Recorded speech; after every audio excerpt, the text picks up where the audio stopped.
rained all day long in Philadelphia after the Blue Jays rained on the Phillies last night. But this is the way they think around here, folks.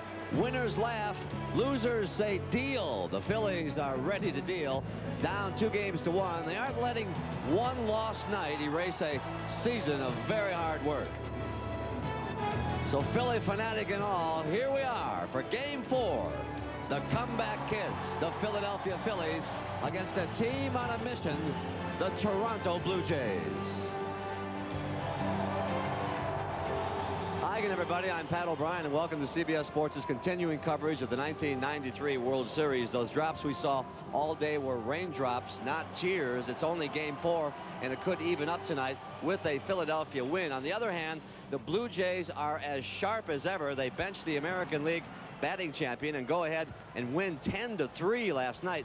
Not only are they sharp, they have handled this matter with the class of a Tiffany vase. You go back to the bickering during the ALCS and the Chicago White Sox about who would play and who wouldn't, and you realize that Cito Gaston is doing all the right things. Tonight is John Olerud again and Paul Molitor at third base. Olerud playing first, Ed Sprague on the bench. All morning, and of course, once I got to the ballpark, I just called Molitor in again and talked to him again about it, and he seemed to be a little bit more comfortable with it today. He assured me that it wouldn't interfere with his hitting, so that's what I was concerned about, and let's hope it works out for us. Can you give yourself some credit at how this has been handled with such class within the organization? Because you look at what happened with the White Sox and all the bickering with George Bell and Bowen not being able to play. Is that your credit or the team's credit? Well, I think it's a little bit of both. I'm pretty honest. I'm honest with my players all the time. I don't think I've ever lied to a player. And I've been just lucky and fortunate to have a lot of good players on this team that have the same type of attitude. They are getting it done. We hope to get it done for you tonight. The forecast calls for light rain and fog. We hope to get this one in. We're pretty sure we will. 62 degrees right now. The players did take batting practice underneath Veterans Stadium here tonight. There you see the Blue Jays. On the other side, the Philadelphia Phillies took practice. And we talked to Jim Eisenreich about these conditions on this AstroTurf. The drainage is tremendous here, but it still was a factor last night. Like Molitor's triple in the first inning last night.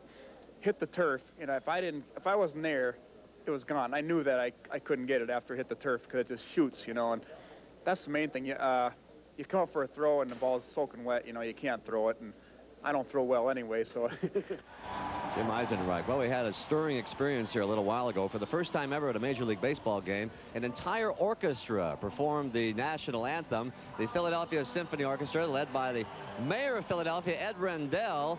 And it was, folks, I must tell you, I've heard a lot of national anthems. It was one of the most stirring performances we have seen in sports, at least in my years in sports. And with the humidity and everything, they'll be tuning those instruments until their Christmas concert. Stay tuned to us tonight. We hope to have a great night of baseball for you. Sean McDonough, Tim McCarver behind the mic. Jim Gray is here as well. Enjoy the game, everybody, here on CBS. It's Game 4, the Philadelphia Phillies and the Blue Jays. Have fun. Next Wednesday, head south with Glenn Fry and Aries Spears. South of Sunset. This is CBS. In the mood for something serious or something fun? There's the sporty Mazda Protege. Roomier than Mercedes 190E with an unsurpassed basic warranty. Now get $1,200 cash back. Plus air conditioning or automatic transmission at no extra charge. Save up to $2,040 on the 93 Protege and have some serious fun. Mazda. It just feels right. My years in football taught me the value of a great health plan. Hello, I'm Dick Vermeil. Everyday life has its bumps and bruises, too. And that's why Independence Blue Cross and Pennsylvania Blue Shield have added the new personal choice to our game plan. There's no need to enroll with a primary care physician, and you don't need a referral to see a specialist. Office visits are covered, and there are no claim forms. Now, what could be easier? Call 1-800-ASK-BLUE for all the benefits of personal choice. The health plan that controls cost, not people. Murphy, that package you sent to Denver, it never got there. What? Introducing tracking software from Federal Express. Well, it was picked up at 5:20 last night, and it was delivered at 9:42 a.m. and signed for by Kate Donovan. Shall I call her for you, sir? Never mind. Now you can track packages right from your computer on your desk.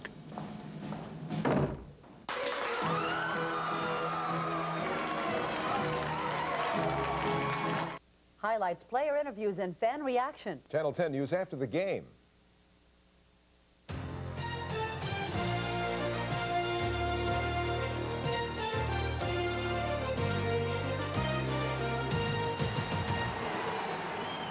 Good evening, everyone, from Veterans Stadium in Philadelphia, where tonight the Philadelphia Phillies play host to the Toronto Blue Jays in Game 4 of the 1993 World Series.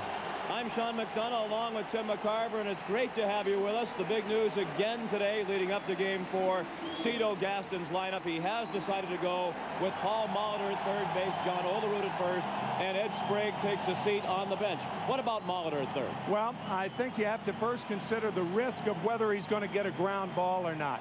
I think the risk at third is less getting a ground ball than it was last night at first, because the Phillies once again are loaded with left-handed sticks. They have 7 left-handed batters in the lineup. Now, if Molitor does get a ball at third, throwing could be an adventure.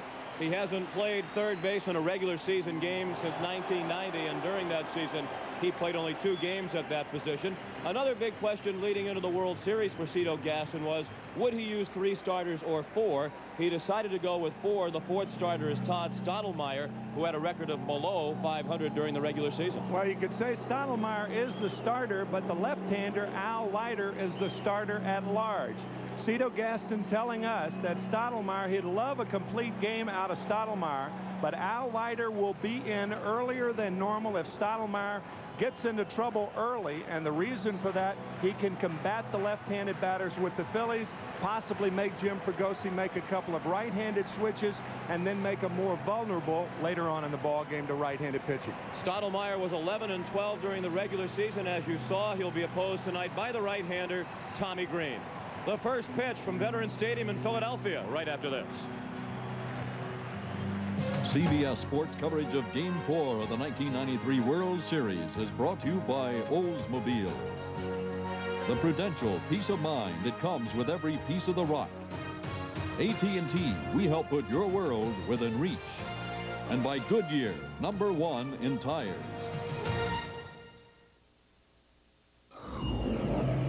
Start saving $300 a month when you're 23, and you could retire a millionaire. Start at 30, and you might reach 600,000. At 40, about 200,000. Which is why you need Prudential's Financial Assessment Program. A personalized computer analysis of where you are, where you want to go, and how we can help. Because nobody plans to fail. They just fail to plan. Call Prudential Insurance now. This is hydroplaning in less than an inch of water, and they're being pulled by Goodyear all-season AquaTread radials. AquaTread's deep groove design channels water away as you drive for outstanding traction. Hydroplaning, AquaTreading. Think about it. The eyes of America. That's why Pearl Vision is now offering $50 off on each complete pair of glasses. Pick any frame in the store, add any lenses, then subtract $50. Right now and only at Pearl Vision. Bigfoot! Excellent. Wait a minute, guys, there's more. Check it out. Guys! It's a pizza guy, man. Much more, guys, like free HBO for a month. Free HBO. Free HBO. Can I also mention it's free? Prove it. Just hand me the coupon, guys. Here we go. Whoa! Buy any Bigfoot pizza and get a free trial month of HBO. Just mail in the coupon. Well, back to you, Jen. Who are you? Bigfoot pizza, a legendary value. Okay, it's fixed. You sure? Looks a little strange. Oh, I've done this before. Watch.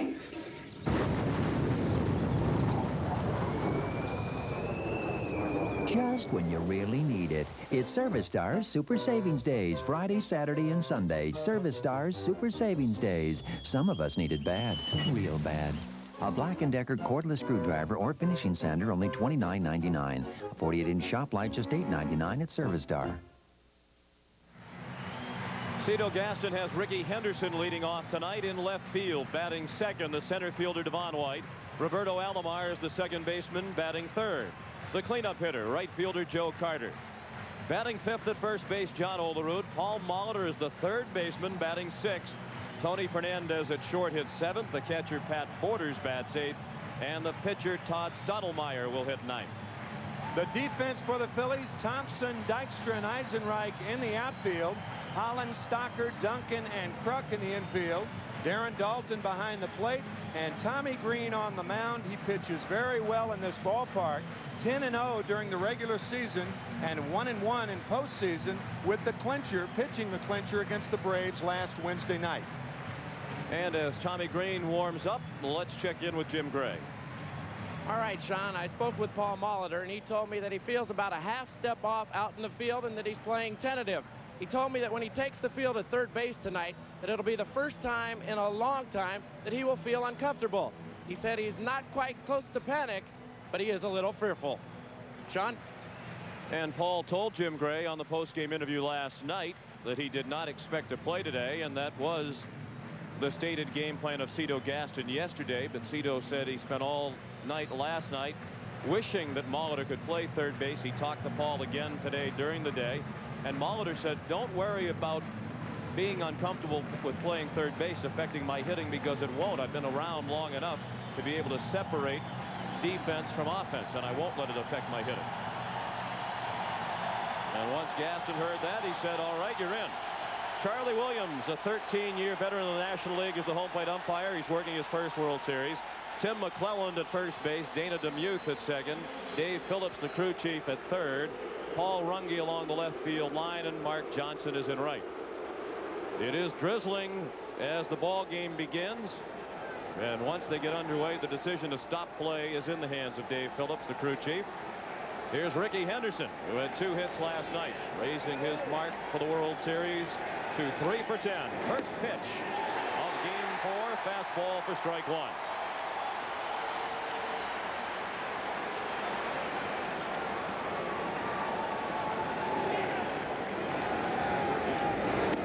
And a ball low.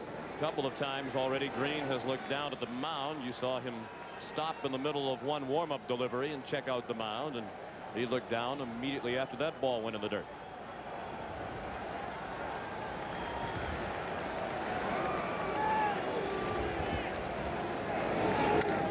Well hit toward the gap in left center, and in for a hit on the wet turf. It scoots to the warning track, and Ricky Henderson has a leadoff double.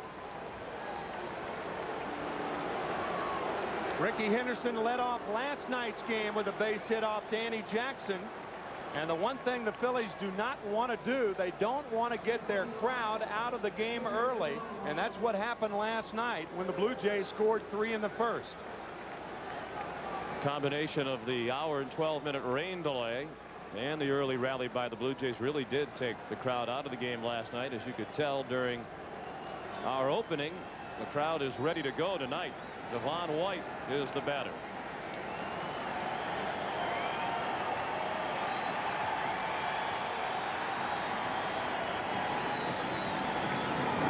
And Green's first pitch to White is a ball low.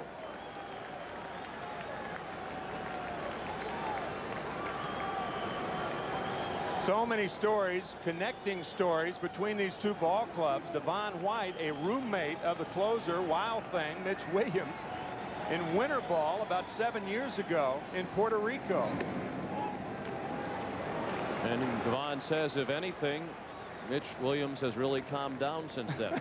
One can only imagine what he was like when he roomed with Devon White in winter ball. With the count 2-0, Dalton out to the mound. It wasn't all that long ago that it looked like Devon White's career was coming to a screeching halt when he was with the California Angels. Year to year, his statistics were going steadily downhill. Much of it the result of a personality conflict with then Angels manager Doug Rader. Devon White hit .217 for the Angels as recently as 1990 and was demoted to AAA during that season. Moved on to Toronto after the 90 season in a trade, and his career has been revitalized in a big way since then. And he walks on 4 pitches.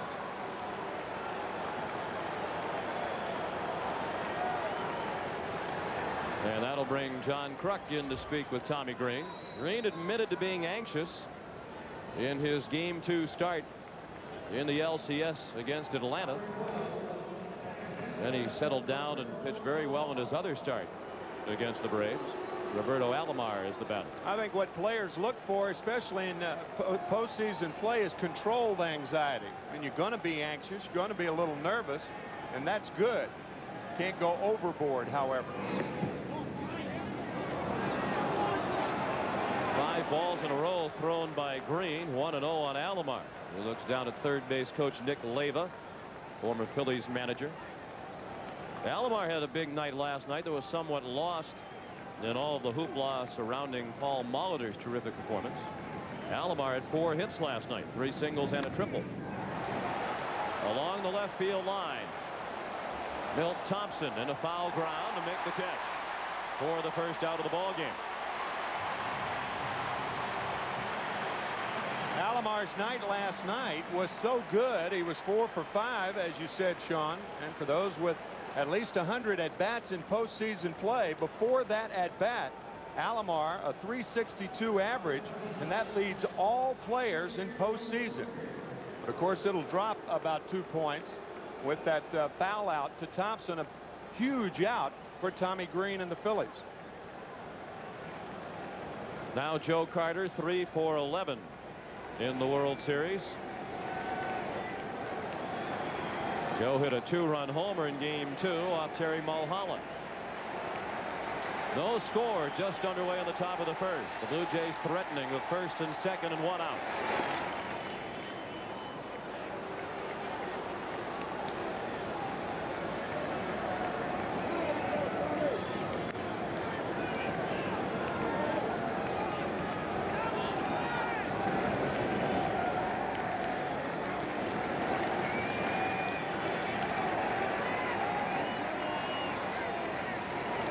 Green's 1-0. Well hit. Great play by Hollins. And then his lob throw was not in time at second. White slid by the bag, but Duncan didn't realize it. And the bases are loaded with 1 out. Hollins made a terrific stop of the smash, but then couldn't get off a good throw. Yeah, the stop was so good, buried in the glove. He couldn't get it out of the glove, and a little lollipop toss to Duncan. Duncan was trying to avoid the runner, Devon White, to the degree that he came off the bag and failed to follow up as White slides past the bag, and by the time Duncan went back to tag him, Devon had recovered. Brilliant play by Hollins, but the throw not in time at second.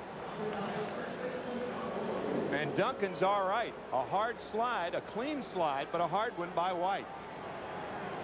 You would think Duncan would have seen that White went by the bag, since he went spinning right around and appeared to be looking right down at him. John Olerud, who did not play last night, looked at ball 1, down and in. He went 2 for 6 in the first 2 games at Skydome. When a third baseman has problems getting the ball out of his glove like that, the second baseman realizes that the runner has time to get down to him, and he's trying to get off the bag and get the call. That's why he didn't see White slide past the bag. 2-0 on Olerud. Danny Jackson roughed up for 3 runs in the first inning last night. That set the tone for the ball game, and now Green is in trouble in the first inning tonight, and that's not much of a surprise. He had his problems for Jim Fregosi in first innings throughout the year, an ERA of nearly 7. A pop-up. Infield fly rule in effect. Kruk made the catch in fair territory for the second out.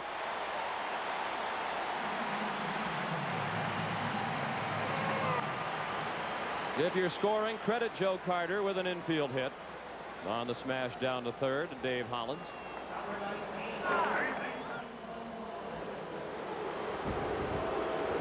And the 6th batter of the first inning is Paul Molitor. 6 for 11 in the 3 games to this point. He had 3 hits last night, a 2-run triple in the first, a solo homer in the third, and an infield hit in the 9th.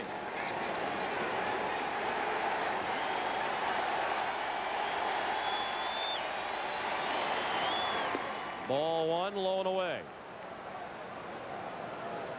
Molitor said he did not feel comfortable at first base at any time last night, but yet it did not affect his hitting, and that's the point he made to Cito Gaston, trying to convince the manager that he could handle third base without it affecting his hitting tonight.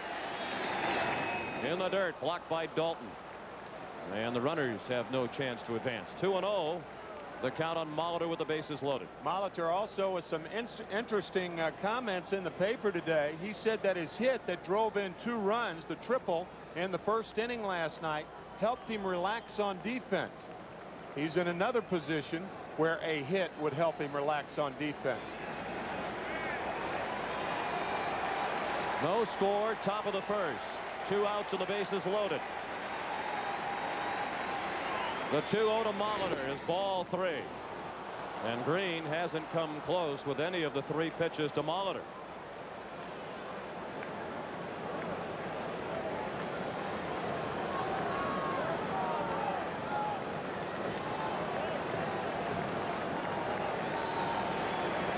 Green has to come in with a strike, and he did not.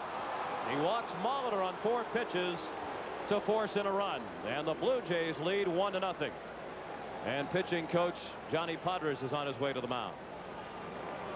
Tommy Green has had 2 opportunities to get out of this inning without Toronto scoring. He got the pop-up the other way from Alomar, great clutch hitter, and then he got the pop-up, the infield fly rule, to John Olerud, a great clutch hitter, and then threw 4 straight balls to Molitor.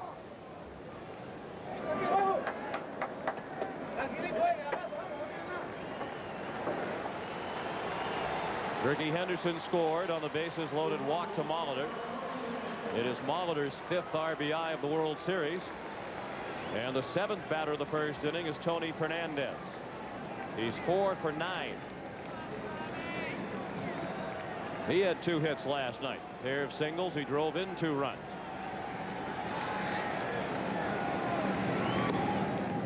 Five in a row outside the strike zone by Green, who has walked 2 here in the first and has surrendered 2 hits. You notice how all 5 pitches out of the strike zone have been low. It looks like Tommy Green is choking the ball. A lot of times when you are anxious and nervous, you're not throwing the ball normally. You have a tendency to grip it too tightly. Well hit, base hit. White is in. Carter will score. And the Blue Jays, for the 2nd straight night, have taken a 3-0 lead in the first. A 2-run single by Tony Fernandez. Frankie Frisch used to say, oh, those bases on balls. 5 straight balls and a fat fastball to Tony Fernandez, and he certainly takes advantage of it. Molitor to third as 2-run score. And the Blue Jays have already equaled last night's first inning. 6 runs batted in for Fernandez in the World Series. That leads all players. Pat Borders just 2 for 12. We saw a moment ago in a shot of Tommy Green that he has writing on the bill of his cap underneath. He has written on his hat the word aggressive. But that really wouldn't describe his pitching here in the first inning. It really looked like he was nibbling to several of the Blue Jay big hitters. Very tentative. Line to left. Thompson on the run makes the catch. After a half inning in Philadelphia. The Blue Jays 3 and the Phillies coming up.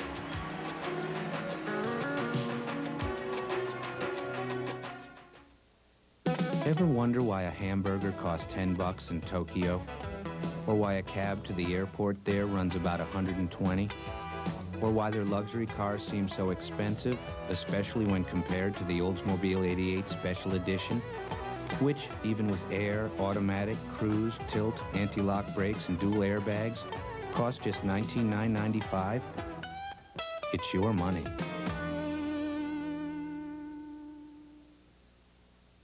Rangers, Cherokees, Broncos, Explorers, Pathfinders, Blazers, any pickup or 4x4, on-road or off. Introducing the tough new LTX Light Truck Series from Michelin. Fred's my AT&T sales rep. The country gives me the creeps, but I came out here to tell Jan about AT&T's Maximum Advantage. Everything about it is simple, except running it. Maximum Advantage doesn't work for you. You're automatically enrolled. You get AT&T's best service at our lowest price guaranteed. We'll look at your calling patterns quarterly and make new recommendations. Jan, with our international fax and calling plans for our 800 service, you could be hosting the whole world that you're in. Hi. We're the Raskins. Ah, welcome. Fred really knows my business. I'm sure I could get him up here full time. It's great. Paula Zahn. Ted Williams, the greatest pure hitter who ever Harry played. Smith. I just want to sit on here for a second. Do I look like Jack Nicholson or what? And Mark McEwen. Well, Cindy, first of all, what does winning... On CBS This Morning, breakfast for your head. Jim Fregosi has Lenny Dykstra leading off and playing center field. Batting second, the second baseman Mariano Duncan. John Kruk is the first baseman batting third. The cleanup hitter, third baseman Dave Hollins. Batting fifth and doing the catching, Darren Dalton. Jim Eisenreich in right field hits sixth. Milt Thompson is in the lineup tonight in left field batting seventh. Kevin Stockard, the shortstop, hits eighth. And the pitcher, Tommy Green, bats ninth. The defense for the Toronto Blue Jays. Ricky Henderson, the left fielder, Devon White in center, and Joe Carter in right. Paul Molitor at third base. He's the key defensively. Tony Fernandez at shortstop. Roberto Alomar at second. John Olerud at first, and Pat Borders behind the plate. Todd Stottlemyre on the mound, 11 and 12 during the regular season, but an earned run average around 5. And Cito Gaston telling us before the game, you really don't know how Todd is going to do. You don't know whether he's going to try to be a thrower or a pitcher. If he gets breaking balls over early in the count, then that's a good sign. But if he tries to blow the ball by the hitters, that is not a good sign, and I think you can look for Al Leiter at any signs of trouble in the early innings. Particularly now that the Blue Jays are off to a quick lead. Stottlemyre started with a looping breaking ball to Lenny Dykstra. There was 6 home runs in the postseason as a leadoff batter, tying Hank Bauer and Davey Lopes for most home runs by a leadoff man in postseason play. And he has 1 home run in this World Series. He's 4 for 13, 1 for 5 last night.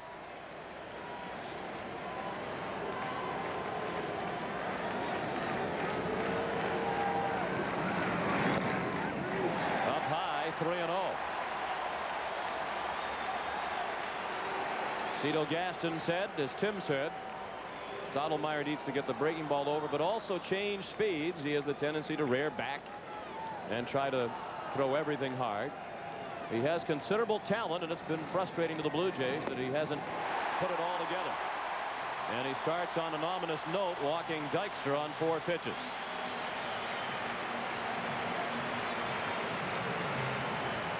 In order to be a pitcher and not a thrower, you have to stay ahead. You have to throw strikes early in the count so you can utilize your breaking ball. That is a bad sign for the Blue Jays. They score 3 runs, and Stottlemyre comes out and throws 4 straight balls. Now Duncan, who's had a terrific series, 6 for 14.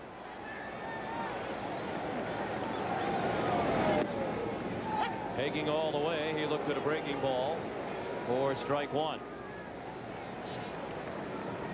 Larry Boa is the Philadelphia third base coach. Mariano Duncan, an excellent bunter. We'll see if he takes advantage of Molitor at third base. He likes to lay the ball down and drag it. And the Phillies, if they get a lead, you wonder if they go out of their game plan and sacrifice more and try to bunt the ball down to Molitor, make him become involved in the action. But when you're 3-0 down, you can't do that. High fly, shallow right for Joe Carter. 1 out, and Dykstra returns to first. We're in the bottom of the first, 3-0 Toronto.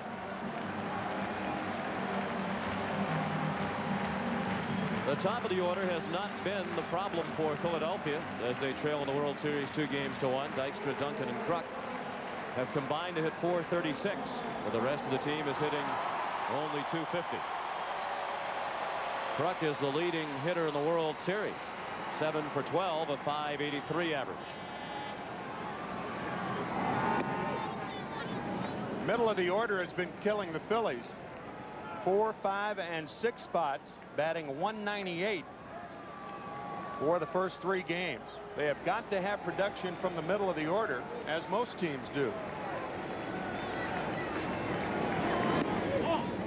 You raised the point about bunting, perhaps trying to exploit Paul Molitor. Molitor before the game said he didn't expect that the Phillies would do that. He says they're an aggressive hitting team. They don't like the bunt.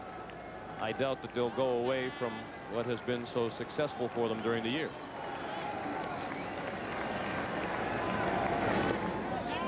Breaking ball missed. 2-1 on Kruk. An interesting note about Todd Stottlemyre and ground balls to third base. He has worked 176 2/3 innings this year, and there have been 33 balls fielded by the third baseman. That's about 1 every 5 innings.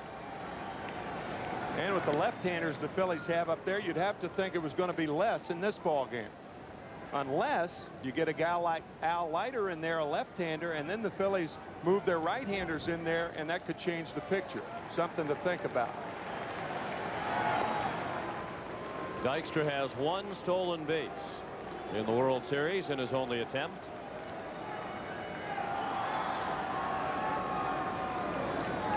Blitz Sprague did not have a single chance at third base last night. Check swing, looked like a good pitch. Called ball 3 by Charlie Williams. Change up, just missed. I mean, just outside. The camera does not lie.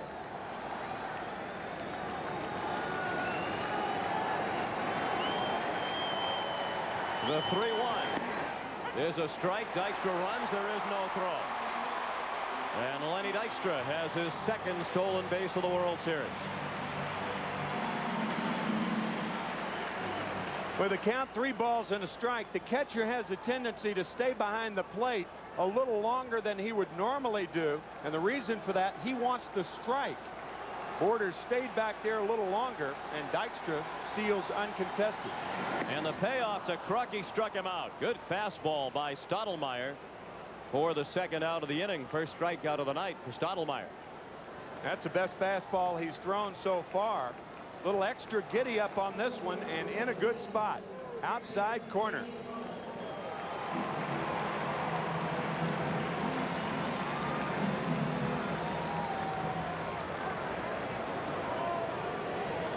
Dykstra is at 2nd with 2 outs. 3-0 Toronto in the first. Here's Dave Hollins, part of that struggling middle third of the Philadelphia order.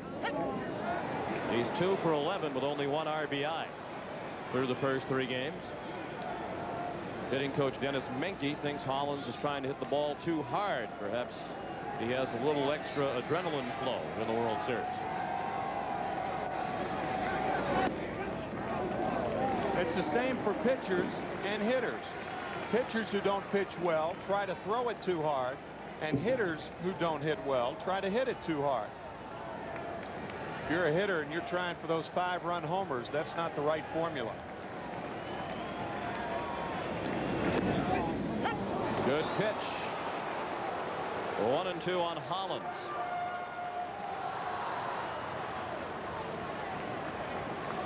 Galen Cisco is the Toronto pitching coach. Former football captain at Ohio State. Captain of a Rose Bowl team in the late 50s.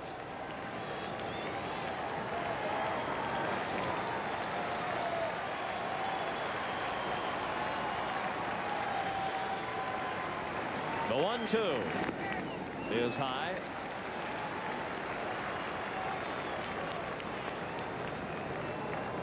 Toronto trying to pitch Dave Hollins inside, and usually with big, powerful hitters, that's where you try to work them in tight. They like to extend their arms. Breaking ball just low, and the count is full.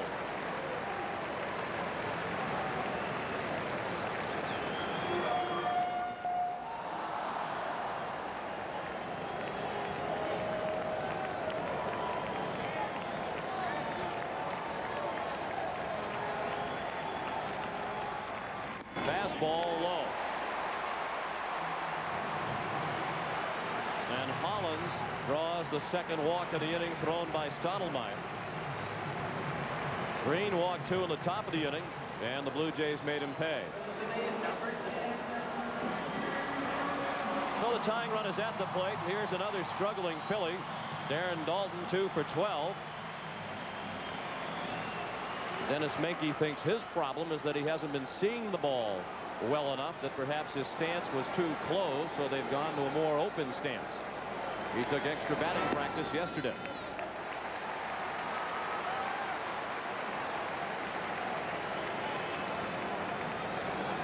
Dykstra at second. He drew the first walk of the inning thrown by Stottlemyre, stole second, and Todd walked Hollins with 2 outs.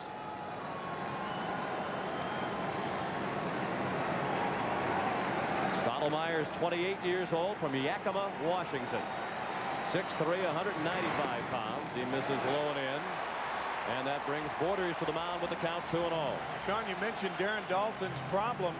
Some of those problems could go back to 18 months ago when he had the car accident with Lenny Dykstra returning from John Kruk's bachelor party. And he still has, at times, double vision in his left eye. It's not a serious problem, but it does bother him on occasion.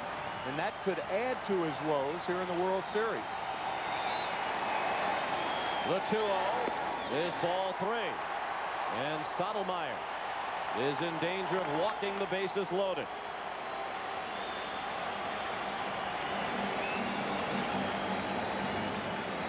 Jim Fregosi allows his power hitters to be swinging 3-0.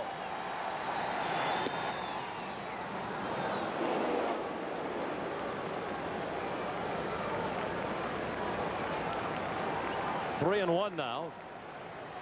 Certainly didn't look as if Daulton was taking all the way. No. He might have taken a rip if it was a pitch he could handle. That's ball 4 low.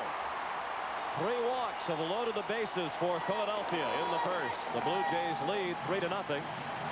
Here comes Galen Cisco to the mound. There is no action in the Toronto bullpen.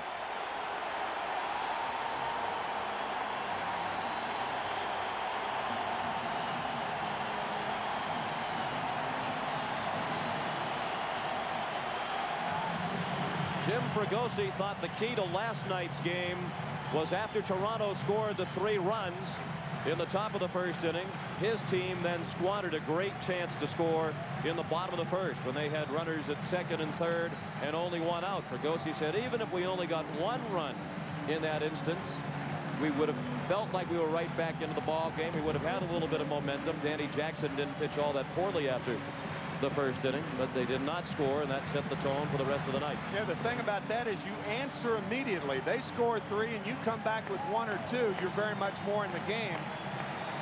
And if you were to end up with a 0, and the Phillies are facing that same problem right now.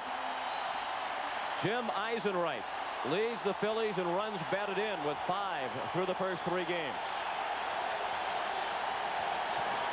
Many of the fans on their feet, bases loaded, with 2 outs in the first, and the breaking ball missed low and in.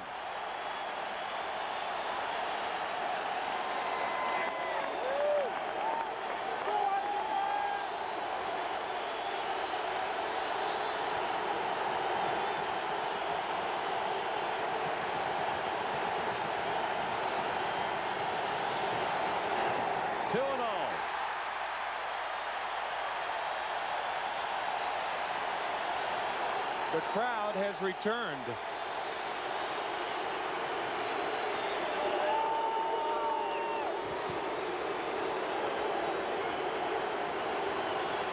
Eisenreich had the big hit in game 2. A 3-run homer in the 3rd inning that gave Philadelphia a 5-0 lead, a lead the Phillies never relinquished. He takes all the way, and Stottlemyre poured it over. 2-1.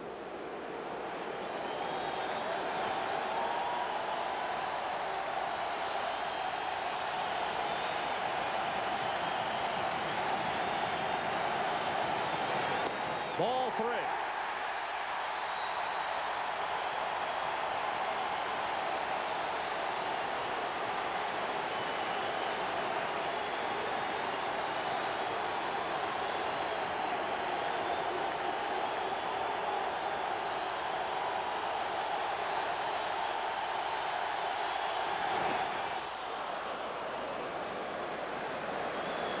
Full count with 2 outs, and the runners will be off with the payoff pitch. Todd Stottlemyre is 1 ball away from his 4th walk of the inning and walking in a run. He's also 1 strike away from getting out of this inning unscathed. The pitch. Low. Ball 4, walk 4, 3-1 Toronto.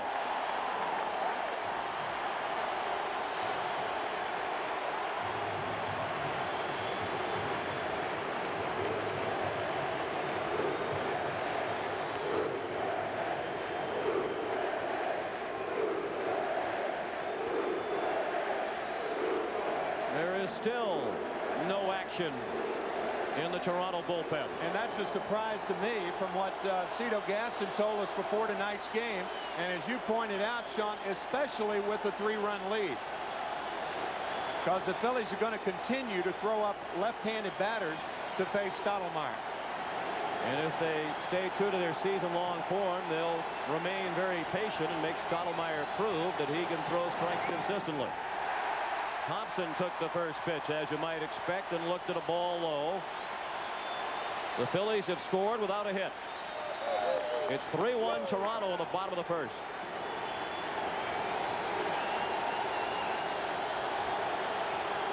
Four walks in an inning ties a World Series record. 3 consecutive walks ties a World Series record. High, 2-0.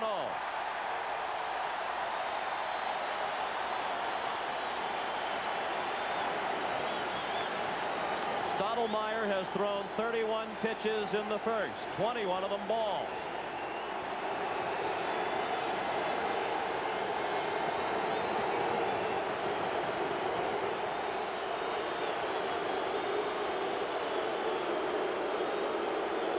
And time has been called. Tony Fernandez has summoned the equipment man. Might be having problem with a contact lens. I assume that's legitimate. Tony appears, you know, you don't know whether Tony, an experienced player, is just trying to break things up a little bit with the thinking that with Stottlemyre in that rhythm, he hasn't been able to find the plate.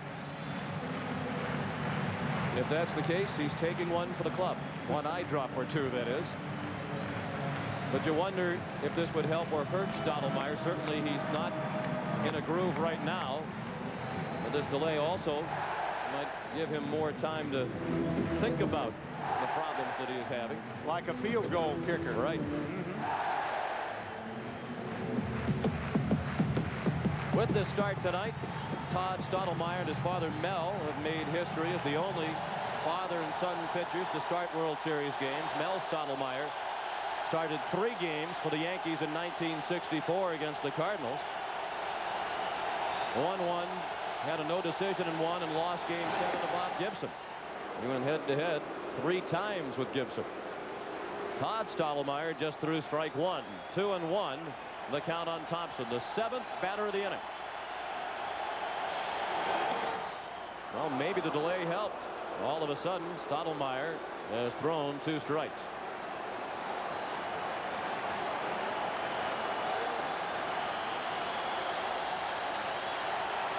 Two and 2 with 2 outs and the bases loaded. 3-1 Toronto in the first. In the air to center. Devon White racing back at the wall. Can't get it. Hollins has scored. Dalton is in. Here comes Eisenreich. Thompson is at third and the Phillies lead.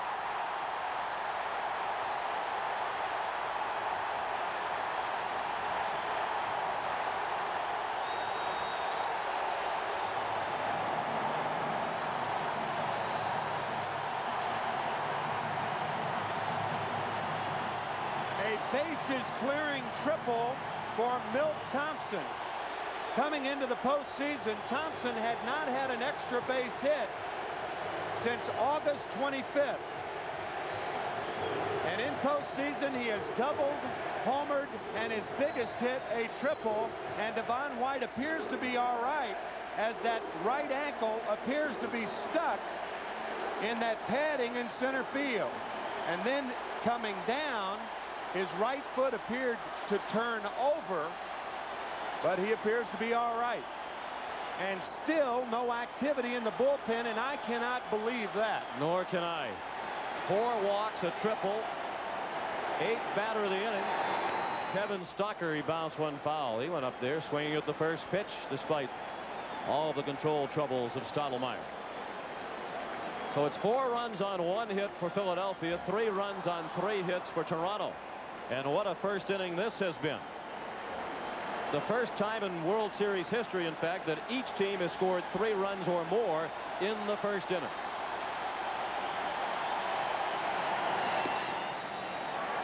Lollipop curve missed. 1-1. Still no action.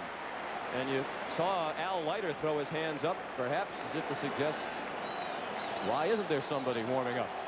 I'm ready if you need me. In many living rooms around Canada right now. Yeah. Well, Cito Gaston is known to be very patient with his starters. Sometimes too patient, in the opinion of his critics.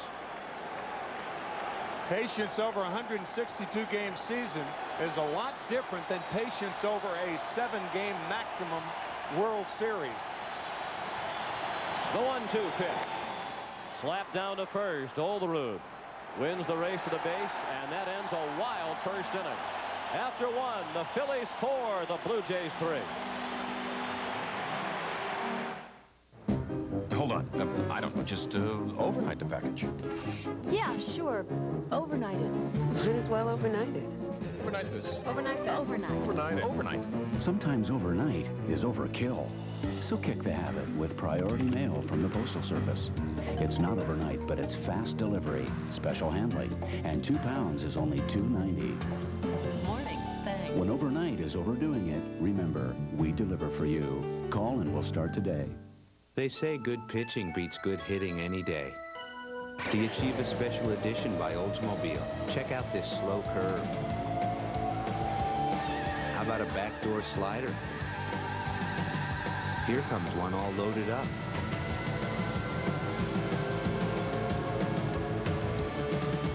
Yeah, and here comes the money pitch.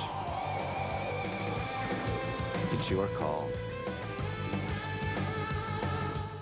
There are so many people trying to figure so many ways to rip you off now that it's very hard by yourself to counter all these things. Citibank called one night at 7 o'clock. Apparently, someone had bought 9 tickets to Vegas, gambled, and invited 9 of their best friends. That's why, you know, having somebody watch your back is good. Citibank realized that I'd not made those charges, and it got taken care of. It just makes you feel like you have an ally out there.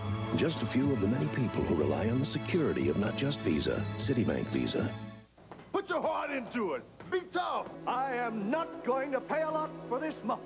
By George, I think he's got it. Don't be bullied into paying a lot for a muffler. Now more than ever at Meineke, you're not going to pay a lot, but you'll get a lot. I guarantee it. Who makes the only TV with a smart sound feature, which ensures your volume will stay at normal levels, even when something like this comes on? Magnavox. Smart. Very smart. Yes! No use shouting, old man. It's a new mystery every Friday night. Somebody murdered my patient. And Dick Van Dyke is a crime-solving doctor. You've been hiding behind that collar. Diagnosis Murder premieres October 29th.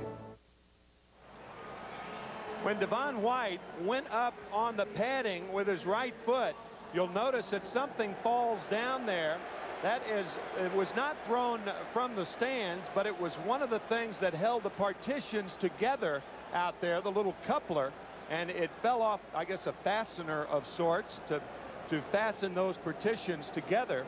And it's one of the grounds crew members took it off the field, but that partition is without a coupler now. Yes, it is. Yeah. 4-3 Philadelphia after 1 inning.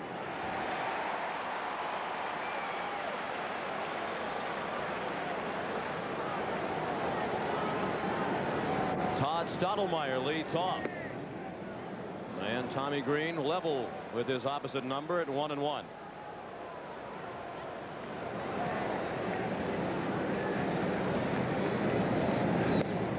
Cito Gaston says his foremost concern about his pitchers when they're at the plate is that they avoid getting hurt. Pat Gillick, the general manager, talked about very real possibility that an American League pitcher unaccustomed to batting could get hurt in this situation. I think that's one of the advantages that the Phillies have tonight. Tommy Green's an excellent hitter, and he is facing Todd Stottlemyre, his first major league at bat. And Todd has worked the count full. Green walked 2 himself in the first inning. Gave up 3 hits, leading to 3 Toronto runs. And he looks down at the mound as he delivered ball 4. So just after his teammates get him off the hook and hand him the lead, he makes the huge mistake of walking the pitcher leading off the inning. Well, I mean, if something's wrong with the mound, you get it fixed. I mean, you bring out the ground crew. There's no sense in continuing looking down at it as though it's the mound's fault. I mean, you get it fixed. Is something wrong, or is it not wrong? There are solutions to the problem. Right. If the mound is in a state of disrepair. Right now it's each pitcher's control that is in a state of disrepair. Green has walked 3. Stottlemyre 4. We've played an inning plus 1 batter.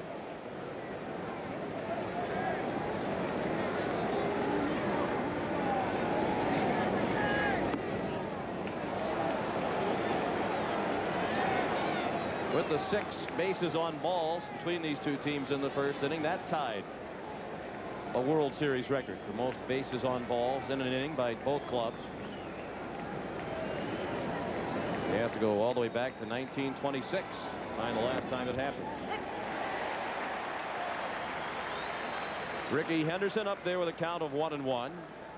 He started the 3-run Toronto first with a double to center field. He scored the first of the 3 runs.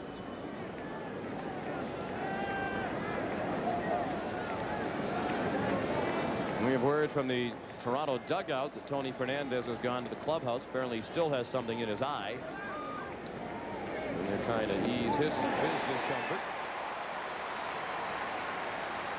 1-2 now on Henderson. Good change of speeds by Green.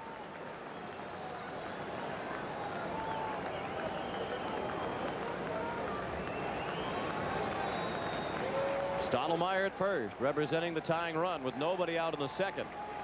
4-3 Philadelphia.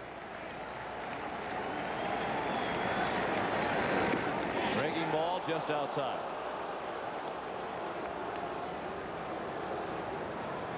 Green is from Whiteville, North Carolina. We've been saying Lumberton during the postseason because that's the town in which he was born. And he was raised in Whiteville, a few miles from Lumberton. They didn't have a hospital in Whiteville. Probably not. The good folks of Whiteville are proud to call Tommy Green their own. And then the count is full on Henderson.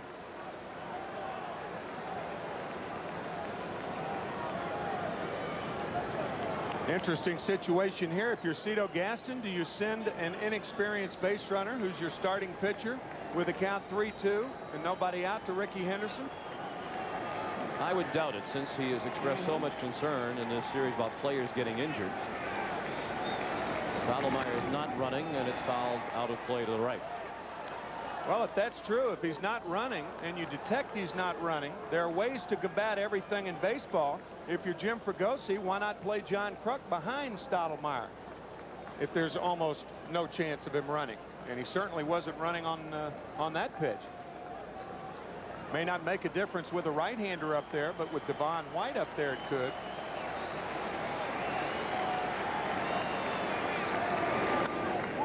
Popped up and playable. Kruk fighting the drizzle, made the catch. You can see by the way he is hobbling back into the infield that his lower back is still bothering him. That's the first out of the second.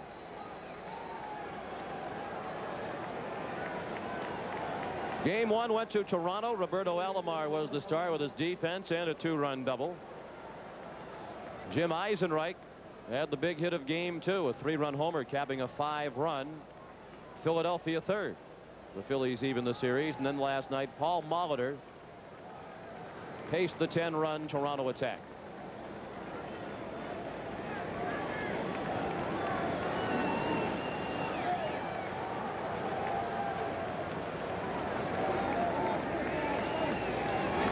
Devon White looked at a strike.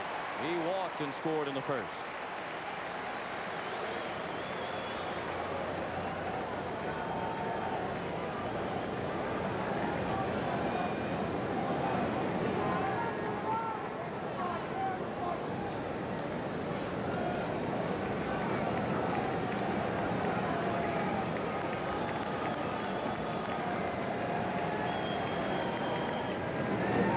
Breaking ball and a good block by Dalton. 1-1 on White.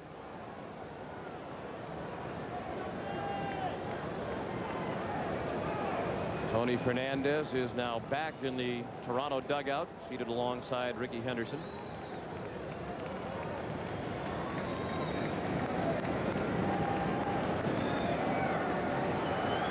We're in the top of the second. The Phillies lead 4-3.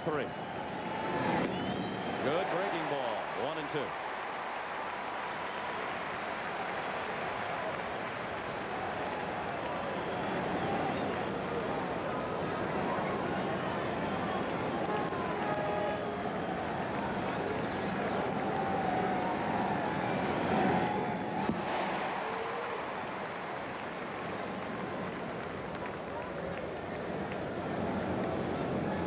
White will be followed by Roberto Alomar.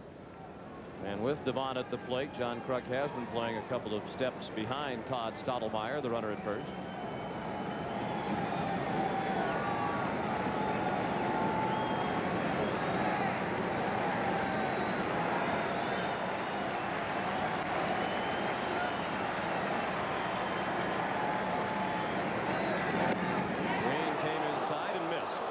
With the fastball. 2-2 on White. That's what Tommy Green has to do. He has to work both sides of the plate with the fastball.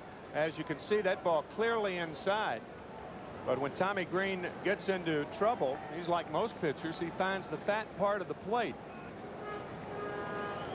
Doesn't matter how hard you throw, location is vital in getting hitters out. And working both sides of the plate is the best way to get hitters out. Another full count. Tommy Green has already thrown 40 pitches.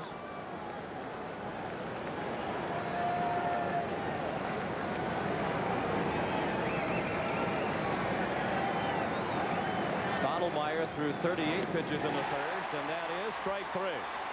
It was a swing and a miss, not a foul tip. Dalton applied the tag for the second out of the inning. First strikeout of the night for Tommy Green.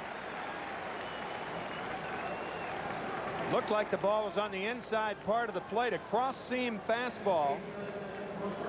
And he gets Devon White for the first strikeout of the night for Tommy Green. Looked like White was just over that pitch. Dalton did apply the tag, but with the runner at first, there was no need. Alomar took the breaking ball low and inside. Roberto made the first out of the first inning. He was out on a fly ball to Milt Thompson, foul ground and left. 4 runs, 1 hit for Philadelphia. 3 runs and 3 hits for Toronto. Neither team has committed an error. 2-0.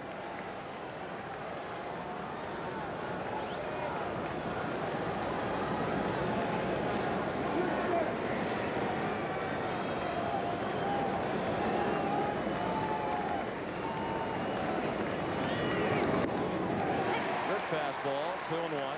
Saw Cito Gaston and Jim Fregosi, who noted earlier in the series they belong to the same country club in Florida, and they'll have a lot to talk about during the off-season. A lot of 19th hole material.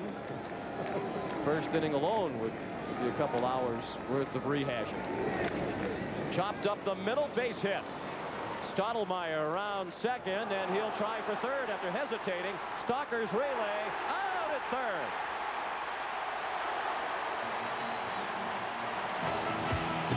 He who hesitates is out, and that's the case for Stottlemyre, who may be hurt.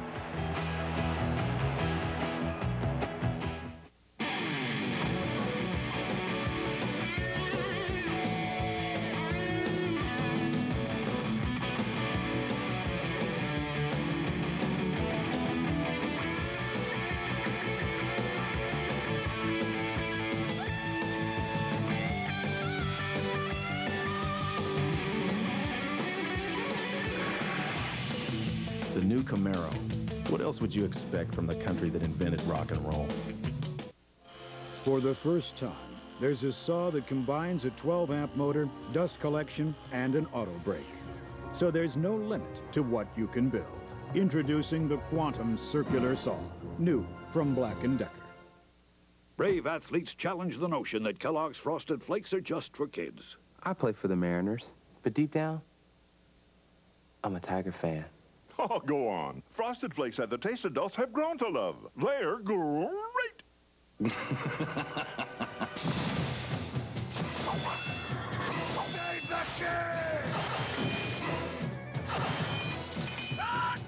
I'm dangerous. Nice shot. Help us, Musketeers. All for what? More for me. I love a good adventure. The excitement strikes November 12th. The Three Musketeers, rated PG. You're unbelievable.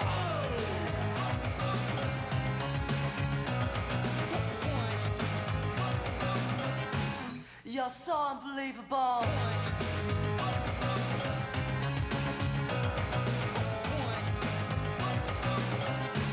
You're unbelievable.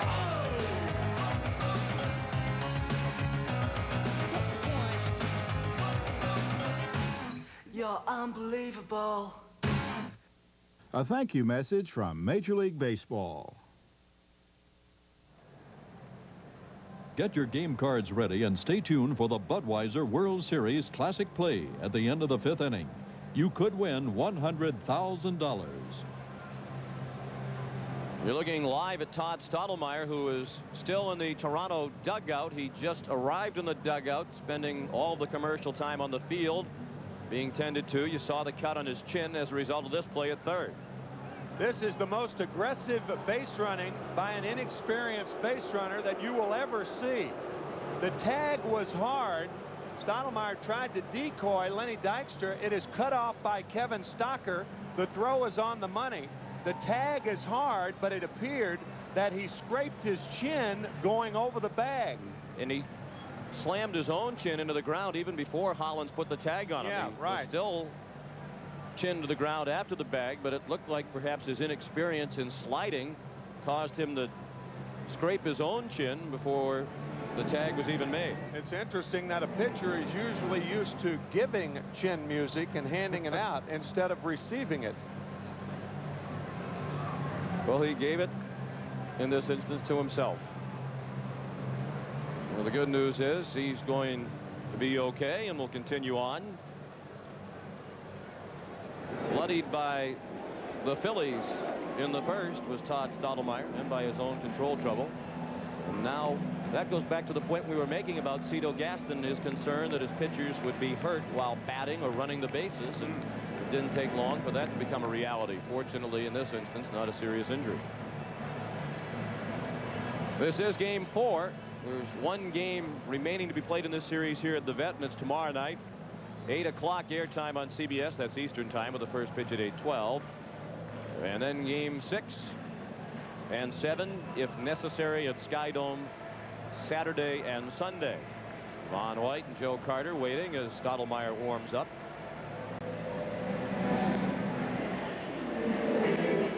Obviously, it was not a good base running play, but because of Stottlemyre's inexperience, you tend to overlook that. He appeared to just get caught up in the excitement of the moment. Certainly, trying to go to third base in that situation is not a good play, but pitchers aren't trained, especially American League pitchers. They rarely even talk about it. Only time they think about it is when they're on the mound and somebody tries to do that against them. If you're just joining us, you've missed a lot. Toronto scored 3 in the first. Tony Fernandez highlighted the inning with a 2-run single. Paul Molitor's walk with the bases loaded brought the first run in. Then in the bottom of the first, Jim Eisenreich walked with the bases loaded. The 4th walk of the inning thrown by Stottlemyre to make it 3-1.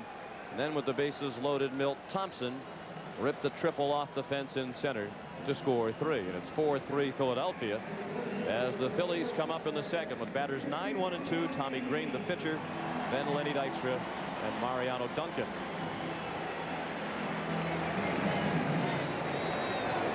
Tim mentioned that Green is a good hitter, and those numbers proved the point. A .222 average and 2 home runs. He drove in 10 during the regular season.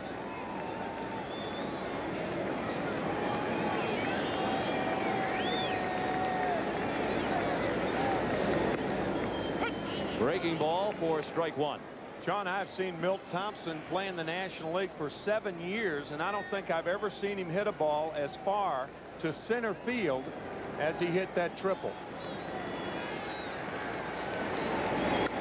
Green lives up to his advanced billing. The line single into center field. Just a second hit for Philadelphia. And let's check in with Jim Gray. All right, Sean, Todd Stottlemyre has a laceration and an abrasion above just below his chin. He came to third base here, and he was dazed. Tommy Craig told us he didn't quite know where he was. They were unable to stop the bleeding during the timeout, so they're going to have to attend to him again during the half inning. Sean? No bandage on the cut, and you could see Stottlemyre wiping the blood on his jersey. He is still bleeding from that cut. Lenny Dykstra took a strike on the outside corner. He walked, leading off the Philadelphia first, stole second, and scored, and he's none too pleased with the call of Charlie Williams. He thought it was outside, and you notice he's looking toward the field. That's what players do when they argue with an umpire and try not to show him up. Well hit down the right field line toward the pole. It is a home run.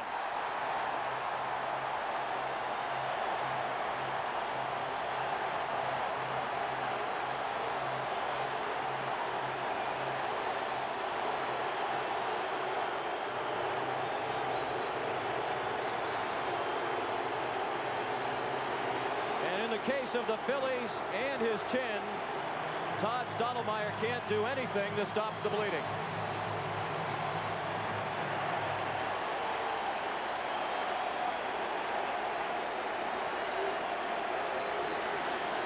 "5 feet fair." Dykstra led the Phillies with home runs against right-handed pitchers this year. He had 17, and belatedly the bullpen is up. It looks like Al Leiter throwing down there, but in my opinion, it's too late. Still nobody out in the second. 6-3 Philadelphia. Duncan the batter. Mariano looked at a ball low. It's 2-0. It is Al Leiter warming up under the watchful eye of bullpen coach John Sullivan.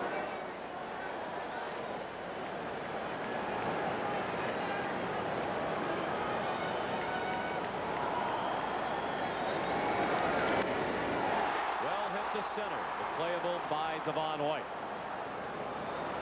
1 out.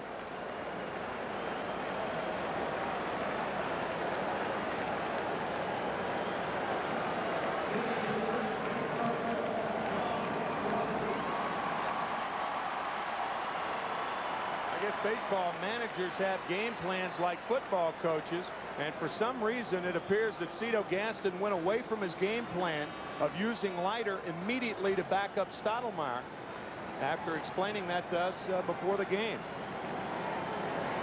John Kruk, the hitter, he tomahawks one to second, and Roberto Alomar threw him out. Of course, that's by no means. There's still a lot of baseball left to play, and the Blue Jays are a very explosive offensive team, and if they can get to the Phillies bullpen, they could do more damage. Tommy Green now with the 3-run cushion after staking the Blue Jays to same in the first inning. What Green a game. has by no means dazzled through the first 2 innings. Collins walked and scored during the 4-run first.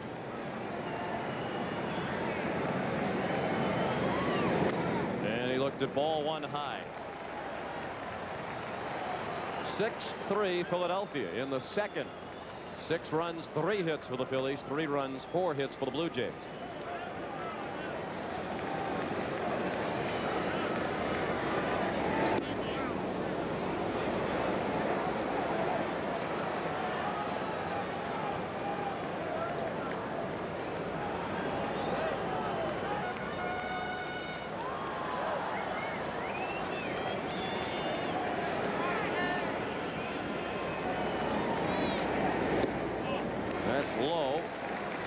a little bit inside.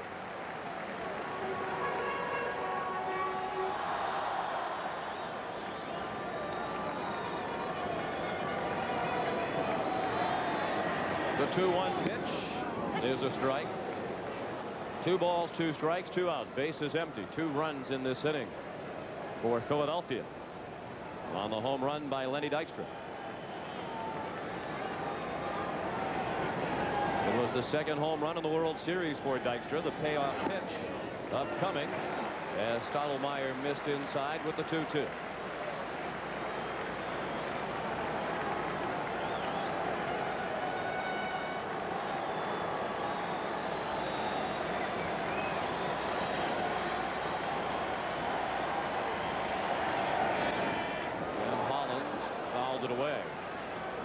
Stottlemyre was already battling the mayor of Philadelphia before he took the mound tonight. Ed Rendell, the Philadelphia mayor, went to Sky Dome before Game 2 talking to some reporters. He said, "I'd like to bat against Todd Stottlemyre." Rendell saw a home run that Stottlemyre surrendered to Frank Thomas in the ALCS. He said, "I could hit him." Stottlemyre said he'd pay his own way down here to Philadelphia to pitch to him when the World Series was over. Borders catches the pop-up, and that ends the inning. But a 2-run homer by Dykstra gives Philadelphia a 6-3 lead. Oh, my back hurts and I had a game this afternoon. So I'm taking Advil. I know I'll feel better soon. More doctors recommend Advil by name to relieve backaches than any other brand. And you know, just 1 Advil is as effective relieving pain as 2 regular strength Tylenol.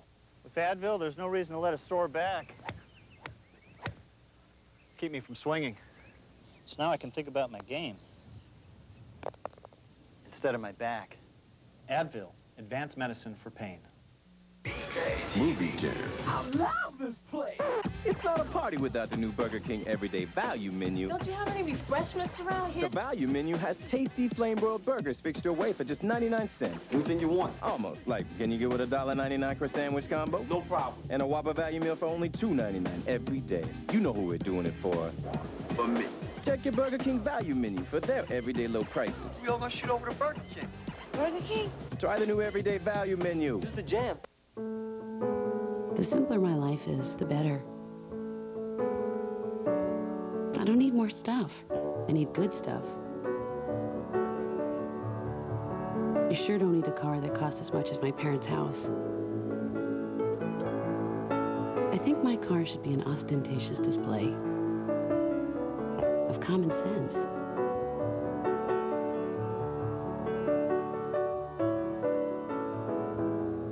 In Bosnia, CBS reported on a family separated by war, their home destroyed. This is just one image that stuck with me. I just knew that I had to do something. Touched by our story, David Sager arranged to bring the reunited family to a safe new home in America. The CBS Evening News with Dan Rather and Connie Chung, teamed to cover your world. CBS Sports coverage of Game 4 of the 1993 World Series is brought to you by Chevrolet. See all the new Chevy cars for 1994. Burger King and its everyday value menu. Have it your way. I love this place. Advil, advanced medicine for pain.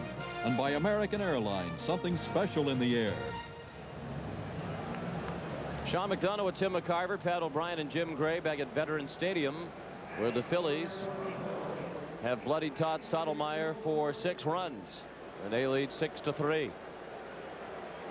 As the Blue Jays bat in the top of the 3rd, Joe Carter leads off. He had an infield hit on a hot smash down to 3rd in the 1st inning, and he scored the 3rd Toronto run. That's a very high pop-up up into the drizzle. And the most significant breeze of the series. Obviously, we didn't have any breeze except for the air conditioning at Sky Dome. It's much windier evening here tonight than it was last night. And the rain coming down too, Sean. Often on a routine pop-up, an infielder looks up there and it looks like 1,000 baseballs that are coming down. You just hope you catch the right one. Flags would indicate that the breeze is blowing in, but in this circular stadium, sometimes the flags are deceiving. John Olerud, the batter. And he looked at ball 1 low. He popped out to the first baseman Kruk his first time up.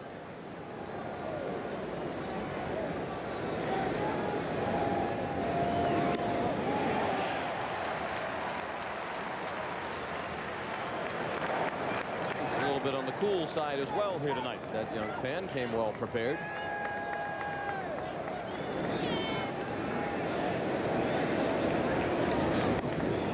Ball 2, 2-1. And Al Leiter is still throwing.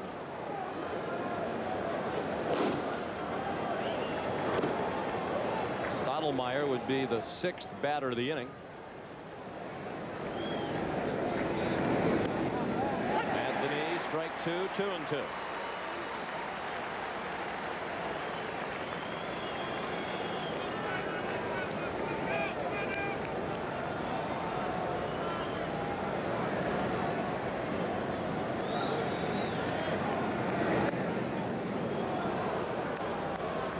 Throughout his career, Todd Stottlemyre has had to deal with adversity. He's been labeled by many an underachiever because he has considerable talent. He's a hard thrower. Good movement on his pitches. When he is on top of his game, he can be dominating. Todd says no matter what people say about him and no matter how tough the times are, he has learned to handle the situation because of tragic circumstances earlier in his life. When he was 15 years old, his 11-year-old brother Jason died after a 4-year battle with leukemia.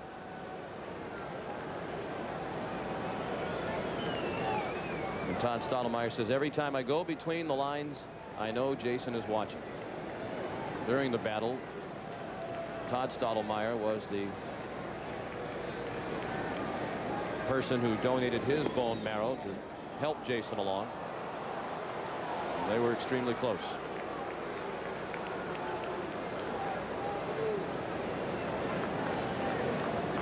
Paul Molitor is the hitter with Olerud at first and 1 out. Well, 1-0 to Molitor.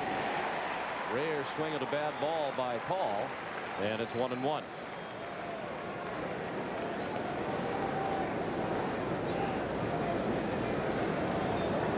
Green has issued 4 walks now, at least 1 in every inning.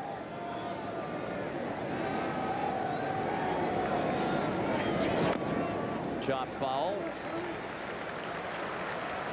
1-2. I think with Olerud at first base, it's another time to play John Kruk behind the runner. Molitor hits the ball the other way. He uses all parts of the field in which to hit. Olerud did not attempt a stolen base all year. He is extremely slow. As a matter of fact, John said during the regular season that's the biggest reason why he thought it would not be possible for him to hit 400, that you need to get infield hits and leg hits, and he's not capable of doing that with as slow as he is. I'll tell you, leading the American League in hitting, he certainly earned it. Very few leggers.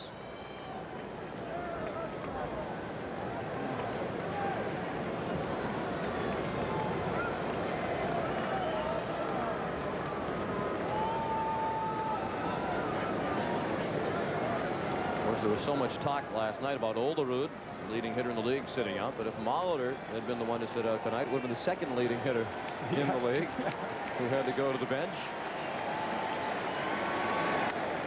He does go to the right side, and it's in for a hit. Eisenreich, a good play to stop it on the wet turf, and he'll hold Molitor to a long single. Olerud to third on the play. So here come the Jays right back at the Phils with first and third and 1 out. Molitor going to right field. A fine play by Jim Eisenreich to cut this ball off on the wet turf and to position himself to make a good throw to second base and hold Molitor to a single. So once again, the Blue Jays will bring the tying run to the plate. Tony Fernandez, who singled to right to drive in 2 in the first. He has 5 hits in the series and 6 runs batted in. He and Jim Eisenreich are the series leaders in runs batted in with 6 apiece.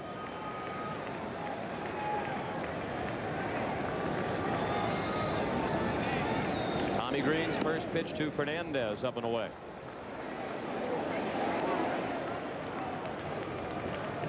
If both teams go to the bullpen, the obvious advantage would go to the Blue Jays. The Phillies early and middle relief have been a very, very big problem with them all season long.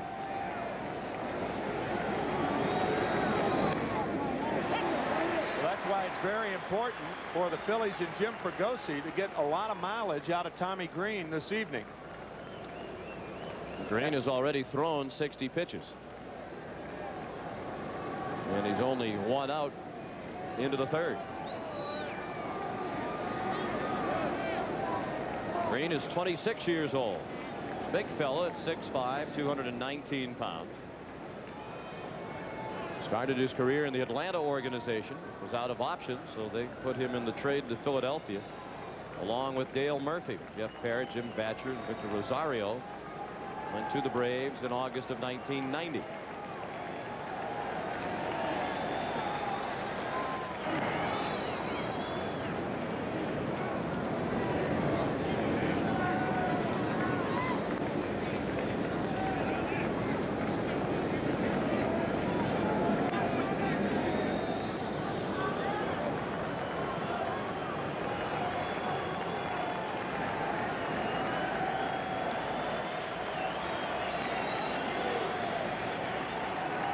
The 1-1 to Fernandez is a strike, 1-2. That pitch was nicely framed by Darren Dalton. If you're a catcher and you get a backdoor slider, the one thing you want to do is hold the glove there when you make the catch. See how Dalton just holds it and gives Williams a chance to make the call. That ball right on the corner.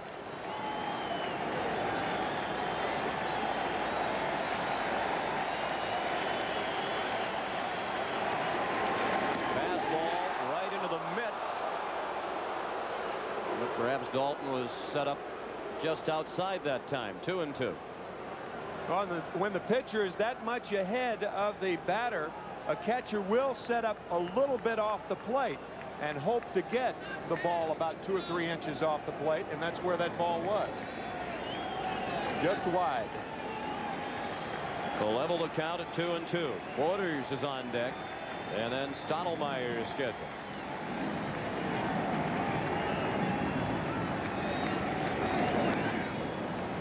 And the count is full.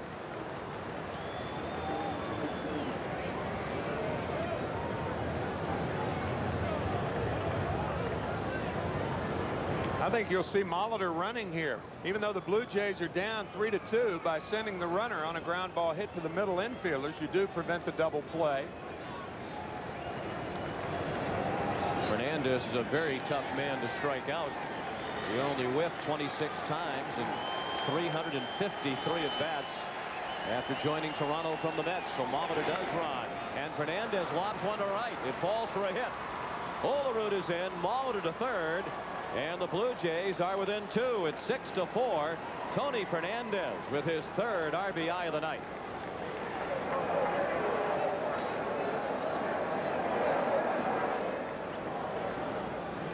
Molitor running, and it was a slider to Fernandez.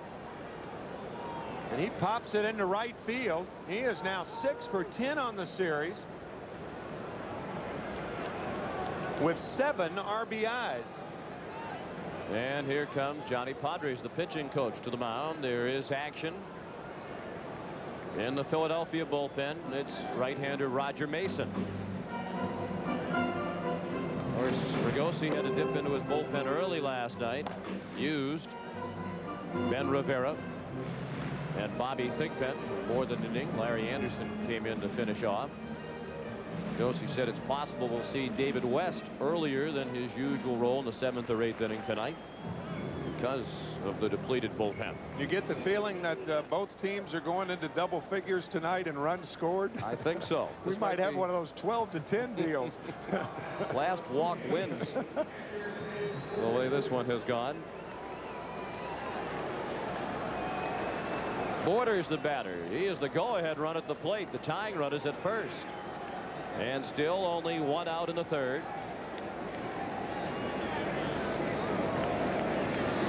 Rod Stottlemyre is standing in the on-deck circle.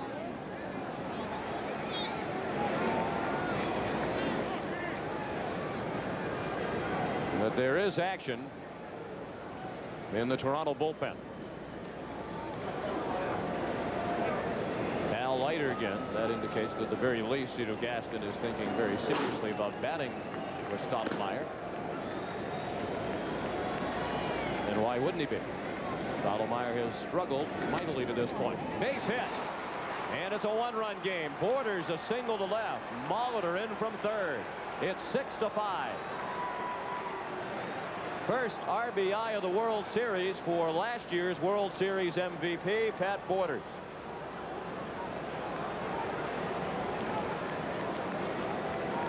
Hanging breaking ball to Borders.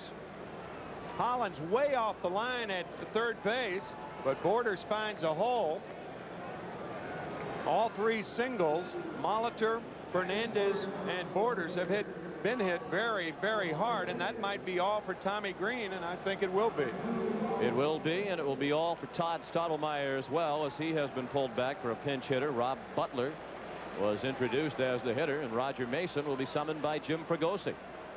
With the score, the Phillies 6 and the Blue Jays 5 will return to Philadelphia right after this. In just over a half hour, your family will disappear out the door. What do you fix for dinner? Well, if you're ready to go when I am.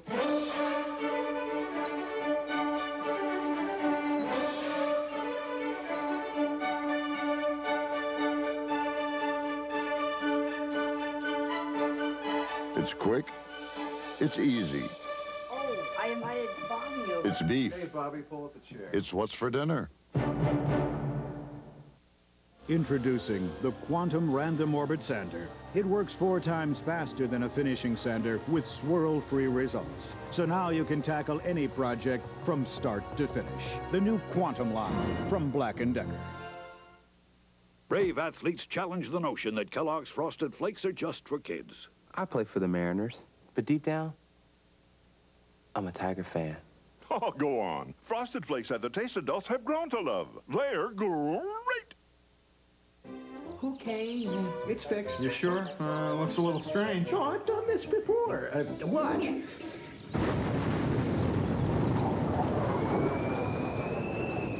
Just when you really need it. It's Service Stars Super Savings Days, Friday, Saturday, and Sunday. Service Stars Super Savings Days. Some of us need it bad, real bad. A Black & Decker cordless screwdriver or finishing sander, only $29.99. A 48-inch shop light, just $8.99 at Service Star. Smith Barney Shearson, where we stand on the stock market. With stock prices near an all-time high, many analysts consider the market overvalued. We are not among them. We believe the market will go even higher, and we've identified companies we think will lead the way. Companies you may not expect. Talk with us. Smith Barney Shearson. We make money the old-fashioned way. We earn it. Philadelphia leads 6-5, and even though we're only in the top of the third inning, this World Series is already the second highest scoring World Series through the first 4 games. Only the Cubs and Yankees scored more runs in the first 4 games in 1932 than the first 4 games of this series. And of course, there's a long way to go tonight. These 2 teams, at the rate they're going, will shatter that mark, needing only 9 runs between the 2 of them to tie the rest of the way.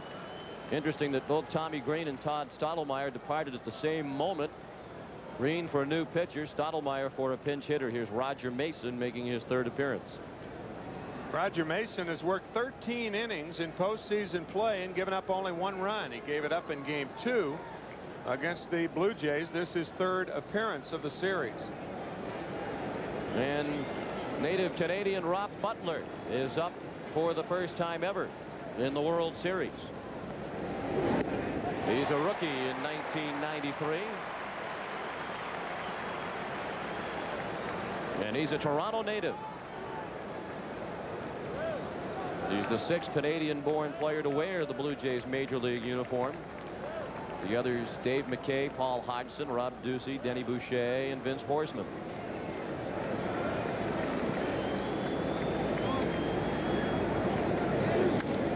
Out of play, 0-2, the count on Butler.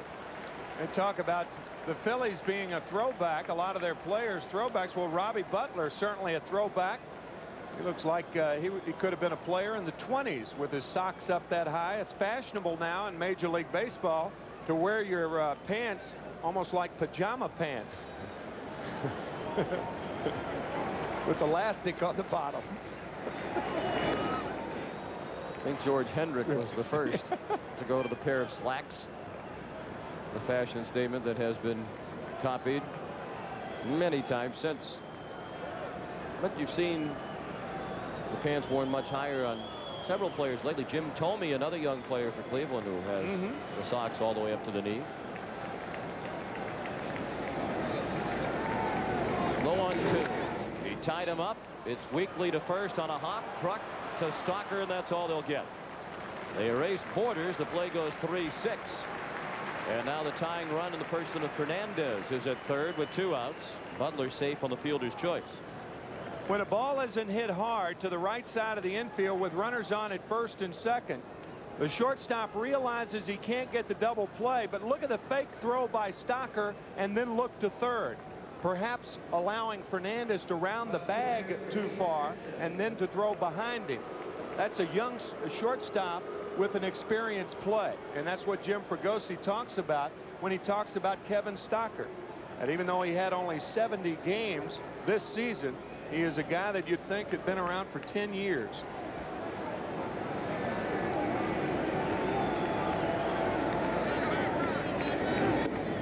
Ricky Henderson looked at ball 1. He doubled and scored in the first. Fouled out to the first baseman Kruk in the second.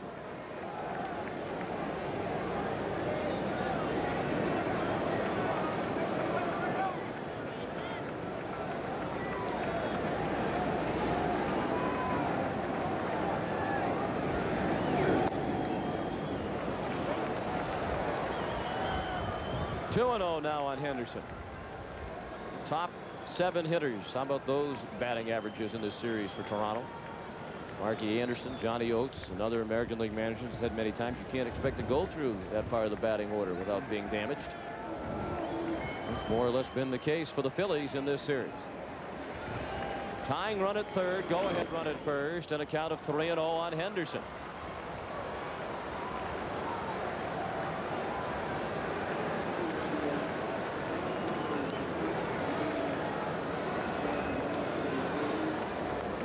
Thing about the first 6 players in the Blue Jays lineup, there are no soft spots. You can't pitch around any hitter. And now you have production out of Tony Fernandez. Pat Borders drove in a run in this inning. And that's ball 4. Loads the bases and puts the go-ahead run in scoring position. Phillies, on the other hand, are a tough lineup, leading the National League in runs scored with 877. But you can left and right the lineup. They have 3 regular players who are left-handed hitters, 2 platoon players in the lineup tonight, left-handed hitters, Jim Eisenreich and Milt Thompson. So you can make the Phillies make some moves, but not the Blue Jays. Devon White, the 8th batter of the inning. Jays have scored twice here in the third to cut the Philadelphia lead to 1. Mentioned Rob Butler, native Canadian. He's the first Canadian on a World Series roster since Reggie Cleveland of the Red Sox back in 1975. Rob's a Toronto native, but his family is from Butlerville, Newfoundland. Named a town after him. His ancestors settled the town. Everybody in the town was named Butler. That's why they did it. Base hit. Butler will have a chance to score the go-ahead run, and he will as the throw goes to second. A 2-run single for Devon White, and the Blue Jays reclaim the lead at 7-6. First hit of the night for White. He's hit in every game in this series, and he's now driven in 5 runs. He and Lenny Dykstra are the only 2 players who have hit in every game in the series, and the hits keep right on coming. You feel like a disc jockey up here, don't you? Spinning them out. Those runs charged to Green.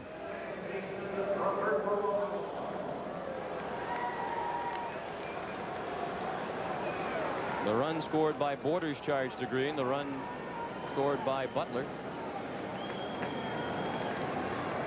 The go-ahead run is also charged to Green.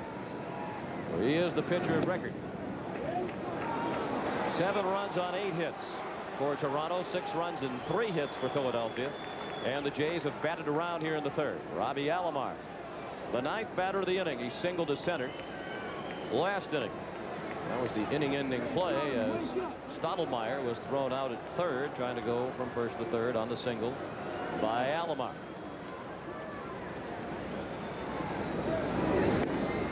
Rob Butler told the story about when he was young. His dad, Frank, took him back to Butlerville, Newfoundland.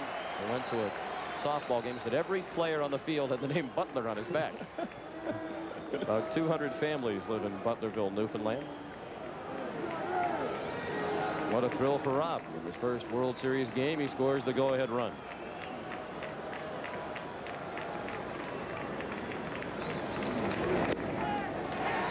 Alomar took strike 2 at the knees.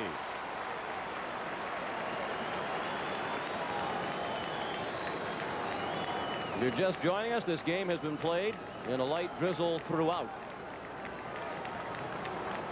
It's rained almost all day here in Philadelphia.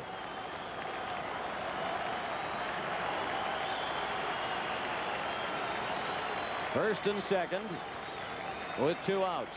Third inning, 7-6 Toronto.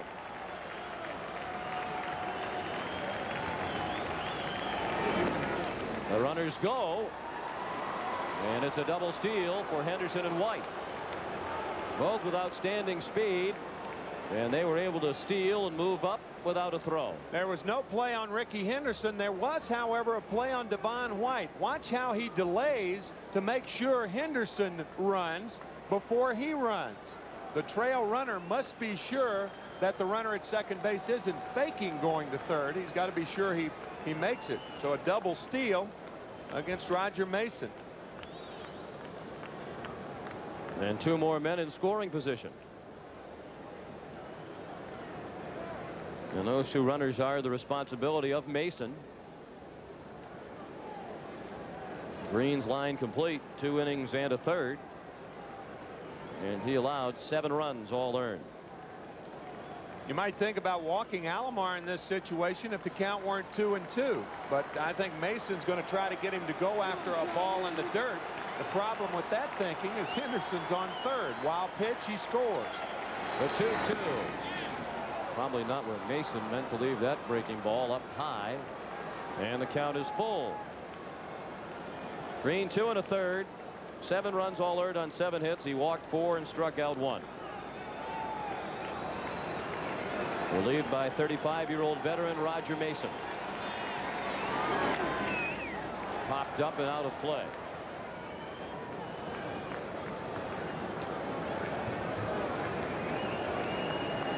Game 5 tomorrow night. Airtime 8 Eastern on CBS. The first pitch at 8:12. Juan Guzman and Kurt Schilling in a rematch of Game 1 will be the Game 5 starters. Another 3-2 pitch. He struck him out. We'll return to Veterans Stadium after this message and a word from your local station. What would you do? Move, don't make a sound. Just give me the keys. How would you react? Where's your wallet? It's in my briefcase. Get it. Get it. Would you do the unthinkable? Put down the knife.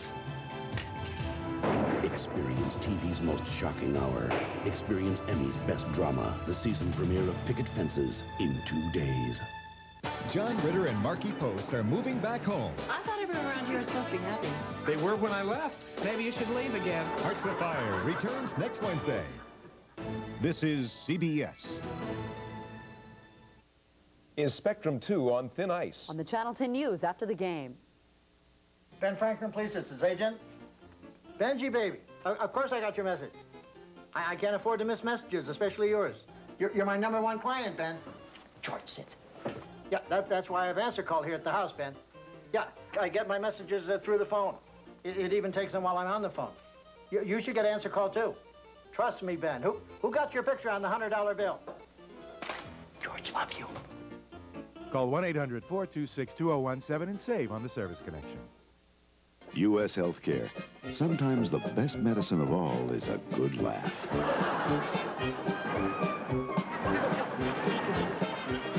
With these in my ears, I can't hear. Look, here, try it yourself now. See that? Can you hear anything? What? Can you hear me? Huh? You can't hear anything, can you? How can I hear if you're going to put these in my ears like that? I mean, after all, I can't hear if you got them in my ears. Huh? Closer. Closer. Closer. I hold you any closer, I'll be in back of you. This gift is from Jackie. Oh, golly, oh, shucks. I hope that you like it. It costs $40. All other husbands have their wives behind them. Napoleon had Josephine behind him. George Washington had Martha behind him. Mark Antony had Cleopatra behind him. What have I got behind me? Don't you dare! U.S. Healthcare, a health plan for living. Prior to the game tonight, the ceremonial first pitch was thrown out by former Phillies great Steve Carlton. And the only thing missing was his former battery mate, Tim McCarver. I asked the two gentlemen during the break between innings how long they played together, and Steve Carlton said too long. Timmy was there in spirit tonight. I told you to throw the ball up in the booth. Oh, I didn't make it ready. I didn't make it to the catcher, you know. Now, is that at all a nerve-wracking experience to go out on the field and throw out a ball before a World Series game? That's a lot of fun, you know. Even the game, I got over the nervous part of it, you know, and turned it into more of a science. And I eliminated the hitter and went to just playing that advanced game of catch, which is, I think, is more of an elevated way to pitch. Now, obviously, this has not been a pitcher's night tonight. What's your read on the way this game has gone so far? You know, watching Tommy Green, he came out. I think he might have been a little nervous. It's cool out there, but not enough to make him stiff. You know, he was cut. You could see he was cutting his pitches off a little short. He wasn't like striding out and really riding the ball out. You see, like cut it off back here, and you see when he throws the ball doesn't really tail like that. See by the way the ball's tailing, he was cutting it off. He was choking a little bit. Just a little tense. Takes time, you know. Indeed it does. The new pitcher is Al Leiter, who was so impressive in game one in picking up the win in relief of Juan Guzman. Darren Dalton, the leadoff batter, and the count is 1-1. Joined by Steve Carlton, one of 4 Phillies who has had his uniform number retired. And I'm sure the folks around the country would be interested to know in what you're spending your time with these days. Well, thank God it's not in baseball. I can't take any games like this. It's making me nervous. I'm out in Colorado, retired, and you know, doing the horses and the chickens and stuff like that. Plant a lot of fruit trees and ski and motorcycle ride. But I don't miss the game. I love the game. I don't miss it. It's nice to be away from it after so many years. You're living the life of a country squire, then. A gentleman's farm, yes. I don't have a top hat, but I do have a cowboy hat. It is fun. I love skiing. It's the most fun I've ever had. Darren Dalton strikes out. He's had more fun in the past. These guys got to get it back on track. 329 career wins, 4 Cy Young Awards, over 4,000 strikeouts. Among it all, can you pick out a memory that looms above all the others from your career? All postseason play is a great deal of fun. You know, the media hype, just like it is here. You know, and I think 19 strikeouts. 1972 was a great year. You know, to do so much with the club that we had. They played tremendous behind me, and we just had a super season 1972. You know, Cy Youngs are fun. I think postseason, because of all the attention, is the greatest fun. Tony Fernandez on the move throughout Eisenreich for the second out of the inning. You mentioned the 19 strikeouts. That was in a 4-3 loss to the New York Mets in 1969. The first pitcher ever to strike out 19 hitters in a game. That's your biggest thrill, you think, singularly? Yeah, that was quite an interesting night because I was contemplating not going to the stadium that evening because I was sort of sick at home. I didn't, you know, like feverish and, you know, that kind of stuff. And I told Bev didn't come to the game that night. She's always there, you know. When Bev, your wife. She did not, yeah, Bev, and she did not make it that night because she felt that I would just go there and, you know, not end up pitching. But when I went to warm up, you know, I must have been so loose or something like that. It was incredible. The ball just kind of jumped out of my hand. I never threw so hard. Had such a big breaking ball, such a fast, late breaking slider. Just a tremendous night. We had an hour and 20-minute rain delay and came back and was throwing even better. So awesome night. I remember you telling me that story, that you were looking at your hand wondering, how can I throw that hard? That the ball was jumping out of your hand and you're looking at your hand and your forearm saying, what's going on here? It was like magic. You know, you just go to throw and usually it takes you, you know, maybe 5 minutes to kind of get loose. So the first pitch I threw, just like, it was the hardest I was going to throw. You know, just like fired out of my hand. It was like it was a mystery.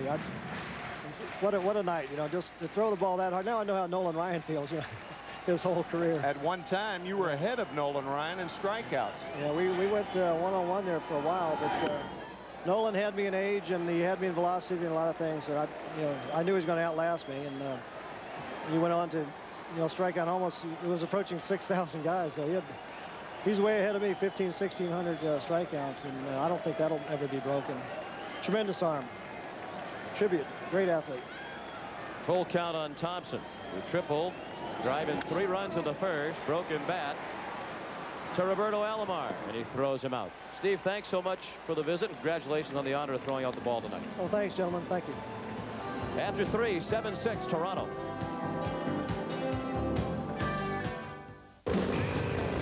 We thought we'd been everywhere, seen everything.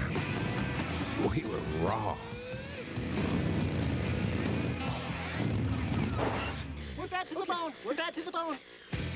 These guys were weird, and we liked it. Later, they took us to the Tower of Bud. Brother, tomorrow we ride again. I don't say this to many people, but the job we do is the most important job I can think of. Okay, guys, listen up. I mean, there's no such thing as a B-plus mechanic on this airline. Let's do it. Let's go. Even the most junior mechanic can keep an airplane in this hangar if there's a hint of a problem. You might think a job like this would become routine, but every now and then, I just take a walk through the terminal, and right there, you see what's important. My life isn't about throwing money around. It's about hanging on to it. It's not about owning a $40,000 car. It's about owning a good car. It's not how much something costs that matters to me. It's how well it works. Look, don't tell me what I want. Show me you've got what I need.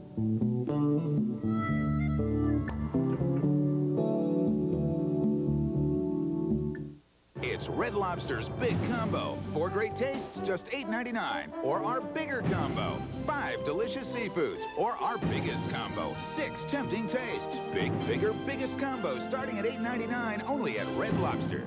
The cop. Police emergency. I need a vehicle. All right, pull it over. Fatal Instinct. A killer comedy. Rated PG-13. Starts Friday, October 29th. This game summary is sponsored by the American Express card. And where do we begin to summarize this one? The Blue Jays got 3 runs in the top of the first, 4 more in the third. The Phillies got 4 in the bottom of the first, take a 4-3 lead after 1. Lenny Dykstra with a 2-run homer in the second to make it 6-3. For the Blue Jays got those 4 runs in the third. Then what do you know, a 1-2-3 inning by Al Leiter in the bottom of the third, so it's still 7-6 Toronto. And Joe Carter is the leadoff hitter in the fourth. He started the third harmlessly enough by popping out to the second baseman. It was the last out recorded by Tommy Green. Fly ball, shallow center. Stalker out to make the play. At the conclusion of tonight's game, Tim and I will select the Chevrolet Most Valuable Player of the game. Chevrolet will donate $1,000 in the player's name to the Special Olympics.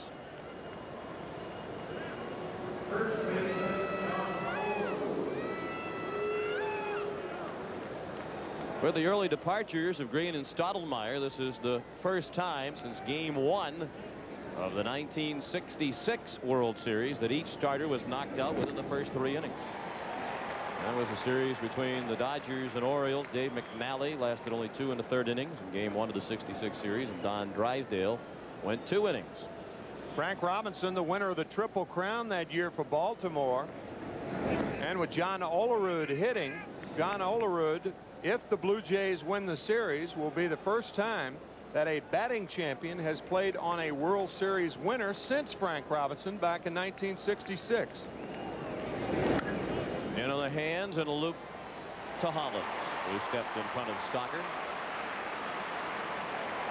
So Olerud is 0 for 2 now with the walk and the run scored last inning. He started the 4-run rally with the 1-out walk. He scored the first of the runs.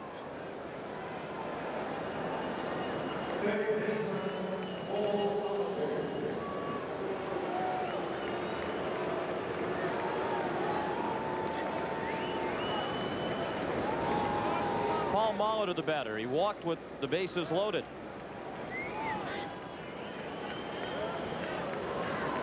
And singled and scored in the third. Popped up along the right field line. Eisenreich makes the catch. And that ends the inning. A 1-2-3 inning for Roger Mason.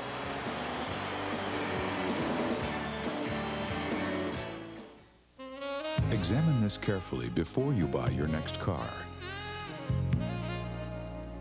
Not just because it has standard dual airbags and starts at under $11,000, but because this is the new Geo Prism, and 98% of the people who bought a Prism would recommend Prism to a friend.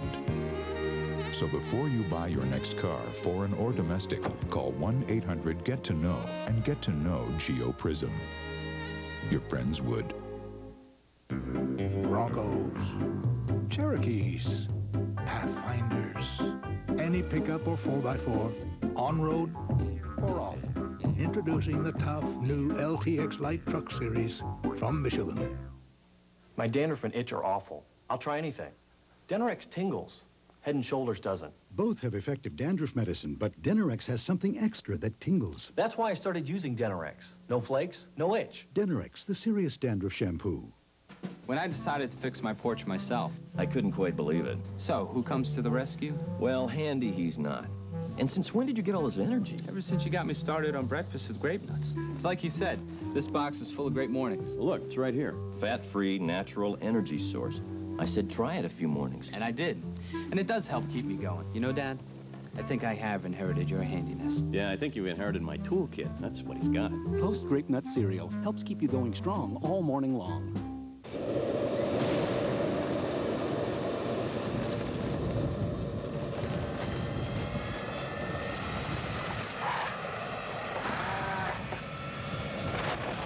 At Radio Shack, we've always made the latest technology easy to understand for your family.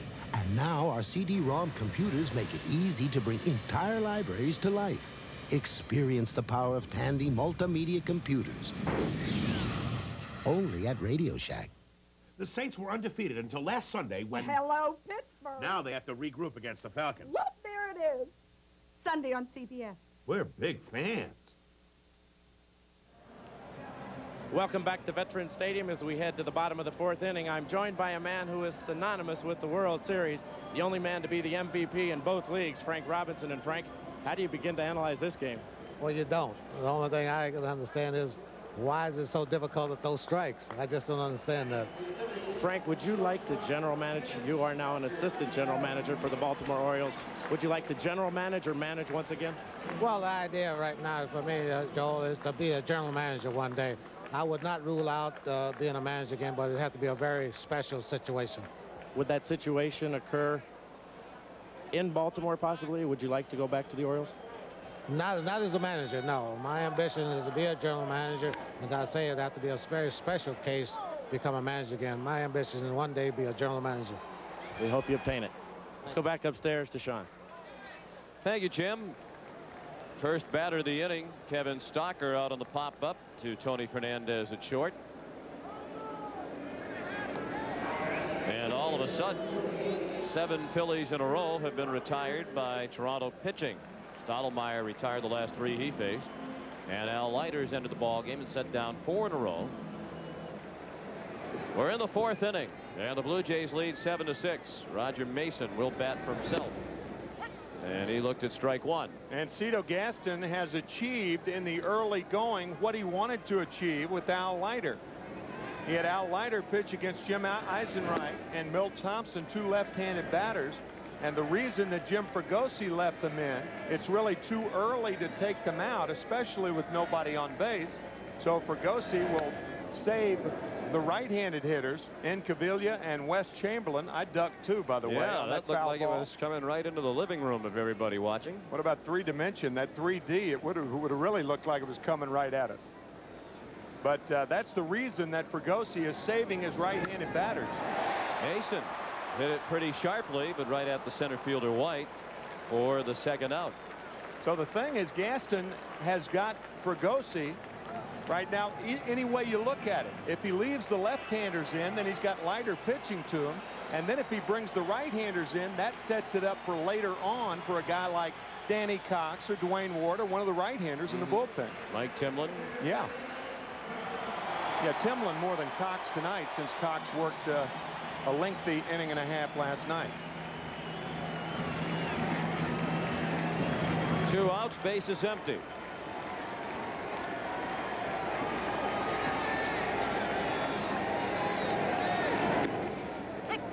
After an unprecedented start offensively, this game has started to settle down. Lenny Dykstra walked, stole second, and scored in the first, hit a 2-run homer to right field in the second. Leiter missed outside, 1-1. Leiter says he doesn't throw as hard as he did when he first came up to the major leagues at age 20 with the Yankees. He used to throw in the mid and high 90s then, but the last fastball to Dykstra clocked at 92 down below. Yeah, but see, Leiter features the stuff that can get left-handed hitters out the best, and that's hard stuff. Left-handed hitters hit soft curveballs and mediocre sliders against left-handers better than the hard stuff. So Leiter has that appearance of really jumping at left-handed hitters, and that's why he's so tough. Al's dealing with hard stuff off the field as well. He's taking correspondence courses during the World Series from Penn State University. Dykstra to right field and well hit. Carter at the wall. It's off the wall. Backed up by White. Dykstra has a double. And he just missed by a couple of feet his second home run of the night that would have tied up the ball game. He had a 2-run homer against Todd Stottlemyre his last time up. That gave the Phillies a 6-3 lead, and he's trying to tie it right here.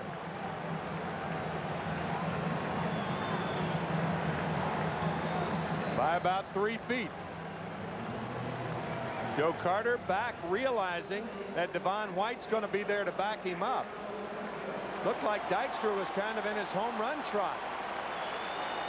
He's only going to go to second base anyway, and he makes it easily. Tying run in scoring position for Mariano Duncan. Ball one way inside. Duncan, who had 6 hits in the first 3 games, is 0 for 2 tonight. He's flying to right and to center. A double by Dykstra, just the 4th Philadelphia hit, his second. Toronto has 7 runs on 8 hits. The Blue Jays leading 7-6. Mentioned Al Leiter's taking correspondence courses during the World Series. His teammates tease him because he'll be spotted from time to time in the clubhouse reading textbooks. He just finished a course in political science and astronomy, math, and English. Going to have to wait until the season is over. He has about 50 credits toward his degree.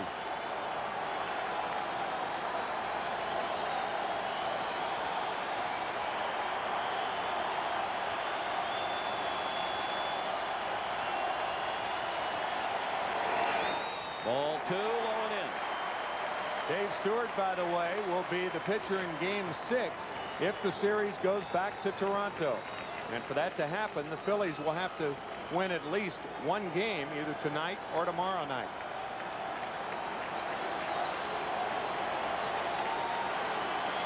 The 2-0. Breaking ball, and Duncan couldn't get to it.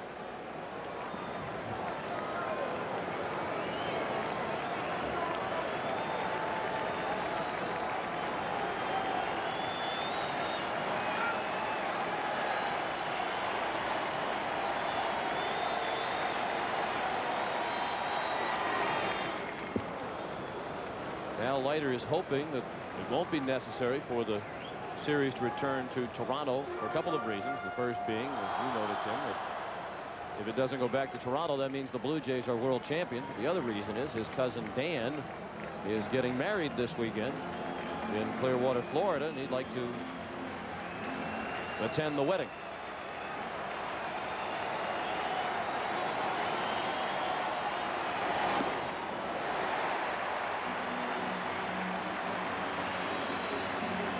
Duncan was the best Philly in this situation during the regular season. He hit .316 with runners in scoring position.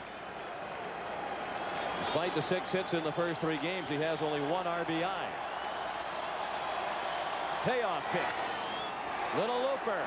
Could be a problem. It is. Dykstra around to tie the game at 7.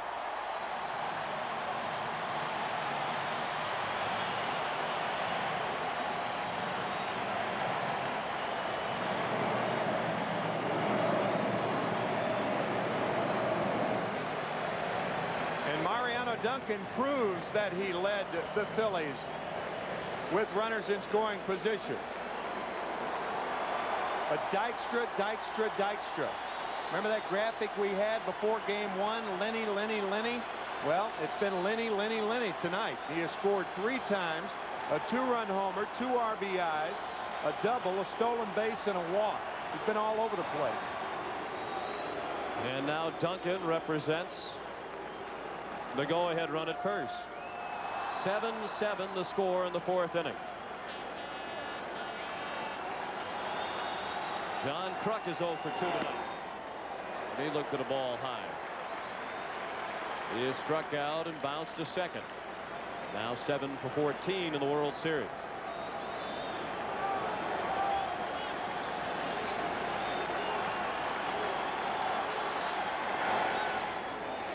Porter's dropped the pitch. It was up and in, 2-0.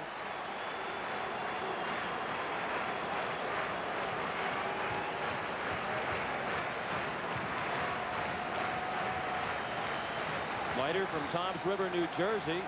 As a young boy, he used to attend games in this stadium, about 55 miles from his home.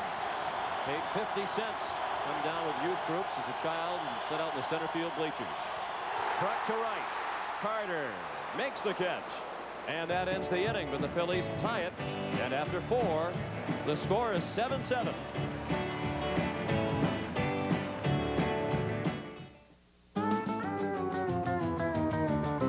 You've got to attack the courses. You've got to master the machinery. You've got to use all your resources. It's not really that difficult to earn the name Goodwrench. All it takes is all you've got. Goodwrench, raising the standards of performance on the track and in your GM dealership. Still going. Nothing outlasts the Energizer battery. It keeps Gentlemen, this pink fuzzy bunny is killing us. The future of Supervolt batteries looks bleak. And the latest attempt to develop our own mascot, the Supervolt Weasel, has fallen dreadfully short. To survive, we need to neutralize the Energizer bunny. But how? His battery. If we get his battery, no more Energizer bunny. And I'm in the process of finding individuals who can, how shall I say, assist us.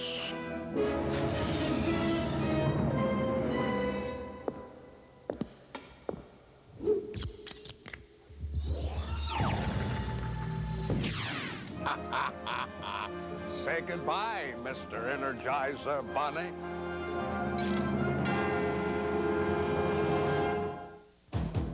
Now you can have the perfect World Series souvenir, the official 1993 World Series video.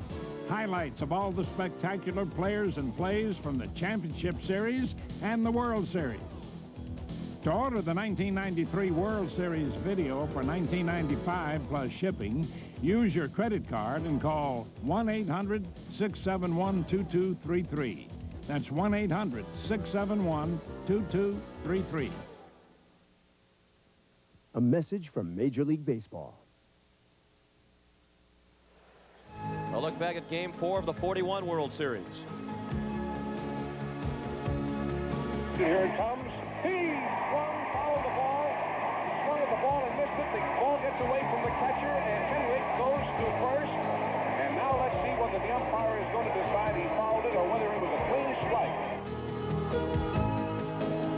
It was a clean strike with 2 outs and nobody on at the top of the 9th inning. The Dodgers were leading 4-3 when catcher Mickey Owen couldn't come up with that 3rd strike pitch. It allowed Tommy Henrich to reach first base and open the doors for the Yankees comeback. They scored 4 runs in the inning, won the game 7-4 to take a 3-1 lead in the series. The pitcher was Hugh Casey.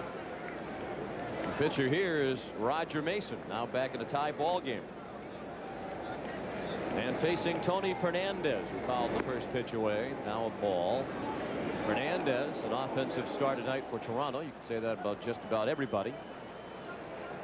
He has 2 singles, 3 runs batted in. He has scored a run. He's 2 for 2. Every time I see that clip of Mickey Owen reaching into the glove, and everybody talks about how catchers nowadays, because of the new mitts with the split in the mitt, that they've become one-handed catchers.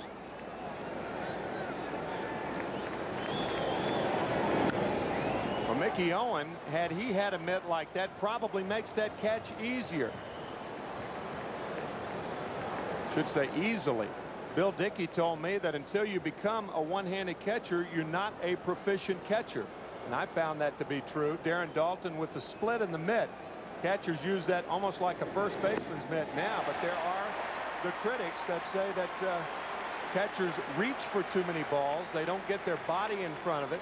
But if you combine the two, the new mitts and the body in good positioning, then that's the proper defensive setup as Mason gets Fernandez for the first out here in the 5th inning. First time Fernandez has been retired tonight. It's the 2nd strikeout for Roger Mason, who has now retired 5 in a row. Pat Borders, the hitter. Line foul. And misplayed by the ball girl in left. But it was a tough chance. And it gave Milt Thompson the opportunity to make a friend in the stands.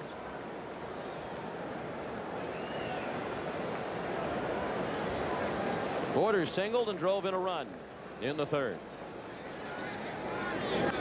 An inning in which the Blue Jays scored 4 times to take a 7-6 lead. The Phillies tied it with a run in the bottom of the 4th. Blue Jays, in existence since 1977, have been remarkably successful. They finished last the first 6 years, and the last 11 years have finished over 500. That is far and away the longest active streak of consecutive winning seasons. 1 world championship in 17 years for the Blue Jays. 1 world championship in 110 years for the Phillies.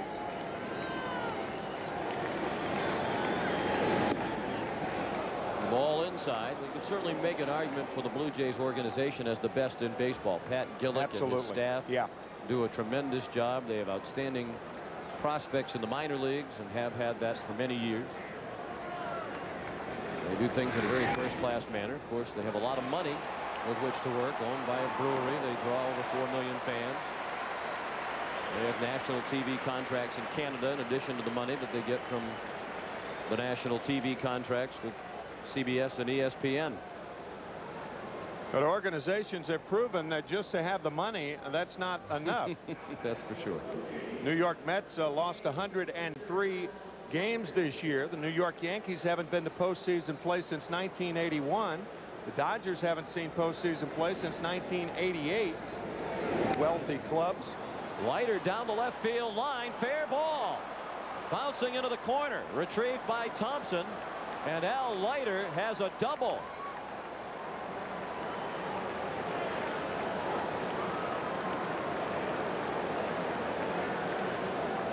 That is only the 5th hit by an American League pitcher since 1979. Tim Stoddard of the Orioles had a hit.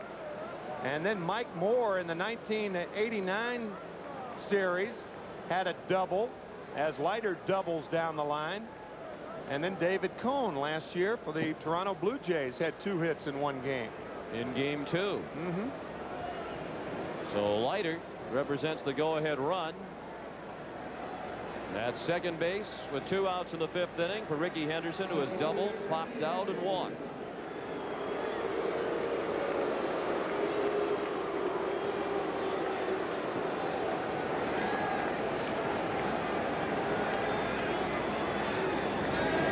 Ball 1 from Roger Mason.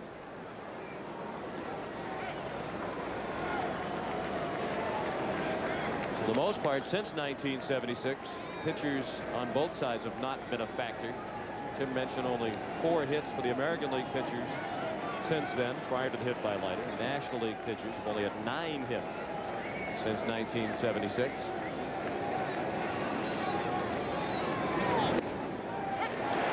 A ball and a strike on Henderson.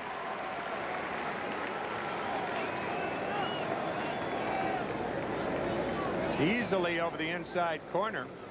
Rickey Henderson, we mentioned in game 1, he has that accordion strike zone. He keeps going up and down, much the same as Lenny Dykstra does from the other side of the plate. Very small strike zone. Rickey was hit on the left elbow by a pitch last night. A solid hit on the elbow, but Cito Gaston told us before the game tonight. Rickey told him the elbow feels just fine. 7-7 the score. 5th inning. 2 outs. Al Leiter, the runner at second. 2 balls and a strike on Henderson. Past the mound. Duncan shovels out at first. All in one motion. Duncan picked it up with the glove and flipped it to Kruk, and they just did get Rickey Henderson to end the inning. Terrific play by Mariano Duncan. He didn't need the bare hand, just the glove. Glove to glove. Long before we ever built the first car here at Saturn, we were looking for ways to be a little friendlier to our planet. We've had some great ideas. It's a car that runs on vegetables. No idea is too crazy. All told, last year we reprocessed over 40,000 tons of material. Take the bumper off of the car and make a skateboard. We can make the broken down glass into marble. To have a car that's totally recyclable someday would be a magnificent event. I'd like to be part of that. You think you're big time? Pacino. You're gonna die big time! De Palma. Never give up your friends, Dave. You are the only person that I can trust. I ain't going back to prison no matter what. If I ever see you here again, you die just like that. Academy Award winner Al Pacino. Got a dream, baby. Carlito's Way. Rated R. Exclusive engagement November 10th. Starts November 12th everywhere. Love this place. It's the new Burger King Everyday Value Menu. Your favorite Burger King foods at lower everyday prices, like the delicious Whopper Value Meal for only $2.99. The new Burger King Everyday Value Menu. Have it your way. What would you do? Don't make a sound. Just give me the keys. How would you react? Where's your wallet? It's in my briefcase. Get it. Get it. Would you do the unthinkable? Put down the knife. For the first time in 12 years, this drama captured all 3 of Emmy's top honors. Was he holding a knife when you shot him? Best Actor, Tom Skerritt. I ask you a question. He was trying to kill me. Best Actress, Kathy Baker. You seem to be taking this very personally. In Emmy's Best Drama Series, the critics call it amazing, a classic. The defendant is the mayor of the town. I will not call it self-defense. Friday, you cannot miss the most shocking season premiere of the year. I don't think he's a criminal. It's vigilantism. The people think you're a hero. I looked right into his psychotic eyes, and I pulled the trigger. Experience TV's best hour. Will the defendant please rise? Don't miss the explosive season premiere of Picket Fences in 2 nights. A remarkable play to end the 5th inning by Mariano Duncan to just get Rickey Henderson right there. Ball's in the glove, hand is not on the bag. We talked about the gloves of a catcher. Sometimes the larger gloves for an infielder can be an impediment to making a play like that because the ball gets hung up in the web often. Rickey thought he was safe, but as you could see, he was out. Tim McClelland of the American League is the first base umpire. So halfway through the ball game, we're tied at 7. And Dave Hollins leads off. He's a switch hitter, a much better hitter right-handed. He hit almost 100 points higher from the right side this year. He walked and scored in the first. Popped out to the catcher Borders in the second. Al Leiter's pitched 2 innings of relief. He's allowed 1 run. A bunt and a good one. Molitor not in time. That was Molitor's first chance on a bounding ball down at third base, and he handled it cleanly, but simply had no chance to get Hollins on a good bunt. Playing deep, and he does make a nice play on the ball. So even though Molitor did not get the out, possibly that primed him for a play later on in the ball game, as Hollins becomes the first Philly to take advantage of Molitor defensively.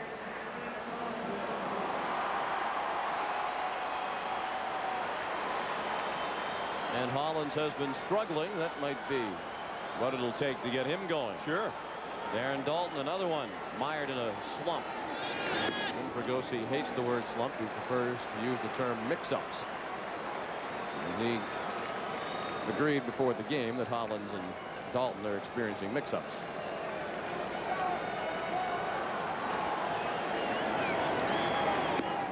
Breaking ball for a strike, 1-1 on Daulton. Well, and during the season, it is a mix-up. But in the World Series, in Game 4, it's a slump.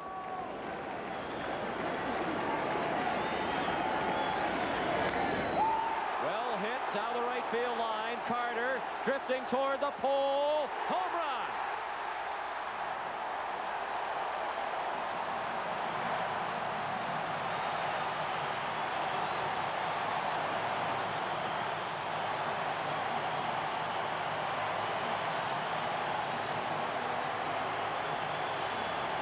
Perhaps that's the end of the mix-up for Darren Daulton. A 2-run homer, and the Phillies are back on top 9-7. How do you get out of a slump?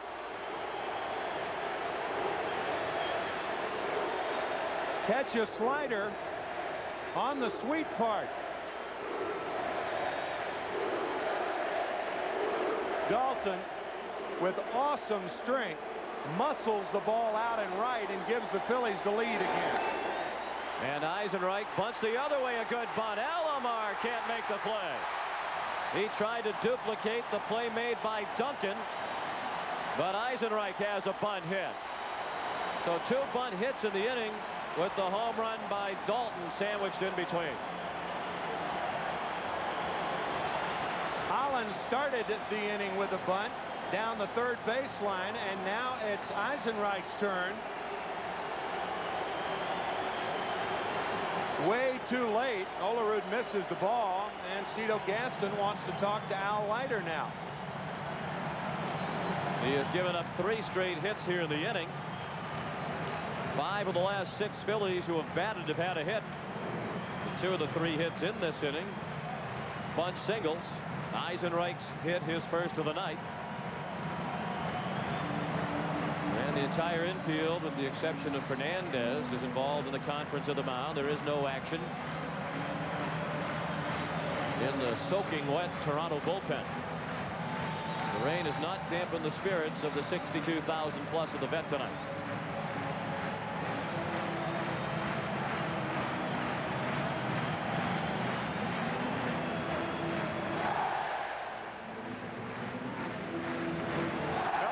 With Milt Thompson here, normally with the pitcher coming up, he'd be the 3rd hitter from Thompson. You wouldn't do that. But David West is up and throwing for the Phillies. Jim Fregosi telling us that he most likely would be the guy up tonight after Roger Mason. Down the left field line, Milt Thompson has a hit. Eisenreich streaking toward third as Henderson plays it. He's waved around. Eisenreich will score. And the Phillies lead 10-7, a double for Milt Thompson.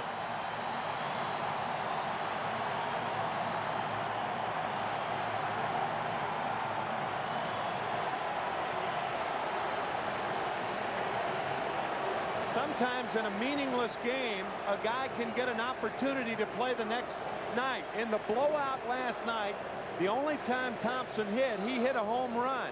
That gave him the entree to play tonight, and he's driven in 4 runs with a bases-loaded triple and now a run-scoring double. But were it not for that home run last night, Incaviglia may have been the left fielder this evening. Terrific night for Milt Thompson.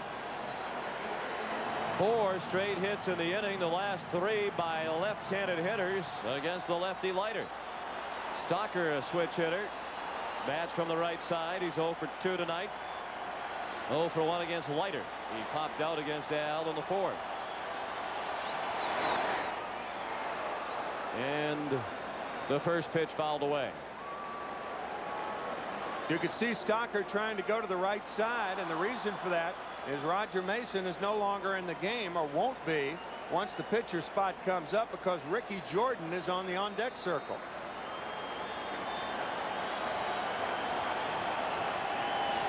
Still nobody out. 5th inning, 10-7 Philadelphia. They've taken the lead with a field goal here in the 5th.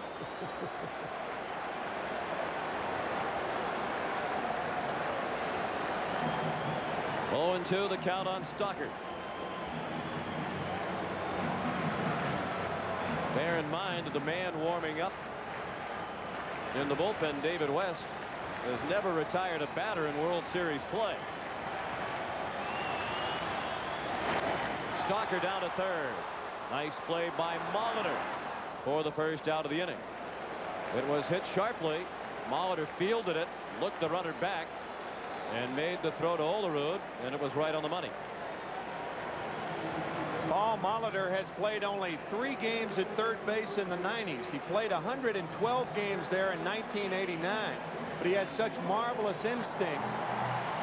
Situation where he's a terrific base runner, so he knew the base runner would come over if he didn't look him back. What could be a routine play for a lot of third basemen, it's understandable that it's not for Molitor this evening. Ricky Jordan batting for Mason. Jordan 2 for 9 with a couple of singles. And West will be the new pitcher when we go to the top of the 6th. The Phillies will have at least a 3-run lead. It is raining very hard now. What was a drizzle all night is now a very steady and significant rainfall.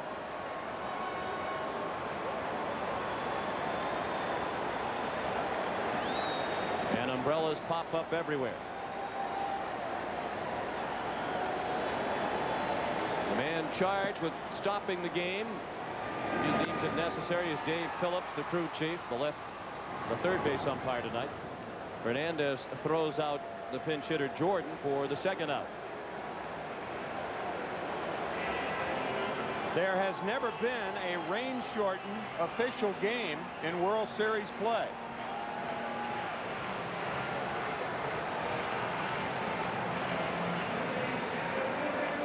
But it is really coming down here.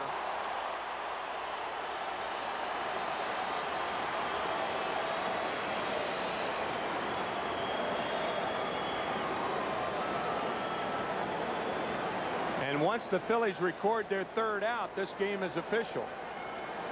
It's actually official right now.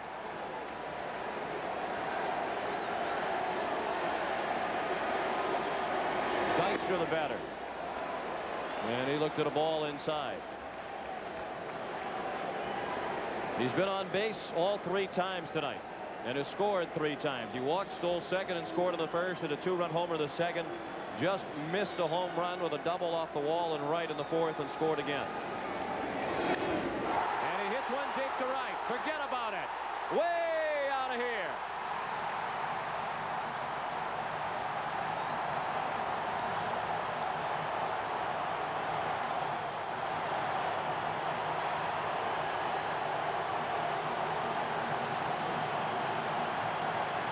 What a night for Lenny Dykstra. His 2nd home run.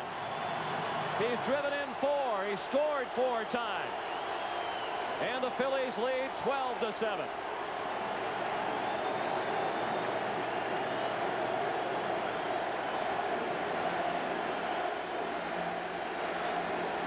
Awesome. mean, did he ever get all of this one? And he just missed a home run by 3 feet his last time up. 2 home runs, a double, 4 RBIs, 4 runs scored, and we're in the 5th inning. So Al Leiter, who was so impressive in relief in gaining the win in Game 1, has been pounded by the Phillies tonight. He gave up 1 run last inning and 5 here in the 5th. And just as Stottlemyre stayed in to absorb a beating, Leiter continues on.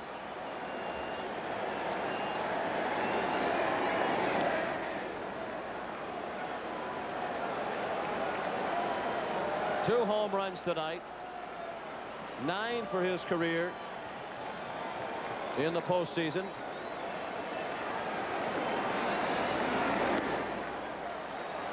And a count of 1-2 on Duncan.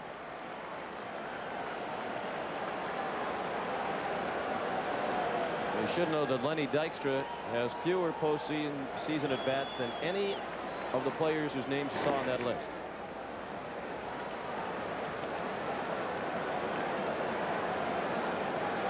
It is an official game, and the heavy rain has subsided back to the light, persistent nuisance drizzle.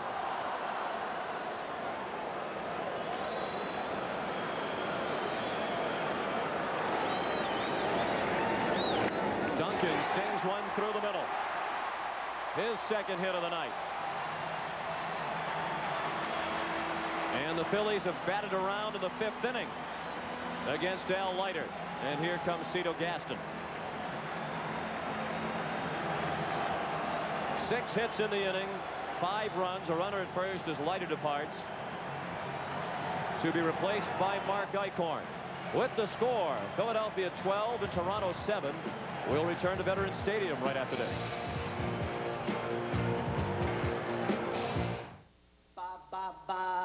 Bob is back. Bob is back. He's back.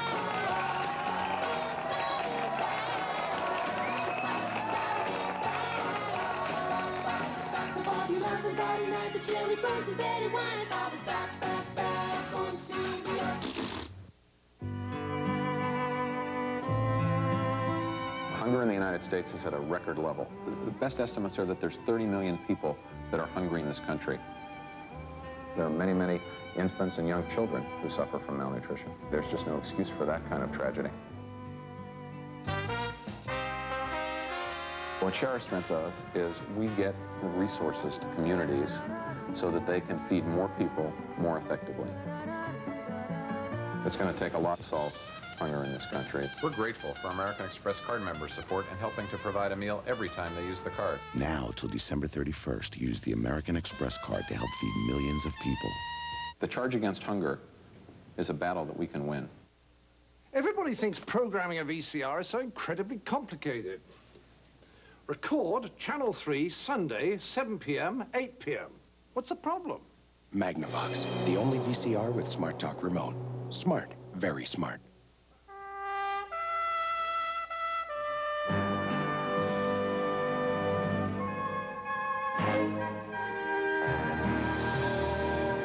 Cellular One has set up state-of-the-art cellular service that reaches clear across America.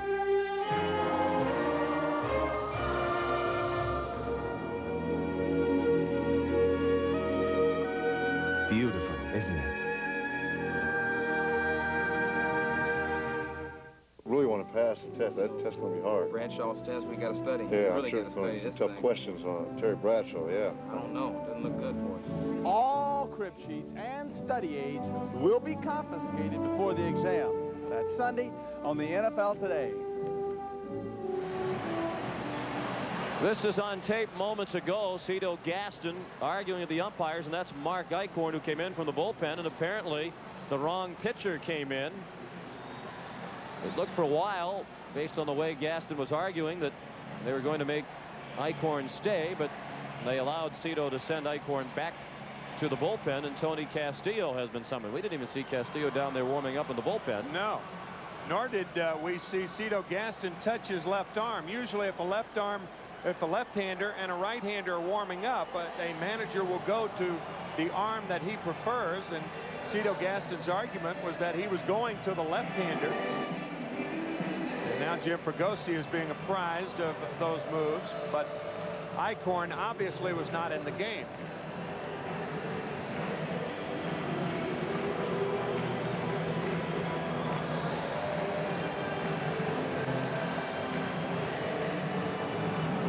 Let's go back. Here is Cito Gaston coming out with the hook for Al Leiter.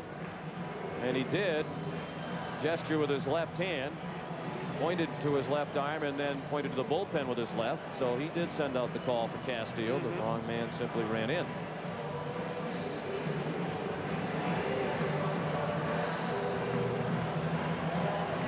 We understand that Jim Fregosi's conversation with the umpires pertains to the bullpen phones not working, and that was part of the problem. Apparently they could not communicate by phone. Sean, we were kidding earlier about double figures for both teams. I still feel like that is a distinct possibility. A lot of time left for the Blue Jays to get in double figures, but look at the run total in the 4 games.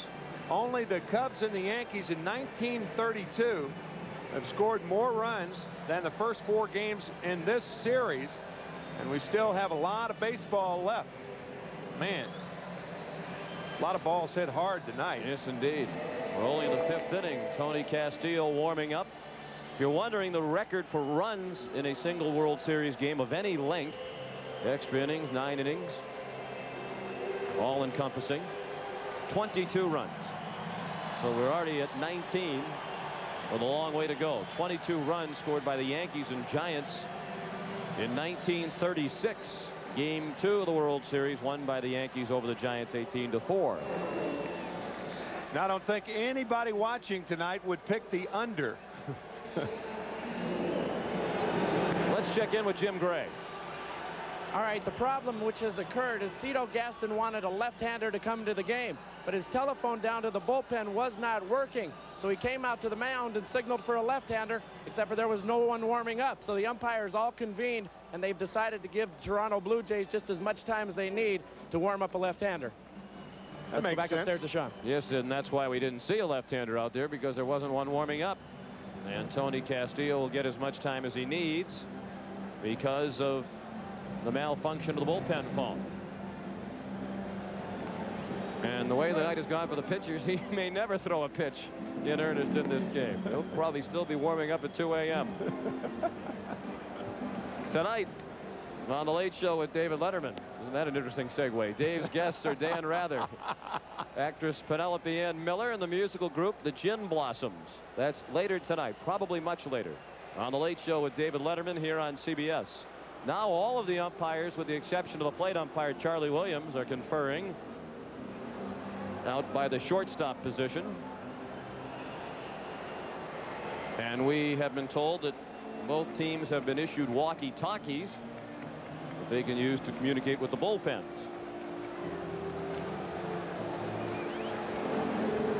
Well, what else can happen tonight?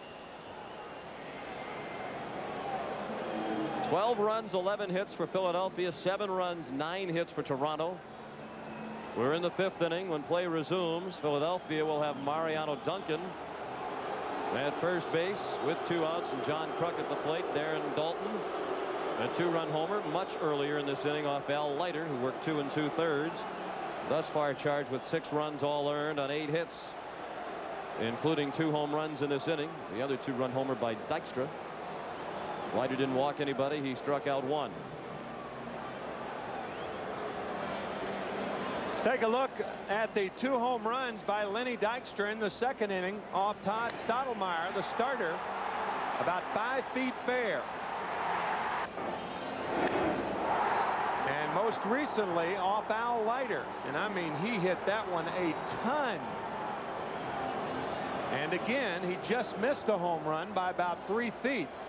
So 2 homers, a double, a walk, 4 RBIs, 4 runs scored, and a stolen base.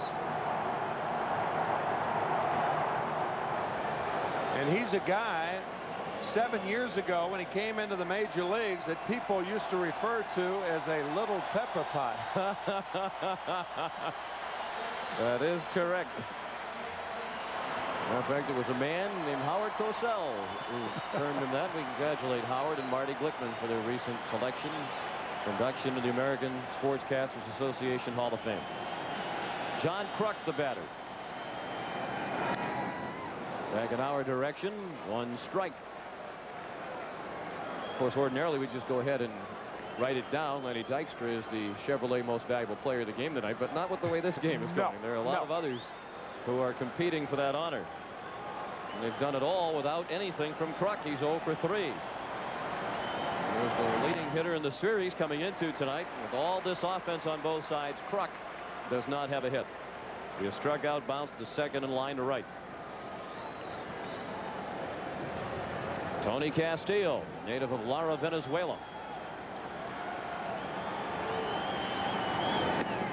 Missed with a breaking ball.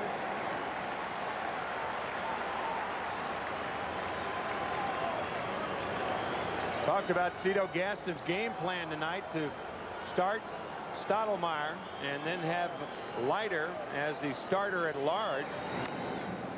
Didn't work out. No, to this point have each been charged with 6 runs.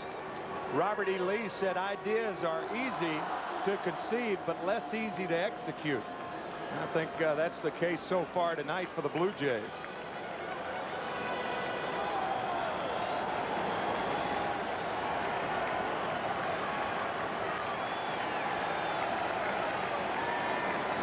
The runner goes, and the ball dropped by Borders. So Duncan has a stolen base, his first of the game and second of the World Series. People might think, well, with a 5-run lead, is it time to call off the dogs? Not in a game like this. I think you open things up. No lead is safe. Duncan running, and Borders actually thought he caught the ball. He reached in to grab it, but it was trickling behind him. Now a runner in scoring position, and the count has gone full on Kruk.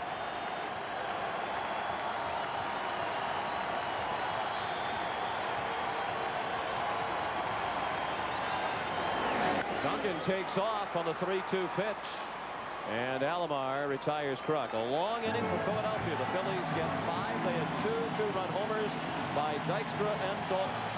12-7 Philadelphia. Okay, it's fixed. You sure? Looks a little strange. Oh, I've done this before. Watch.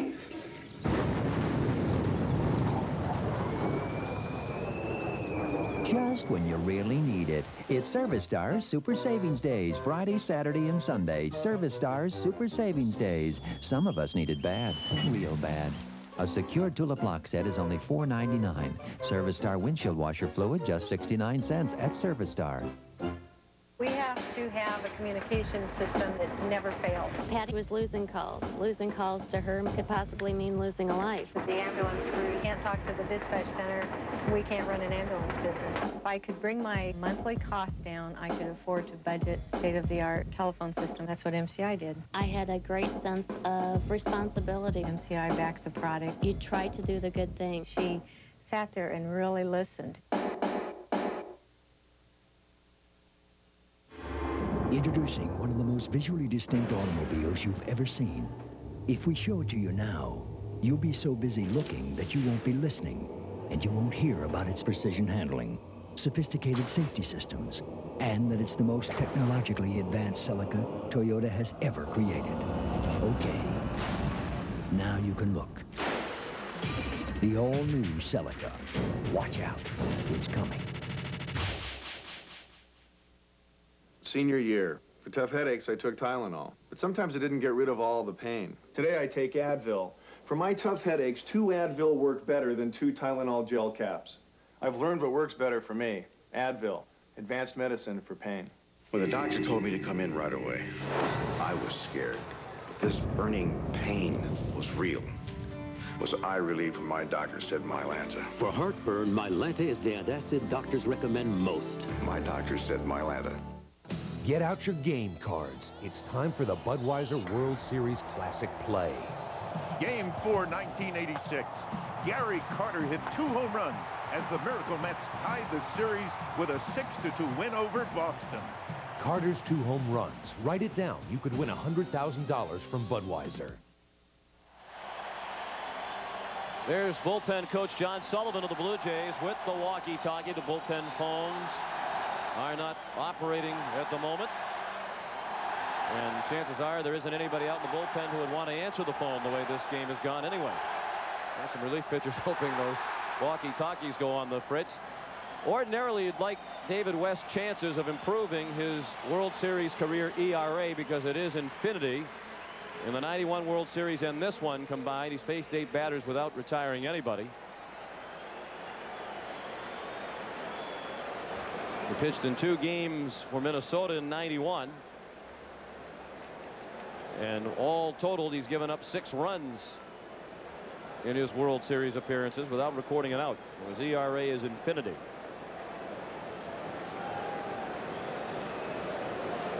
But trying to get the monkey off his back, he comes into this setting. 12-7 after 5. I thought we showed Rescue 911 last night.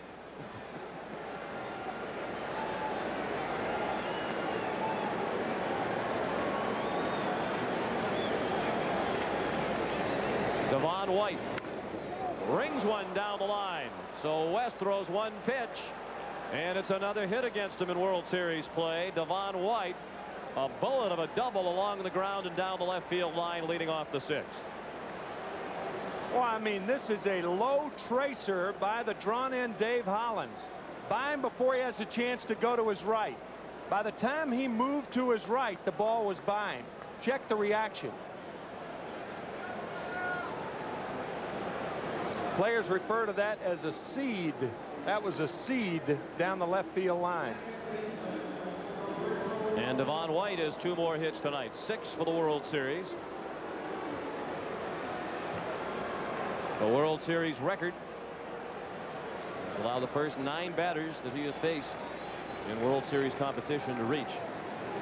Giants pitcher Hal Schumacher allowed 8 consecutive men to reach safely in the 33 and 36 World Series. And the beat goes on. Here comes White around third to make it 12-8. 2 pitches and 2 hits off West. The second by Roberto Alomar. His 2nd hit of the night, 1st RBI of the night, 5th of the series. And here comes Johnny Padres to speak to West.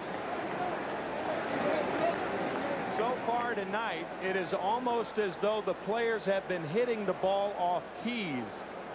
There have been as hard to hit balls in this 5+ innings as I've seen in a long, long time. And that ties the record for most runs combined over the first 4 games of a World Series. Blue Jays and Phillies with 56 runs combined in the first 4 games. Still a long way to go tonight. One of the strange things about this game, 12-8 in the top of the 6th inning, no errors on a wet field. Joe Carter, the batter. He had a single in the 1st inning and scored. He's popped out twice since then.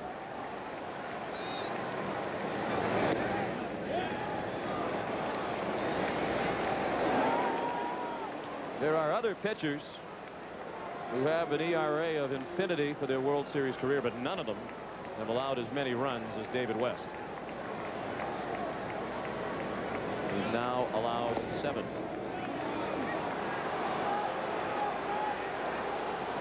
Or check that, 6.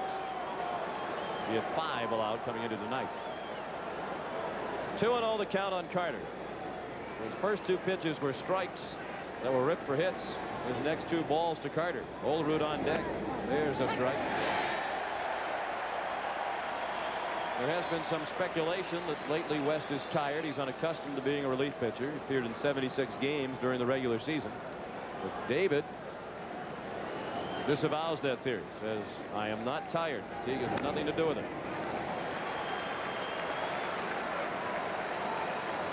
Bobby Thigpen warms up. I think it should be pointed out that if it weren't for David West, the Phillies probably don't reach postseason play.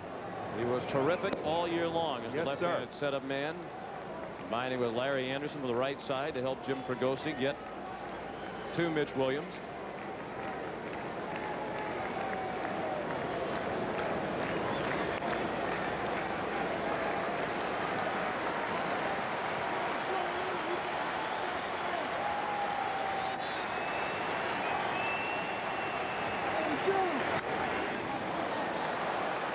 That should be an out. And it is. Eisenreich makes the catch. Alomar tagged. And that brings David West's World Series ERA down to 162. He has pitched a third of an inning officially now in World Series competition over 4 appearances and has been charged with 6 earned runs.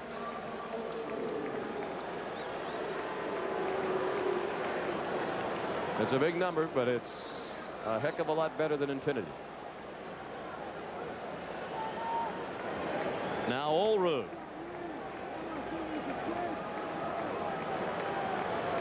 (12-8) Philadelphia in the 6th inning. Alomar at first. Olerud to left. Long run for Thompson. He won't get it. Alomar on his way to third. Olerud will stop at first. And all of a sudden the Blue Jays have the tying run in the on-deck circle. And Olerud has his first hit of the night.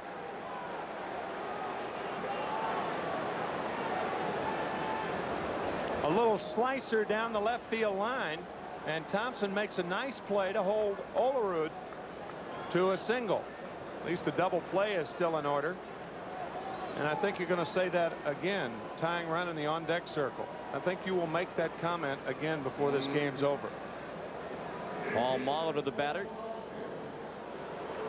He walked with the bases loaded to collect an RBI in the first. He singled and scored in the third, fly to right in the fourth.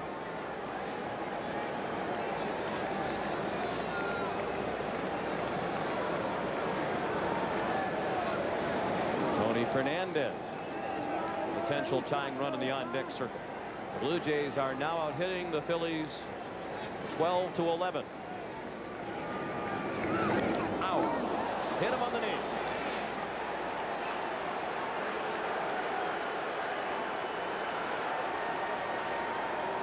Well, that sounded like it hit bone. You could hear that from up here. It looked live, and of course tough to tell with a pitch of that velocity is if it hit him right on the knee. Right on the kneecap, it appeared. Oh boy.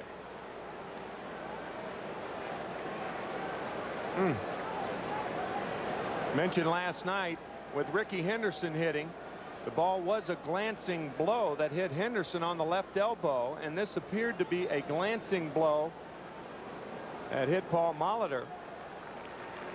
And he appears to be all right. Those balls that hit you and land about 3 or 4 feet from you are the ones that really hurt. They seem to stick in there a little longer. Paul appears to be all right. Cito Gaston's concern was that he'd hurt himself in the field, unaccustomed to playing third base. That brings the tying run to the plate with 1 out in the 6th. 12-8 Philadelphia. And Tony Fernandez will be the batter. We're waiting for Molitor to get ready at first base. Fernandez a 2-run single in the first, an RBI single in the third, and a run scored. And he struck out swinging against Mason in the 5th.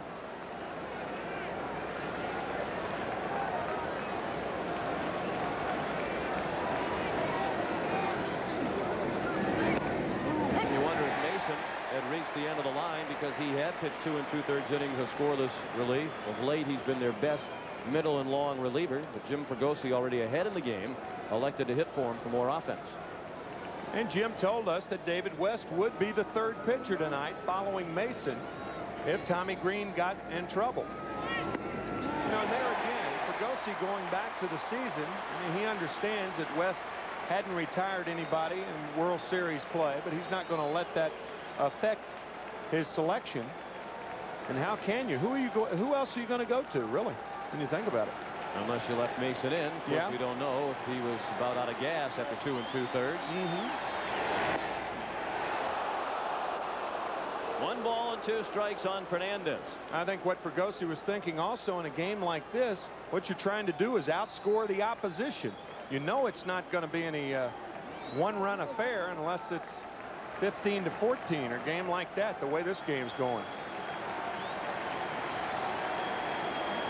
The 1-2 is low. Pat Borders is on deck.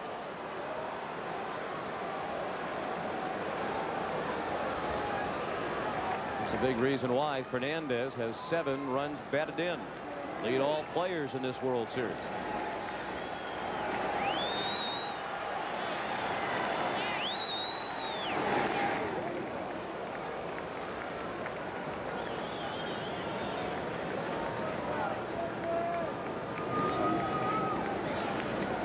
West, 29 years old, from Memphis, Tennessee. Has pitched in the organizations of the New York Mets and the Minnesota Twins.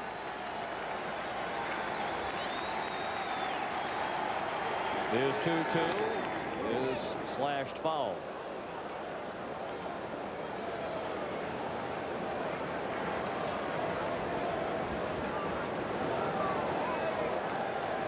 Toronto sends 8 men to the plate in the first inning, 9 men in the third, and Fernandez is the 6th batter of the 6th, and there is still just 1 out.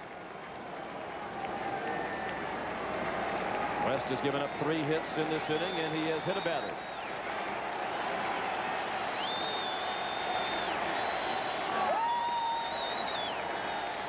Another 2-2 pitch. Chopped over the mound slowly. They won't get 2. They may not get 1. They just barely did it first. Fernandez out. Alomar in. And it's 12-9. And Tony Fernandez has his 4th RBI of the game. All the Phillies wanted was an out. They'd take the double play. Obviously, the way this game's going, every out is so huge and so tough to come by.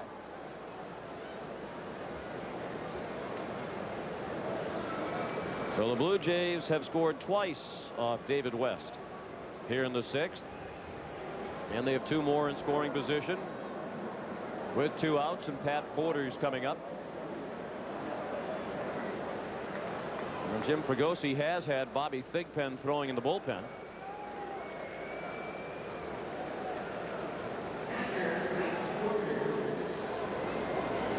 But West will continue on to pitch to Borders, who's 1 for 3 with an RBI single. That was in the 3rd. He's the tying run at the plate in a 12-9 game in the 6th inning.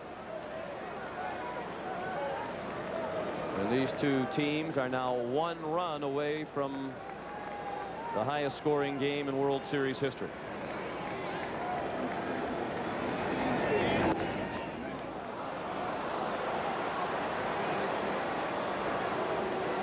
Ed Sprague is in the on-deck circle with pitcher Castillo due to bat next.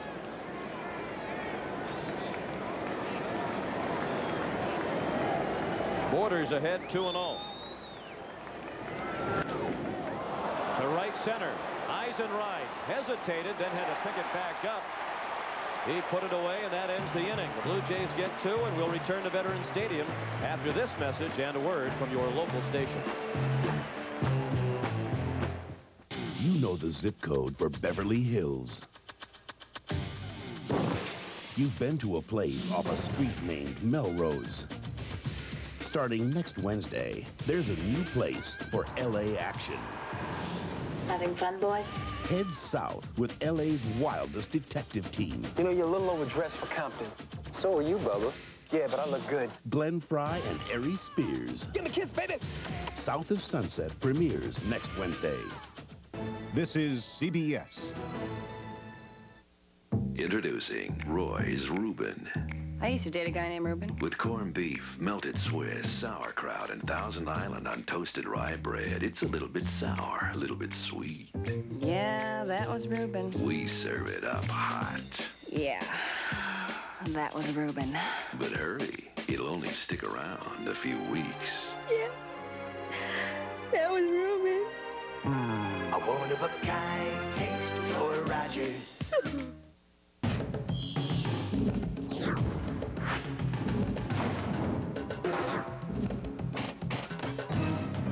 It's here. The new 94 Plymouth Voyager. Dual airbags, reclining integrated child safety seats. The safest minivan in the world. And with air and automatic, you get all this for just this. Want the safest minivan ever? Come to the minivan store. Only at your neighborly Chrysler Plymouth dealer. Dear Midas customers, now save 25% on brake shoes or pads, guaranteed for as long as you own your car. And we'll fix the brakes on most cars the same day you call. That's the Midas way, the way it should be. And talk about the way it should be. Right now, Midas will give you 25% off brake shoes or pads. And with your 25% off, you'll also get a free oil change, a free lube, and a free filter. But you better hurry. This offer ends soon. World Series wall to wall. On the Channel 10 News after the game. Mike Schmidt threw out the first ball before last night's game. 548 career home runs, 3 times the MVP, and he joins us here in the booth. And on a night like tonight, you must want to grab a bat and go back up there to the plate. I don't know about that, Sean, but it is a great hitter's ball game. You know, we haven't seen one in a while, at least when both teams are knocking the ball all around. And I don't think we're done yet, Timmy. What do you think? 12-9? I don't think it's going to end that way. No, we're picking the over, Sean and I. There are people tuning in. 14-13, you know, 16-14. We've been involved in a few of those. I'll tell you there are 2 games that I remember. You against the Chicago Cubs. Right. You had 4 home runs in April of a 1976 game. And Great memory. In that game, we were behind 13-2 with nobody on and 1 out in the 6th inning. Mike hit his first home run off Rick Russell. He hit his 4th home run off Paul Russell to win it for us in the 10th inning.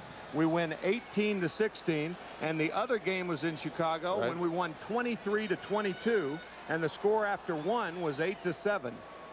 How do you remember these things? Vivid details. I played in both those He does research. Look at all this stuff right here. He knew I might be on tonight. That's right. I knew it was going to be this type of game. Good seeing you guys. You want me to stick around? Absolutely. Hey, you need a little help. All right. We're going to be here a while, Michael. Dave Hollins rings one to left center. White watches it fly off the wall and a hop. And Hollins, on the first pitch of the bottom of the 6th, has a double.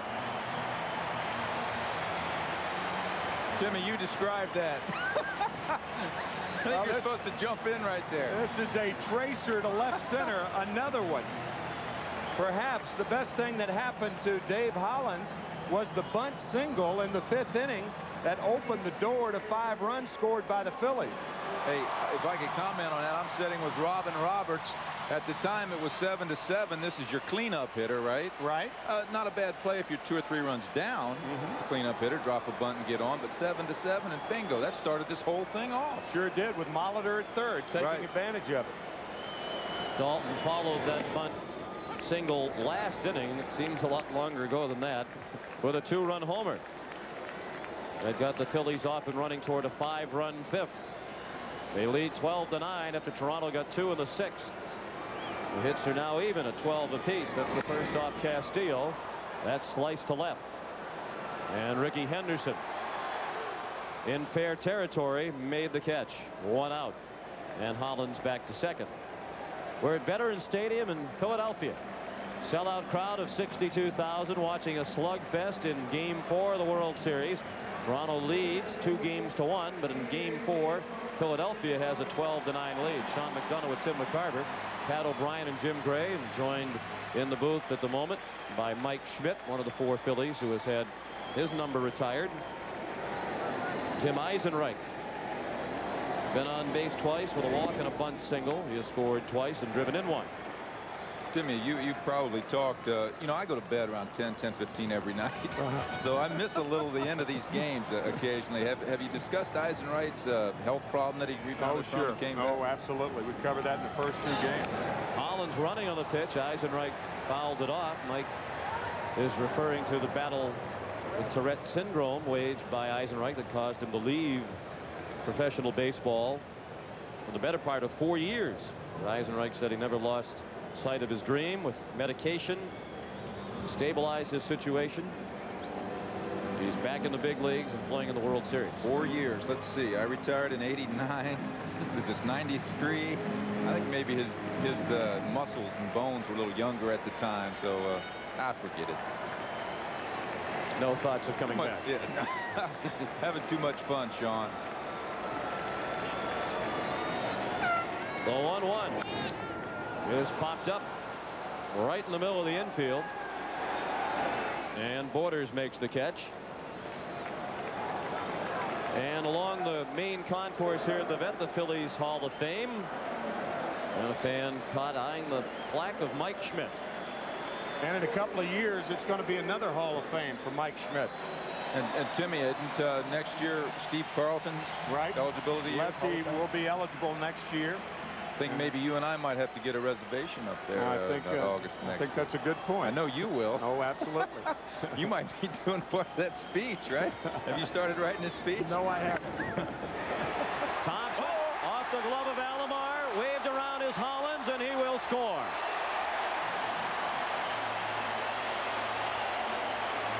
(13-9) Philadelphia.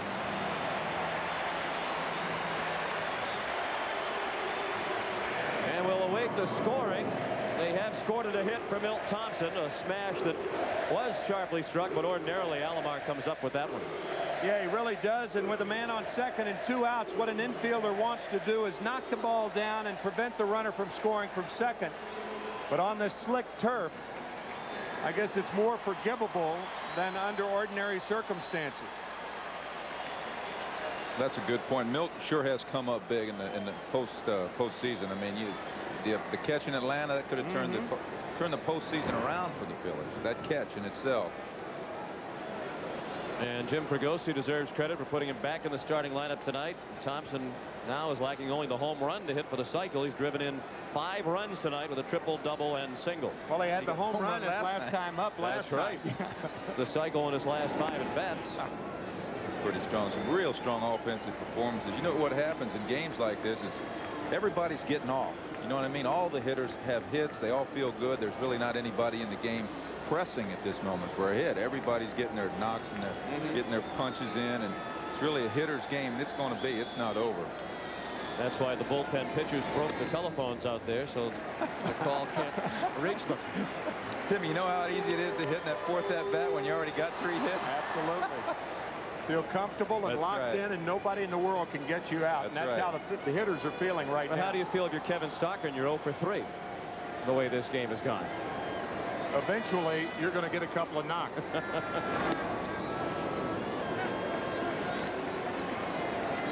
The record has been tied with the 22 runs in this ball game. The tie is not only a World Series record, but a postseason record. Most runs in any postseason game. Game 2 and 36 in this game tonight. My guess is we're going to go to 30 hits here before the night's over, Sean. Only 5 away. This record may never be broken in our lifetime. 25 hits between the two teams. 22 runs. Still no errors. The run in this inning, the first charge to Castillo. In the 6th, 13-9 Phillies, and a ball just outside at ball 4.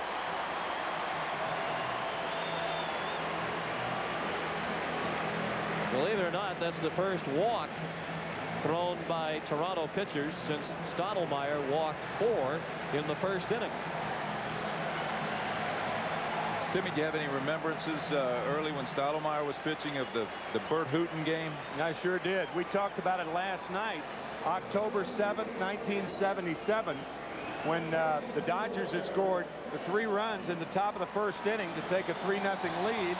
And by the 3rd, the crowd had become so rambunctious here at Veterans Stadium that they actually booed Bert Hooton out of the ballpark, and Hooton has admitted that. That's right. He couldn't come near home plate. I mean, he could come near the strike zone. And Robin and I were also talking about that. In fact, I was wondering why somebody didn't jump out of the dugout and say, "Scream louder, scream louder." Yeah, right. Even though that hasn't been the case tonight, I don't think the crowd has really been involved in the performance of the Phillies, other than the bottom of the first inning when the Phillies came back on that hit by Milt Thompson, the bases loaded triple.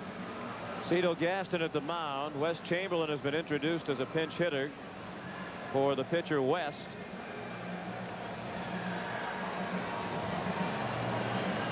And there is no action in the bullpen. for Toronto. And they've allowed Gaston a very lengthy discussion. Finally, he heads back to the dugout. So here comes Chamberlain, the 6th batter of the inning. And if he could get on, what kind of stage would we have set with the guy on deck? That's right. Lenny Dykstra is on deck. He's already hit 2 home runs tonight.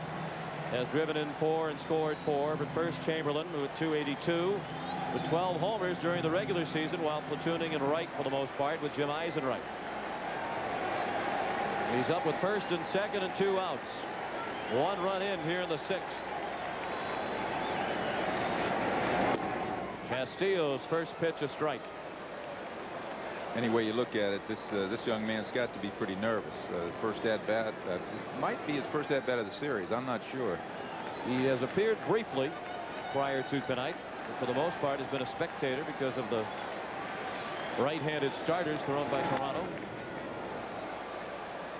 And Jim Fregosi says that Chamberlain all season long has accepted his platoon role well. He's only 27 years old. He'd like to play every day, obviously, but part of his process of maturing this year was accepting the platoon situation very well. The numbers off that Phillies bench are amazing this year. I know you guys have touched on it many times, but it's good to see it's a 25-man game. And Chamberlain strikes out, ending the inning. Just 1 run for Philadelphia. Mike Schmidt, thanks so much for the visit. Sean, a pleasure to be here. Thanks, Jimmy, Michael. thank you. You guys do a wonderful job. Good luck the rest of the way. I'll be watching. Right.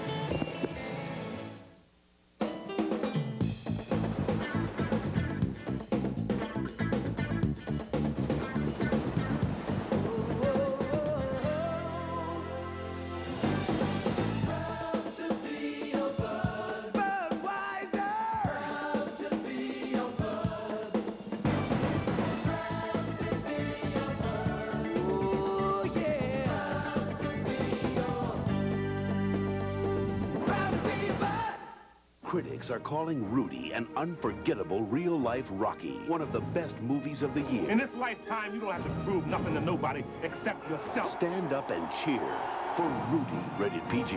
Now playing in select cities, starts Friday everywhere. Free now. What are you thinking about out here? I don't know. I just don't think this perm looks natural. Perm? You think you've got problems? Take a look at these split ends. Men don't really talk about their hair. They just want it clean. Prel cleans gently without a lot of fancy ingredients. So till guys want more than nice, clean hair. That's it. I'm bringing in Fisher. He's got those nice highlights. There's Prel. We're just talking clean. John Rainwater, 207,258 miles. Willia Bailey, 124,708 miles. For the last few years, over 60,000 Toyota truck owners have shared their 100,000-mile stories with us. 60,000. Judging from that kind of response, it seems when people think of reliability, they picture a Toyota. Got 100, 200, 300,000 miles or more? Call us. Toyota trucks, you just gotta love them. CBS Sports coverage of Game 4 of the 1993 World Series is brought to you by Budweiser Beechwood Aged for a crisp, clean, classic taste. Toyota and their full line of quality cars and trucks. TriStar Pictures' Rudy, now playing in select cities, starts Friday everywhere. And by Compact Computer Corporation. Through 6 innings, the Phillies lead 13-9. They've out-hit the visitors 13-12. Neither team has made an error. And as we go to the 7th, the new pitcher for Philadelphia is Larry Anderson. He's the 4th Philadelphia hurler of the night. Larry Anderson, the oldest reliever in the National League, 40 years old. The only pitcher older than Larry, Charlie Huff of the Florida Marlins. He's appeared in 2 games, worked 1 2/3 innings, and he has given up 2 earned runs on 3 hits. It's 13-9 Philadelphia, and a note just handed to us, the Philadelphia Eagles football team has only scored 16 points the last 2 weeks. So if the Phillies score 3 more runs, they'll catch them in points. They had troubles with injuries at quarterback. They might want to consider Lenny Dykstra. He's had no trouble putting points on the board tonight. And how about this? Tony Castillo is batting for himself. There are other options out there in the Toronto bullpen. Timlin, Eichhorn. Although you wonder if Eichhorn's appearance actually counts. He trotted all the way in, then they sent him back.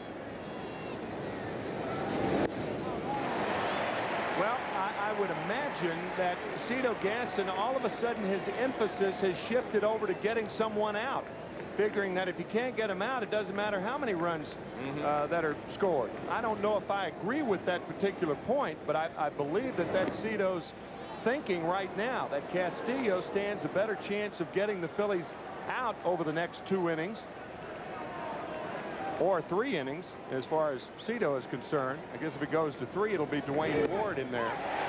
Castillo called out on a 2-2 pitch on the inside corner.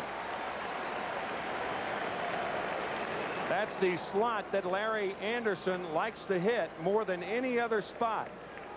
It's at the hands to left-handers, that slider, and down and away to right-handers. And perhaps Cito Gaston is thinking, even if you give up for all intents and purposes the first out of the inning, the way this game is going, with only 2 outs with which to work, you might score 4 or 5 runs. Yep. Certainly reasonable thinking, but usually in the 7th inning you just don't see that when you're trailing by 4. Ricky Henderson, 1 for 3, a double in the first inning. He's also walked tonight.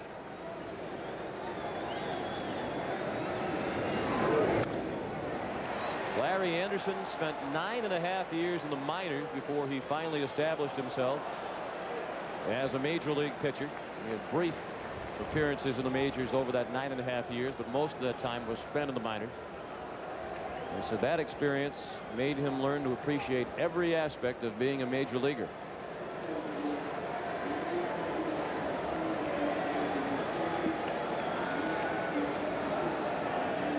Two to count on Henderson. Devon White on deck.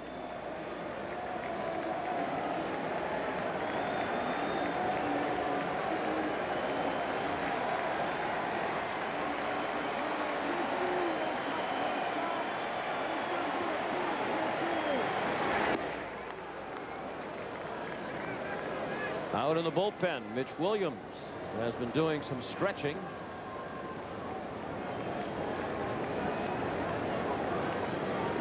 How could a game like this possibly end without Wild Thing entering it at some point?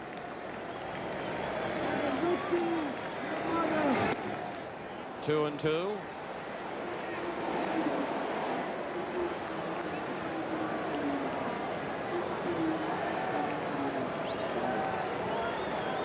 $62,731 the paid attendance here tonight at the Vet. We'll be talking about this one for a long time. Henderson called out. Back-to-back strikeouts here in the 7th for Larry Anderson.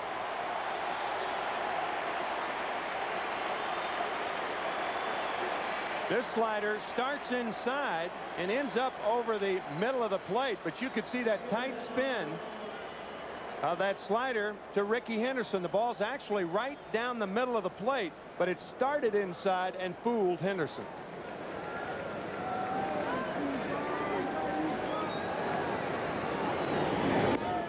First pitch to White, apparently high. He has singled and doubled and walked. Has scored twice and has driven in 1. 13-9 Philadelphia in the 7th. The ball outside, 2-0.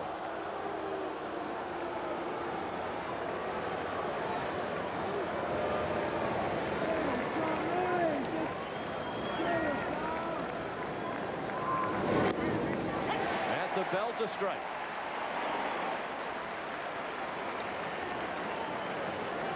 Anderson has pitched with Cleveland, Seattle, the Phillies, Houston, Boston, San Diego, and back to the Phillies.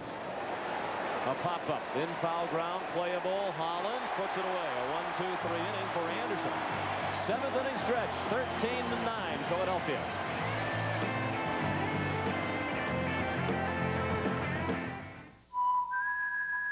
Besides being an educator, Jim Elkins is a collector of antiques and an occasional Montana trout. Having owned a dozen Toyota cars, Jim naturally made the T100 his first Toyota truck. Your typical big truck owner? No. But then the T100 is not your typical truck. Observe the Detroit Free Press. The cabin reminds one of the Toyota Camry in equipment and comfort. The Toyota T100 puts you in a whole new class. What do you mean I can't do that? Please, don't pull that on me now. I'm pressing enter. You're the computer. You tell me where the file is. Huh? Don't just sit there blinking. Enter. I'm gonna give this to you, but I want it back. The idea of talking to a computer is certainly not a new one. Open status report. Getting a response certainly is. The new Desk Pro with business audio from Compaq. My wife asked me for a diamond, so naturally I went to True Value, where the guy got me the right brush, roller, all the right stuff. He even kidded me. Paint it and he will come. Will he ever face a big league hitter? Who knows? But judging from the drool on his chin, I'd be waiting on the spitball. For your free 101 Painting Tips booklet, visit your local participating True Value. Oh, Mr. Energizer Bunny, out for a stroll.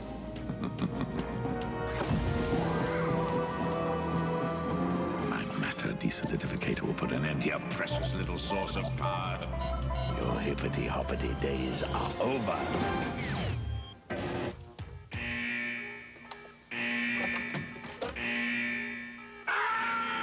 Still going. Nothing outlasts the Energizer battery. It keeps going and going. Tonight, Pigman attacks none, escapes in UFO. Dan Rather drops by. Hi, I'm Dave Letterman, and I can eat my weight in ballpark nachos. Seventh inning stretch, and this raucous crowd of the vet on its feet. Looking forward to the next at bat of Lenny Dykstra, who will lead off the bottom of the seventh.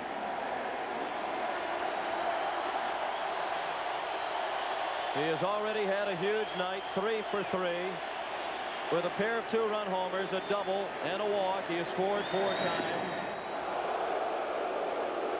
And has stolen a base, and Castillo came up and in with the first pitch. I think that was predictable. Lenny Dykstra with that great night. Dave Bristol, manager of the Reds, used to say it's a compliment to get knocked down. That means you're doing something. Coupled with the fact that Molitor was hit on the knee. Obviously, it was not intentional. You say obviously. You don't think it was intentional. Hit by David West. And Henderson was hit last night. Taking all the way, and it's 2-1.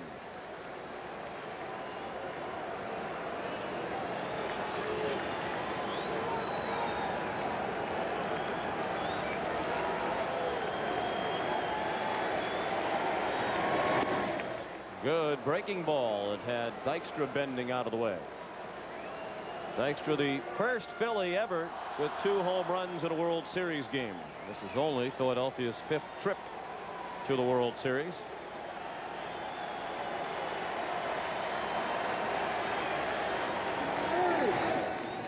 And the count has gone full. Dykstra, then Duncan and Kruk in the bottom of the 7th.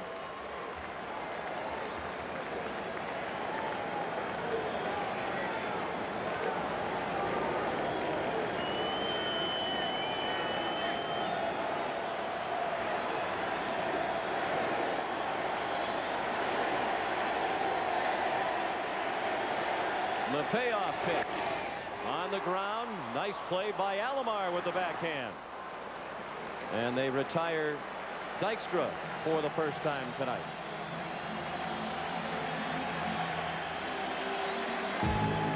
Now look back at the 1977 World Series. There's a fly ball to center field and deep.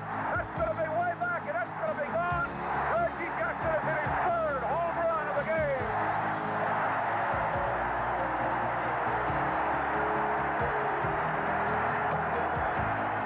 Dykstra might have another chance to hit his 3rd home run of tonight's game. That was game 6 of the 77 series. 3 consecutive home runs by Mr. October off Bert Hooton, Elias Sosa, and Charlie Huff. That really helped earn him the nickname of Mr. October, that memorable performance. Duncan Well, a foul ball that had the folks in the lower boxes off first, ducking quickly. It's been done 3 times, 3 home runs in a World Series game. Babe Ruth did it twice, and Reggie Jackson once, and Dykstra with 2 tonight. And a possibility of hitting in the bottom of the 8th inning. Or the bottom of the 9th, should the Blue Jays come back to tie or take the lead. It was interesting, the 7th inning stretch here, instead of singing "Take Me Out to the Ball Game," the fans were singing "Milkman Serenade." Were they really? It is so late. No, they weren't. Oh, I was in the men's room.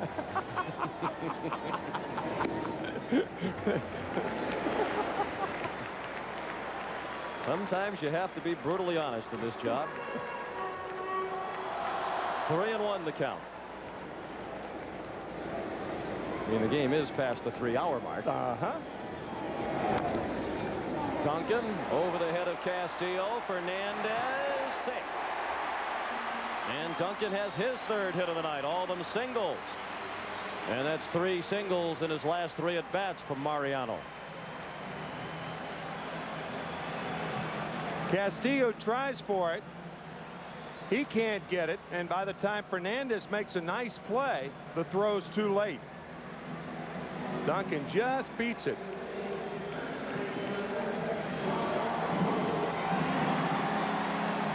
He's at first with 1 out.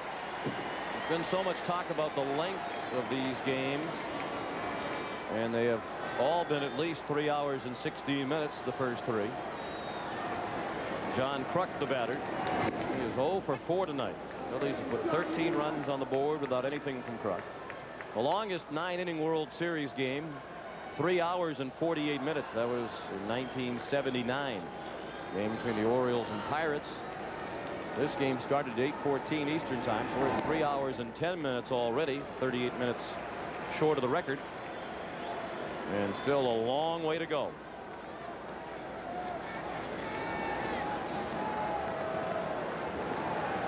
See Pat Borders looking over at Gene Tennis, who, by the way, was the MVP of the 1972 World Series. Tennis playing with the Oakland Athletics. They played the Cincinnati Reds, and he is flashing signs to Pat Borders. That's not for the pitch, the call of the pitch, but whether Borders should pitch out or not.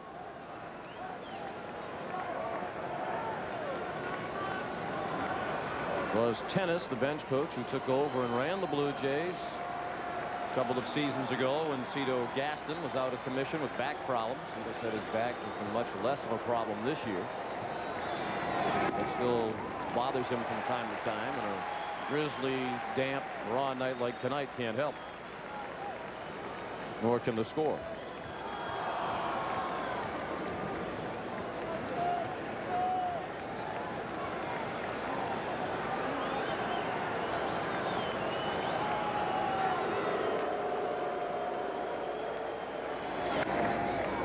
Pop foul and out of play. And the fanatic is back. 37-year-old Dave Raymond inside that costume. Not only does he appear at every Phillies home game, but he makes 200 appearances outside of Veterans Stadium over the course of a year. It's a full-time job for Dave Raymond.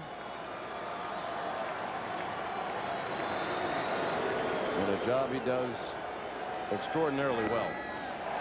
3-2. I think a story worth retelling. We told it in the League Championship Series. David Raymond's mother was hearing impaired, and he credits having to communicate with her throughout his life as helpful in communicating with the crowd here at Veterans Stadium.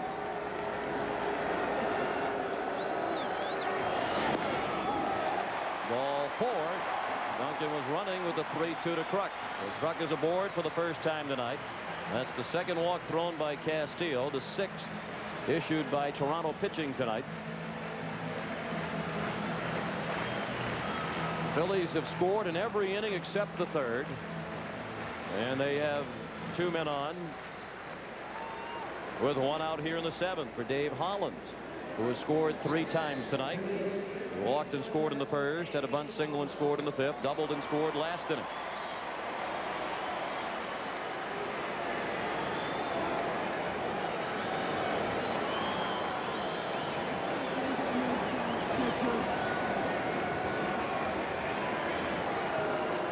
The Phillies lead 13-9 in the 7th.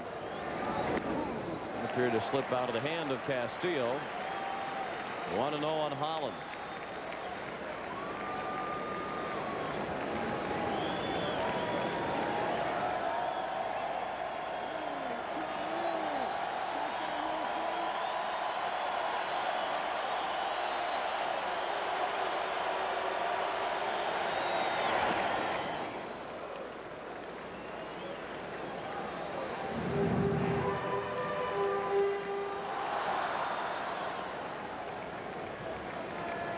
Even though the Phillies did not score in the 3rd, the Blue Jays did. So there's been at least 1 run scored in every inning between these two teams tonight.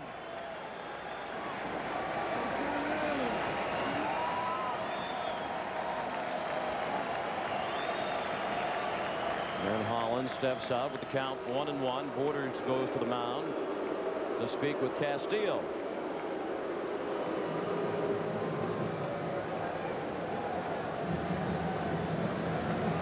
That's Ed Sprague who handled the situation tonight with as much class as John Olerud did last night. The Blue Jay players involved in the maneuvering to get Paul Molitor into the lineup deserve a lot of credit.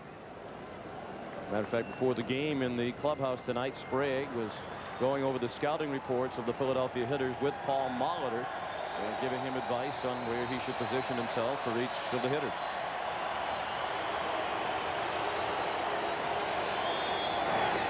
Check swing and a ball low.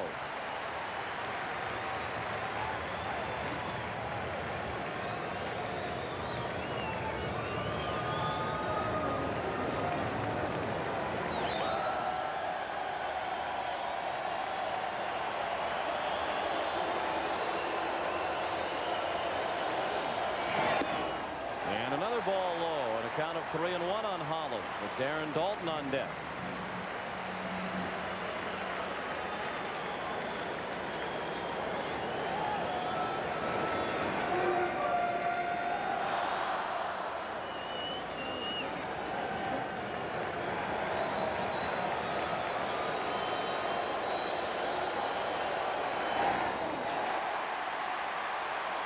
Bases loaded. Back-to-back walks thrown by Castillo.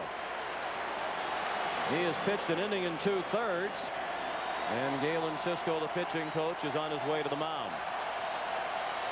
The Blue Jays have 2 left-handed pitchers on their roster, and both have thrown a ton of pitches tonight. Both Al Leiter and Tony Castillo.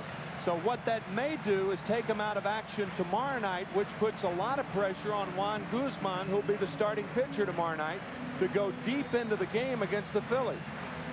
He didn't do that the first time. Matter of fact, he pitched 5+ innings, throwing 120 pitches. There might be folks just tuning in now who think that these are the winning numbers in tonight's Pennsylvania lottery drawing. The Dow Jones average best throughout. Yes, indeed. That's what it looked like. Started in the very first inning when the Blue Jays got 3 off Tommy Green, and the Phillies answered with 4 off Todd Stottlemyre.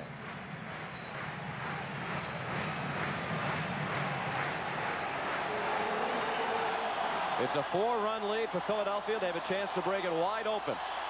Darren Dalton hit a 2-run homer in the 5th. He walked and scored back in the 1st. Borders thought the pitch was a strike. It was not a called strike, nor was it a swing, says Davy Phillips. It was a slider. It looked like it was off the plate, and Dalton held up. Properly called. And as that camera has demonstrated many times tonight, Charlie Williams has had a very good night calling the balls and strikes. Yep. 2-0 the count. Bases full of Phillies. Duncan the runner at 3rd. Kruk at 2nd. And Hollins at 1st with 1 out. 13-9 Phillies in the 7th inning. Fouled out of play.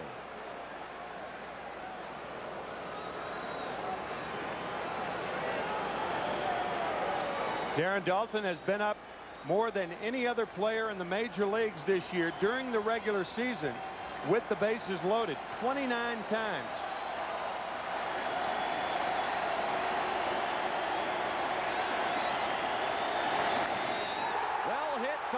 stays fair. It's gone. It is a foul ball. A low hooking line drive that didn't miss the pole by much. He got the hook and hooked it.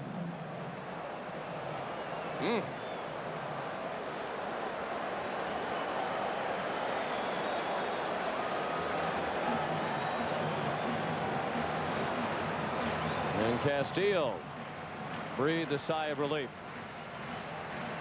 Tim mentioned 29 times Dalton batted with the bases loaded. He went 8 for 20 and hit 2 grand slams.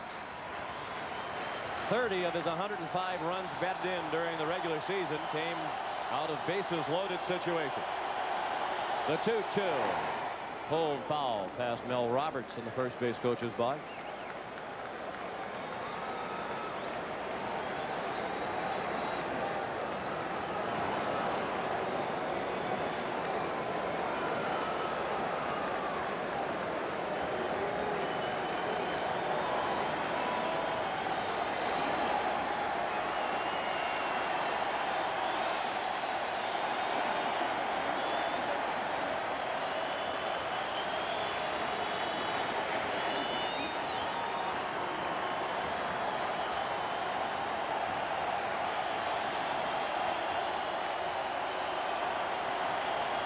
The 2-2 breaking ball apparently high, and now the count is full.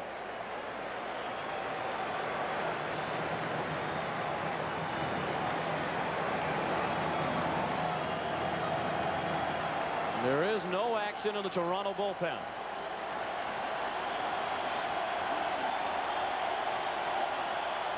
The payoff to Dalton. Did it hit him, or is it a foul ball? Charlie Williams seemed to be indicating foul ball. Dalton thinks he was hit by the pitch.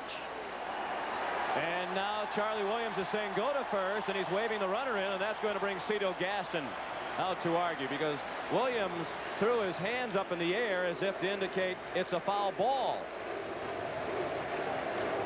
Usually when an umpire does that, that means foul ball. There's another way of doing it by brushing one hand over another. That's another way of saying foul ball. But this ball did appear to hit Darren Dalton, or did it? Was that ball, did it hit the knob or the right hand? Look at the knob and how much exposure there is on the knob. Nope, looked like it hit the back of the right hand to me from that angle. Very tough to tell.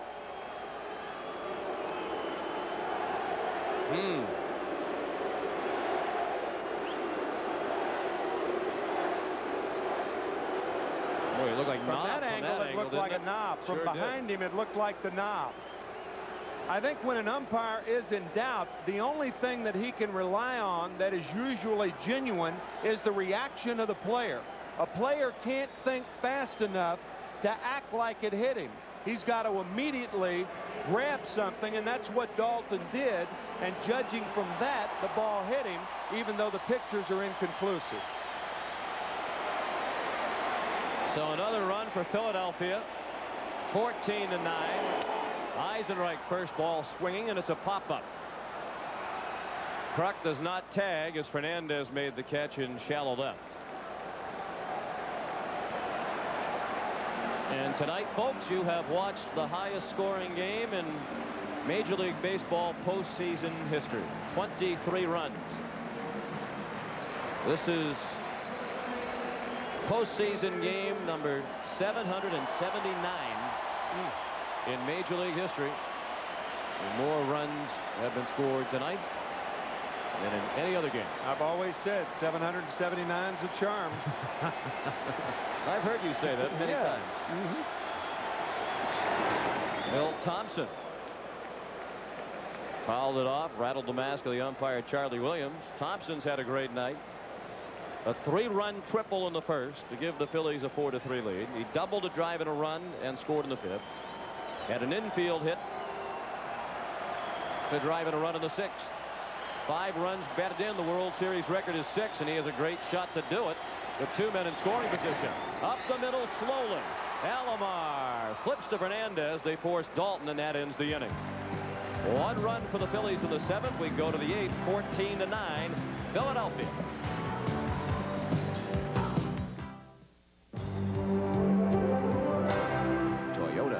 proudly presents All Around Champions. Being part of a pennant race teaches you to play hard. Being part of a family teaches you to have a good heart. Robbie Thompson has been part of both. His strength, compassion, and reassurance have helped youngsters battling their own fight to do so with great dignity. Toyota is pleased to salute all-around champion Robbie Thompson by contributing $1,000 to the National Childhood Cancer Foundation.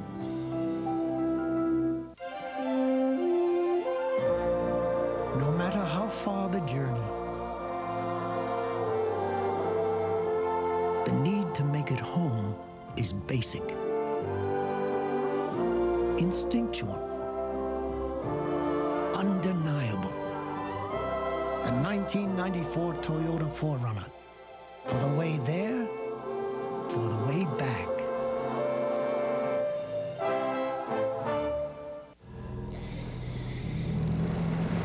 The Gulf of Mexico, where world-class fishermen like Jim come to battle the big boys. Jim, you got one. Yeah, hey, this calls for a celebration. How about a cold O'Doul's? Thanks. Only 70 calories and non-alcohol. Because out here, you never know what's biting. When you want the refreshing taste of beer without all the alcohol, think O'Doul's. It's what beer drinkers drink when they're not drinking beer. Definitely not. Absolutely not. Negative. To save pennies per call on your 800 service, would you risk losing sales? No way. No. Not a chance. That's what over 9 out of 10 800 users we surveyed said. Introducing Maximum Advantage from AT&T. Now you can automatically get AT&T's lowest price guaranteed on the most reliable 800 service in the business. Know anyone who can beat that? No. Maximum Advantage from AT&T, the best in the business. This game summary is sponsored by AT&T. And the top line says it all. Runs, runs, runs. A World Series record 23 runs for these two teams. The Phillies lead 14-9. They've been paced by Milt Thompson and Lenny Dykstra. They've combined to drive in 9. Dykstra has scored 4 times. Thompson has scored once. And we head to the 8th inning. Larry Anderson about to begin his 2nd inning of relief. He worked a 1-2-3-7. Roberto Alomar, Joe Carter, and John Olerud due up in the 8th.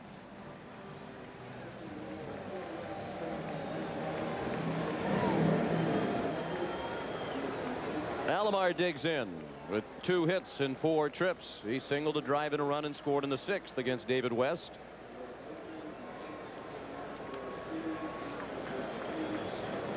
Roberto's now 8 for 16 in the World Series.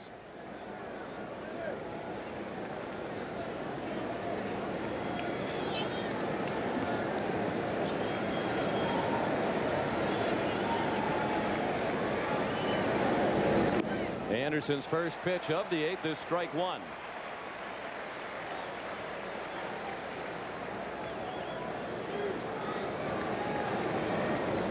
Like many relief pitchers, he works from the stretch even when there isn't anybody on base. And he's quickly ahead of Alomar 0-2. That trend started about 8 years ago. I guess when Bruce Sutter was with the Cardinals about a decade ago, I suppose. Chopped down to third. Hollins just did get Alomar by a half step. This Sunday on the NFL Today, it's Terry Bradshaw's National Football Quiz. You know how many NFL coaches played in the league, or what famous kicker was known as the toe? Tune in Sunday and test your knowledge on the NFL Today, 12:30 Eastern Time. And there's the menu of NFL games that follows NFL Today. Atlanta and New Orleans, Green Bay and Tampa, the early games. Joe Carter, the batter. That's toward the gap in right center, and Eisenreich races over to cut it off. And Carter has his 2nd hit. 2 singles tonight for Joe. He's 2 for 5. Mike Timlin is warming up in the Toronto bullpen. First baseman John Olerud. And that's the first hit allowed by Larry Anderson. He's pitched an inning and a third. Now John Olerud.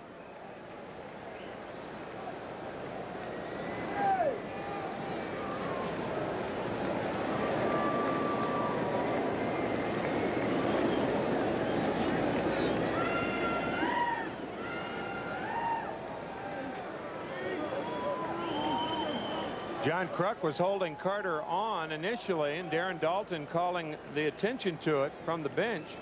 Actually, Darren to the bench, and they relayed that to Kruk. And John moved behind Joe Carter. No sense in holding a runner on. It's a remote chance for Carter to be running 5 runs down here in the 8th inning.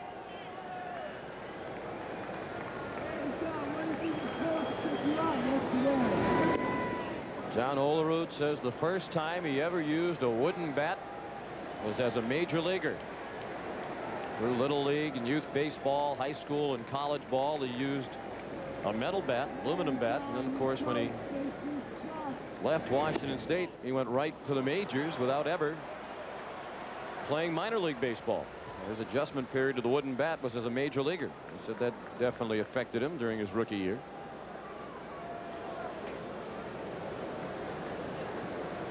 Dalton out to the mound with the count 3-0. It is 14-9, but bear in mind that Mitch Williams and Kim Batiste have not yet appeared, and Williams is warming up in the Philadelphia bullpen.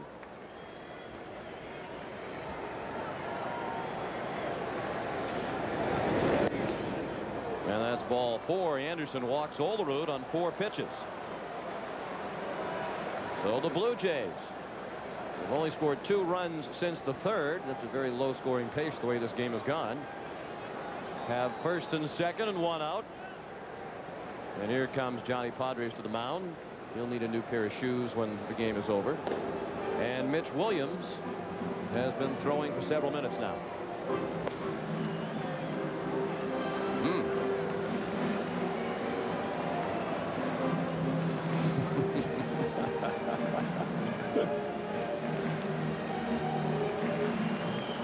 Dalton joined in the discussion. The batter will be Paul Molitor. His playing third base tonight has not been a factor. He's handled the few chances he has had cleanly. He walked with the bases loaded in the first, singled and scored in the third, flied to right in the fourth, and was hit by a pitch on the knee in the sixth. Davey Phillips, the crew chief and third base umpire, came trotting in from his position toward the Toronto dugout as if to ask Cito Gaston a question, and has returned to his position.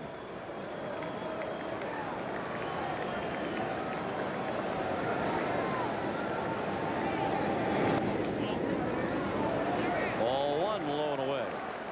All of a sudden Anderson's control has deserted him. He's thrown 5 straight balls.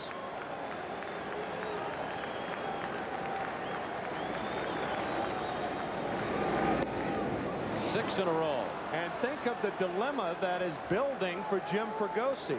I mean, Mitch Williams, his problem is walking people, and usually he does it a first or second guy in the inning because it takes a period of adjustment for him to get settled on the mound. So it's imperative that Anderson throws strikes and that the Phillies get an out.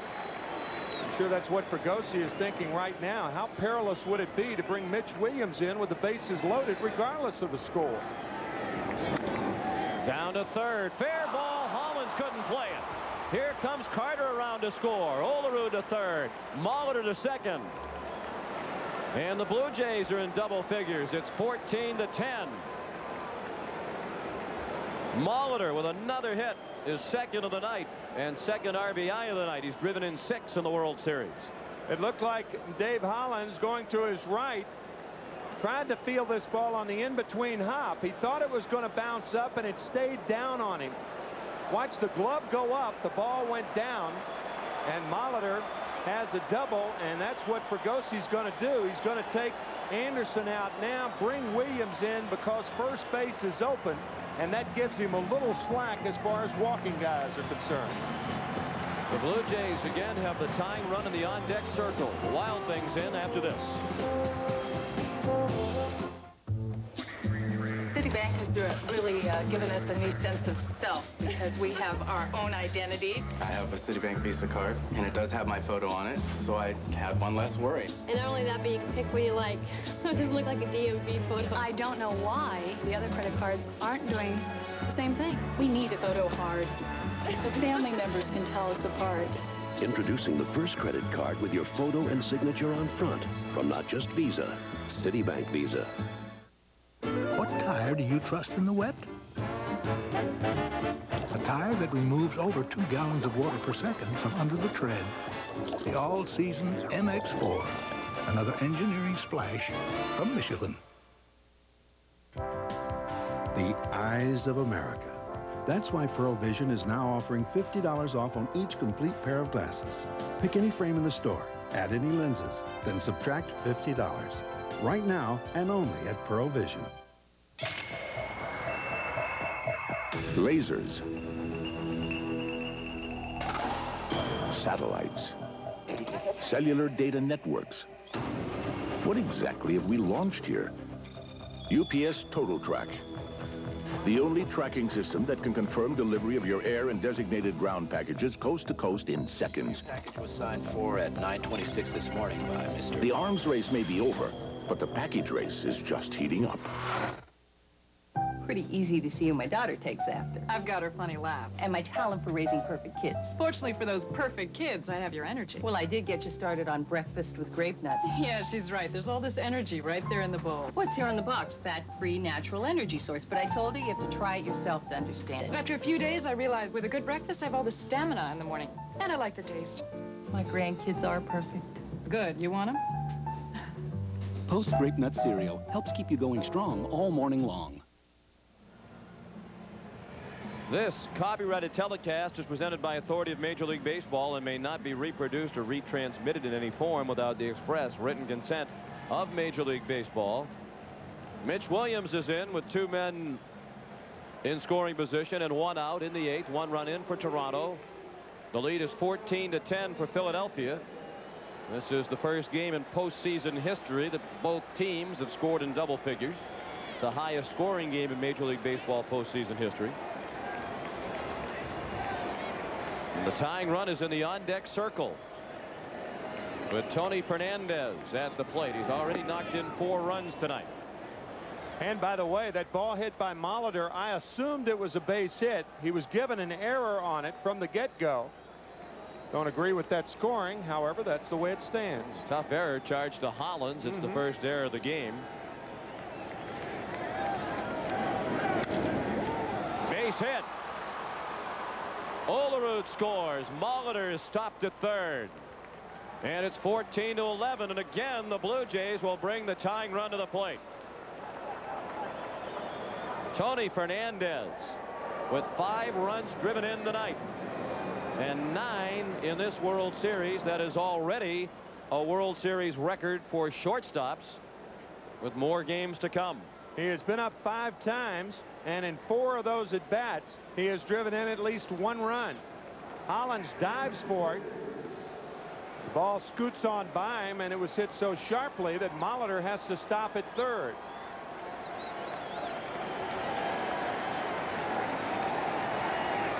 Tying run at the plate. Pat Borders took ball 1 outside.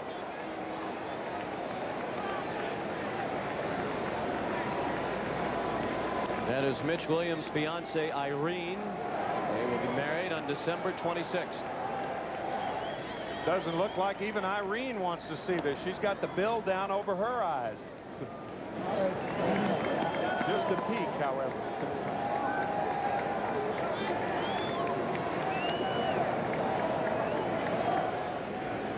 Hollins guards the line. The 1-0 is a strike. Borders 1 for 4 tonight. He had an RBI single back in the 3rd. And the towel is back over the eyes of Curt Schilling. A familiar pose during this postseason.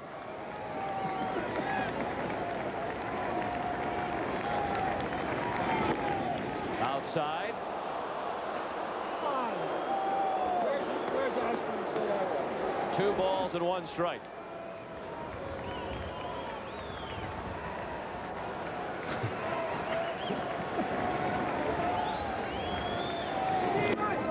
Three balls and 1 strike. Williams 1 ball away from putting the tying run on base and bringing the go-ahead run to the plate in the 8th inning.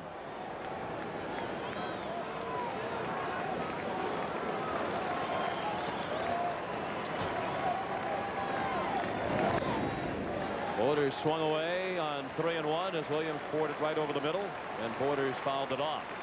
Mitch Williams in there now. This might become the greatest game that nobody's ever seen. Gloves up in front of their face. Kurt Schilling, a towel in front of the face. Mitch's fiance with the cap down. The All Sports radio station in town has been encouraging fans to bring towels and put them over their heads because for Schilling it's been good luck. Some of the fans have followed that suggestion. Some of the players too. Well, a lot of the Phillies and their fans don't like to watch when Mitch pitches. A lot of the Phillies players and coaches admit to going up the tunnel so they don't have to watch. But more often than not, despite the theatrics as we've seen in this postseason, he gets the job done. Payoff pitch way outside. And the tying run is at first for Toronto. And still only 1 out in the 8th inning. The go-ahead run will come to the plate, and Ed Sprague is going to bat for the pitcher.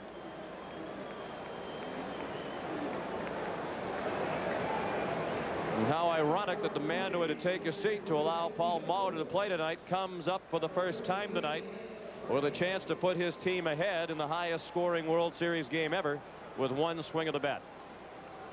He is a first ball hitter, a fastball hitter that is hitless against left-handed pitchers in the postseason. On the corner, well framed by Dalton. Sprague thought it was outside. Was it? Could have been. The 0-1. Pop fouled out of play, and Sprague just off the bench after watching for nearly 4 hours now is in the hole. 0-2. He had a memorable pinch hit home run in game 2 of last year's World Series off Jeff Reardon to give Toronto a victory. The 0-2. Strike 3.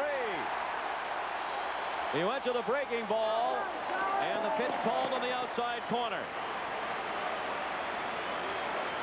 Now that slider for an 0-2 pitch with Dalton framing the pitch, bringing it back to his body, looked like it had enough of the plate. May have been just off the corner, but certainly close enough to be called a strike. Now Ricky Henderson. He looked at strike 1. He's 1 for 4, first inning double. He walked in the 3rd. Philadelphia 14, Toronto 11 in the 8th inning. Bases loaded and 2 outs for the Jays.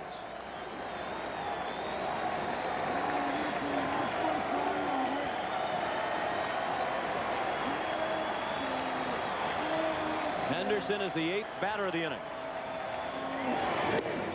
Low. 1 ball and 1 strike. Molitor, the runner, at 3rd. Fernandez at 2nd. Borders at 1st.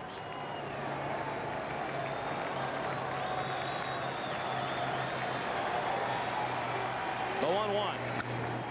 Line to center. Dykstra can't get it. 2-run score. And the Blue Jays are within a run. It's 14-13.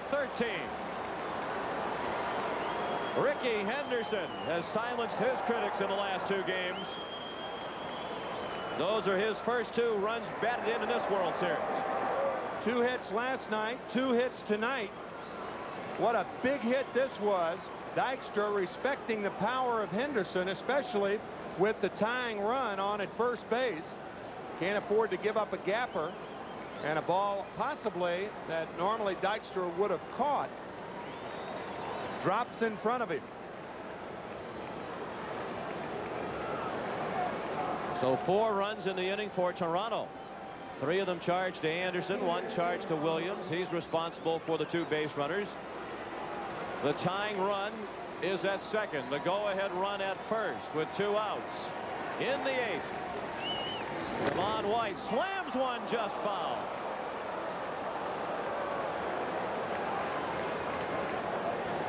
White facing his former roommate in winter ball from about a decade ago, Mitch Williams, and Devon has had the upper hand when they've gone head-to-head.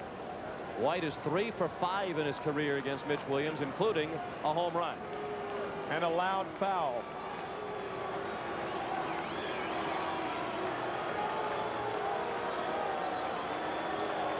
Apparently she did not have a towel.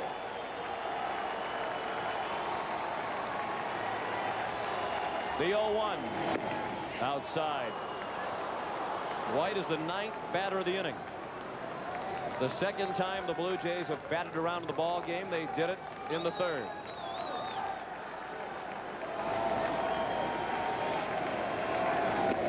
Big swing and a foul tip into the mid of Dalton. 1 ball and 2 strikes.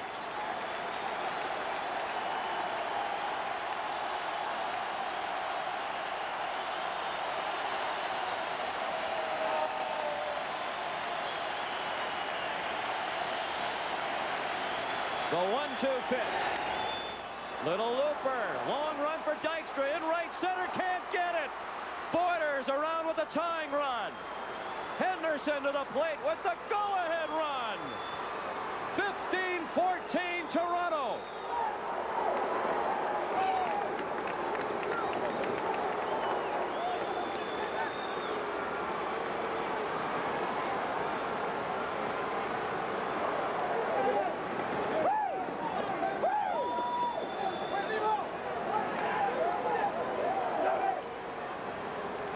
A slicing triple for Devon White that gives the Blue Jays the first lead that they have had since the 3rd inning.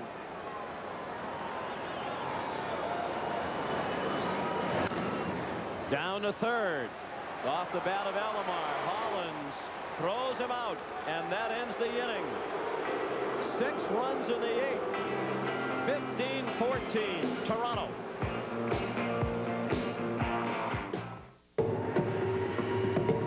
The Tahitian Islands welcomed over 100,000 vacationers last year. Not one of them, however, was a Lexus engineer. Why? Let's just say they were busy.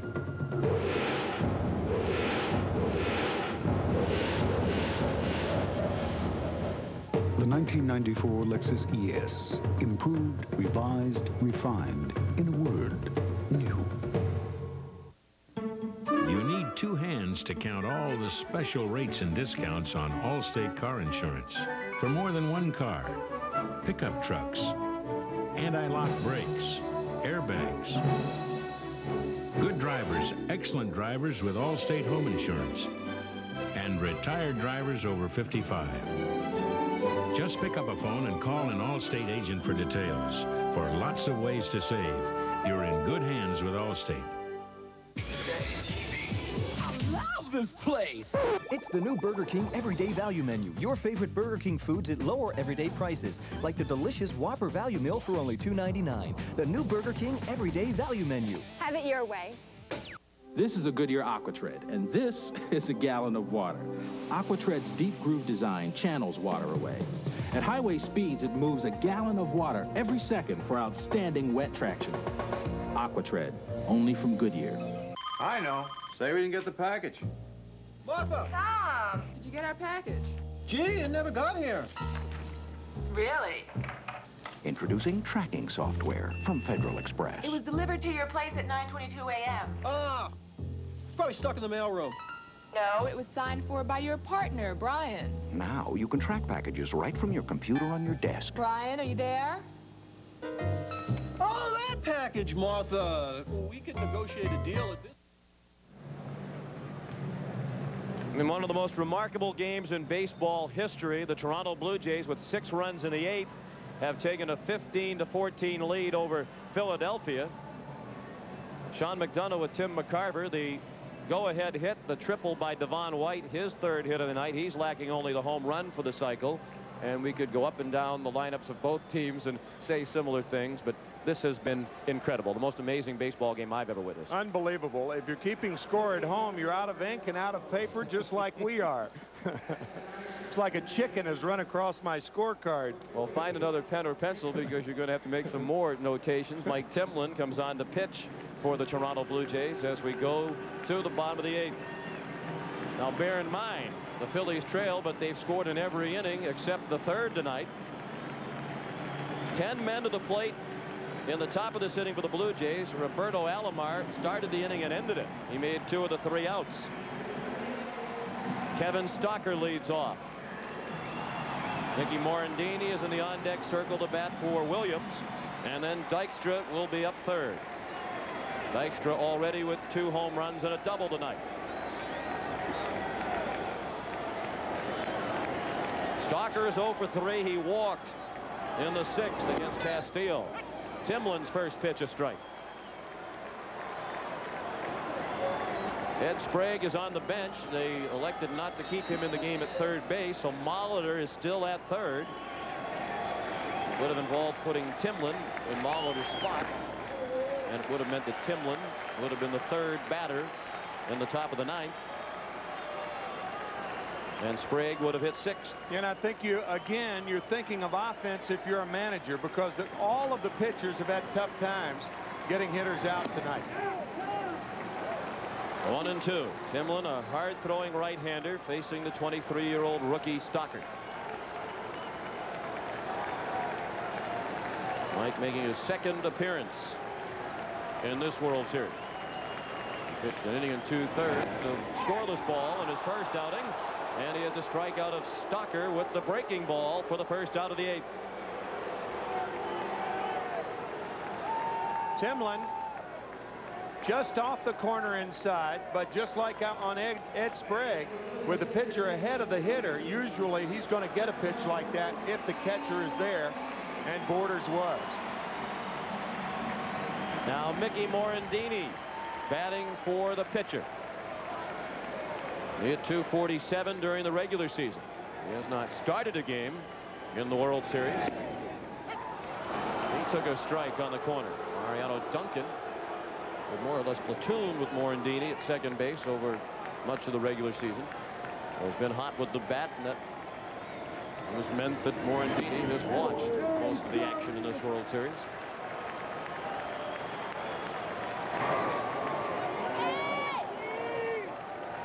Dykstra is on deck. Foul tipped into the mid of Borders. If this remains a 9-inning game and we do not go to extra innings, it will be the longest 9-inning game in World Series history. Already the highest scoring. Breaking ball, got him. Timlin with back-to-back strikeouts in the 8th. Boy, he has made 2 pitches, one on Stalker, and now this nasty slider to get Morandini. That is a perfect position right in on the hands to the pinch hitter Mickey Morandini. And now Cito Gaston understandably wants to talk to Timlin about Dykstra. There's only been 1 error in this game, which means that with 29 runs scored, ERAs are going to soar. That's another thing that will probably be out of reach once this series is over. Pitchers' ERAs. And of course, the 1 error was a bad error in our opinion, given by the official scorers to Hollins on a very tough ball down the line. He had the backhand, never got a glove on. And Gaston apparently will summon his ace closer Dwayne Ward, despite the back-to-back strikeouts by Timlin. He appeared to gesture to the bullpen a moment ago, and Ward will indeed come on. With 2 outs and the bases empty, Dykstra coming up when we come back.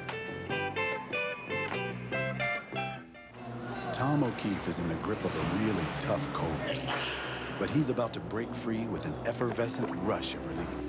Alka-Seltzer Plus cold medicine. Pills take time to dissolve, but Alka-Seltzer Plus is ready the moment you take it, rushing powerful medicines to soothe your aches, relieve your runny nose, free your breathing. Nothing rushes relief like Alka-Seltzer Plus.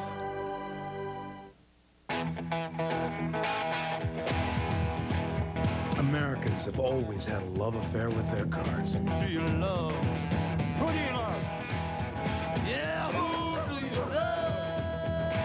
And when it comes to plugs and filters, we guarantee to keep that spark going for a long, long time.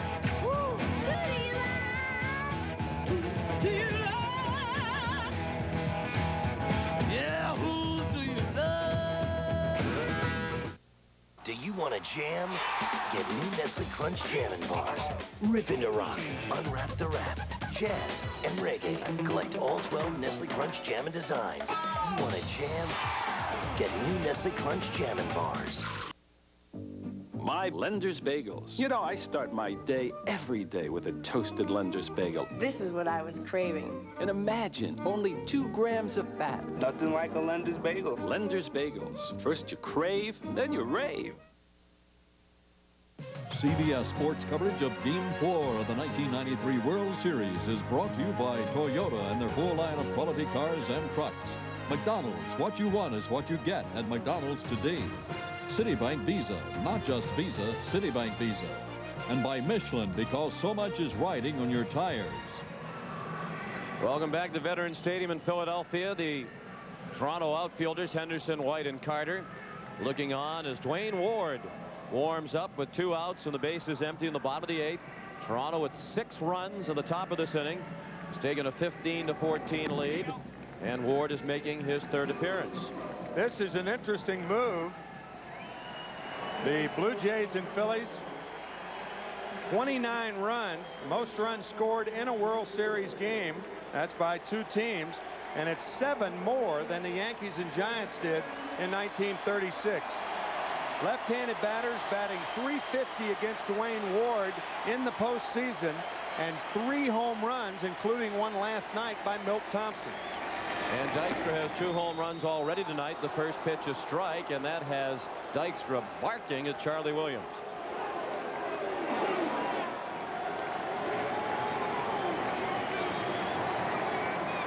Dykstra thought it was outside. If it was, it wasn't much. And I believe Williams is hollering back at him.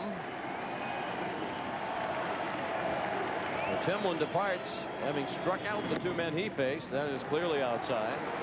1-1 on Dykstra. He walked, stole second, and scored in the first. Hit a 2-run homer in the second. Doubled and scored in the 4th. The ball that just missed being a home run. And he hit a 2-run home run in the 5th. Last time up, he bounced out to Alomar. Strike.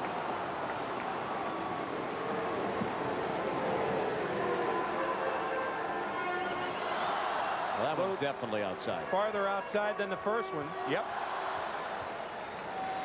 But that might have been the byproduct of the hollering that Dykstra did at Charlie Williams. Could be.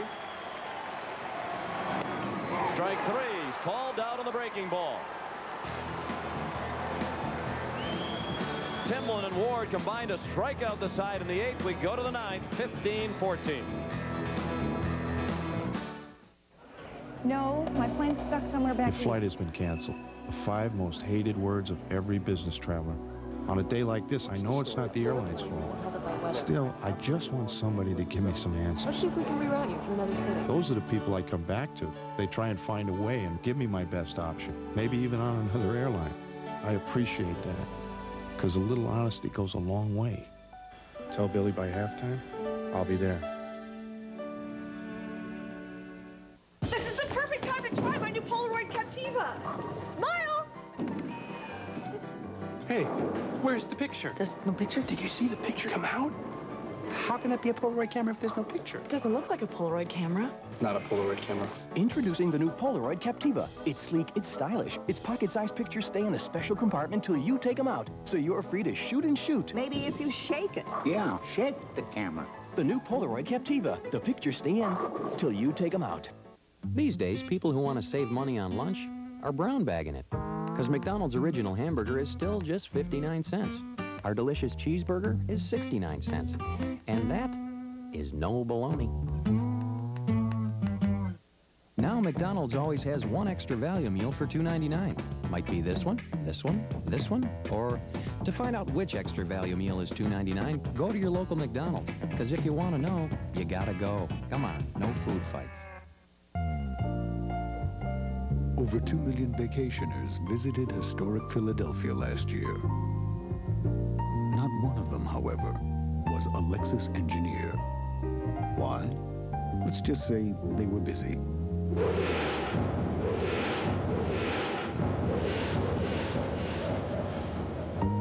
1994 Lexus ES, improved, revised, refined. In a word, new. John Ritter and Marky Post are moving back home. I thought everyone around here was supposed to be happy. They were when I left. Maybe you should leave again. Hearts Afire returns next Wednesday. Tonight on Late Show with David Letterman, Dave's guests are Dan Rather, actress Penelope Ann Miller, and the musical group the Gin Blossoms. That's later tonight on Late Show with David Letterman. Dwayne Ward in the dugout. He'll face Duncan, Kruk, and Hollins in the bottom of the ninth, but first it's Bobby Thigpen trying to keep it a one-run game for Philadelphia.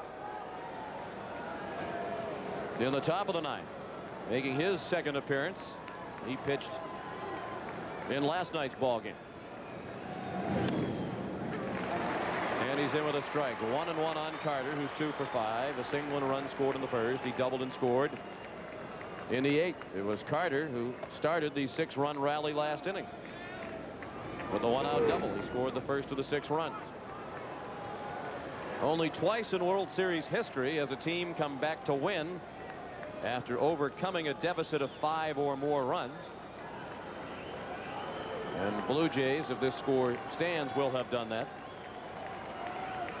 They were down 14-9 before they got the 6 in the 8th. 1929, the A's overcame an 8-0 deficit to defeat the Cubs 10-8 in Game 4. And in 1956, the Dodgers overcame a 6-0 deficit to defeat the Yankees 13-8. Carter, base hit. It'll go for extra bases in the corner. A leadoff double for Joe Carter, his 3rd hit of the night.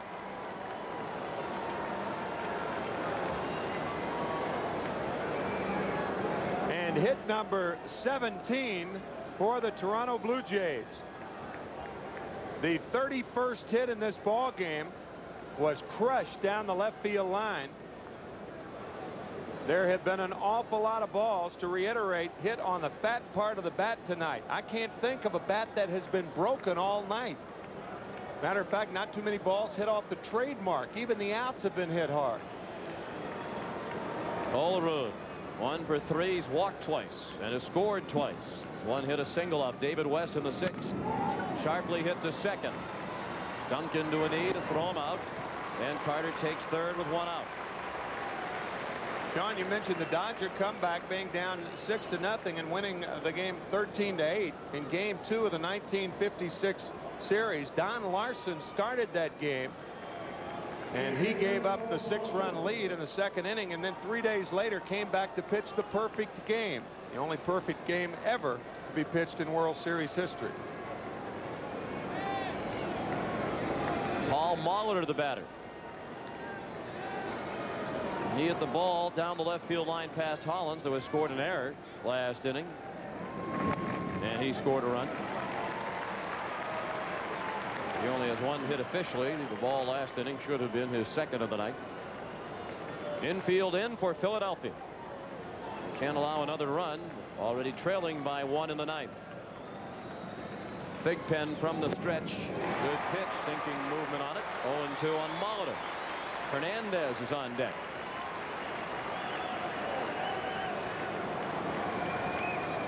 Tommy Green started. He went 2 1/3 for the Phillies. Then Roger Mason, David West, Larry Anderson, Mitch Williams, and now Bobby Thigpen, the 6th pitcher of the night for Philadelphia. And he just missed.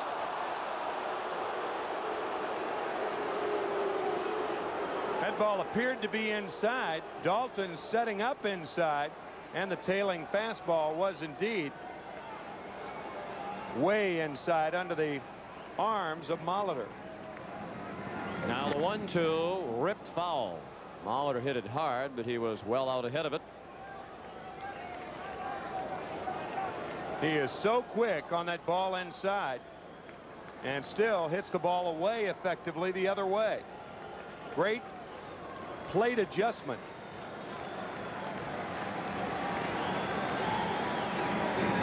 In the dirt and dug out by Dalton with the runner at third.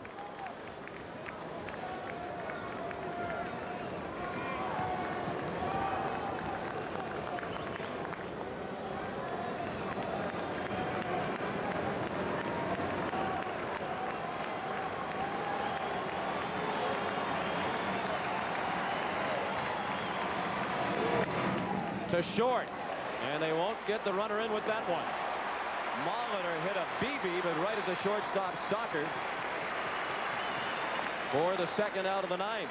Coverage of the 1993 World Series is produced by Bob Degas, directed by Bob Fishman. The associate director, Steve Shear and Pete Macheska. The coordinating producer of Baseball 93 is Eric Mann.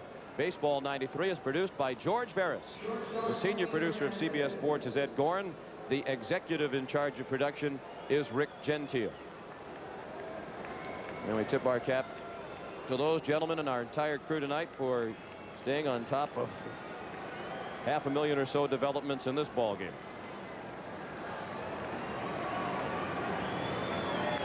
Fernandez tries to bunt, and he pushed it foul to the Toronto dugout. The only time tonight that Fernandez has been up and has not been in an RBI situation, his third time, and that's when he led off the inning. He is an RBI in 4 of his 5 plate appearances tonight, with 5 total. One shy of the single game World Series record. Bounce foul. 0-2. So Thigpen can get out of this, having surrendered the leadoff double to Carter. If he can retire Fernandez and perhaps give Philadelphia a little bit of a boost.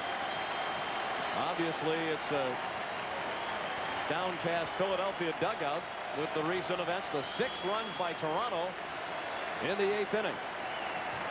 The 0-2 is inside.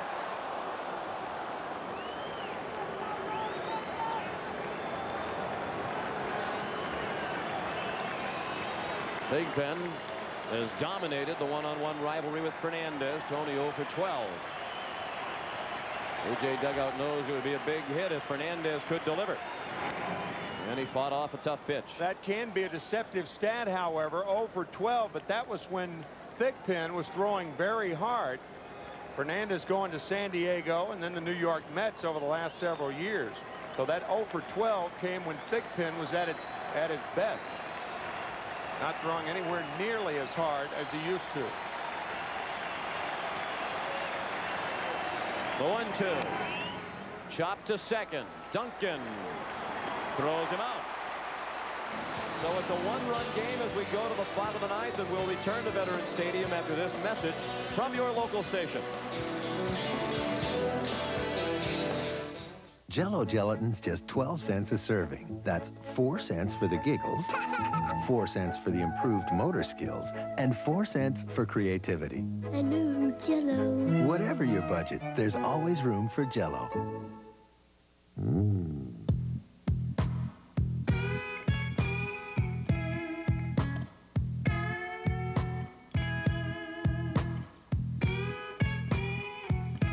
Brute.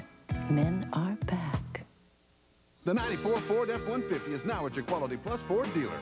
No other truck is built for tough. Not only is the F-150 America's tough full-size truck, now it's America's safe truck, too, with a driver's side airbag standard. Plus, every 94 F-150 has Preferred Care, the 24-hour roadside assistance program. Now save $1,200 on the #1 selling Ford F-150. See the Truck Authority, your Quality Plus Ford dealer today.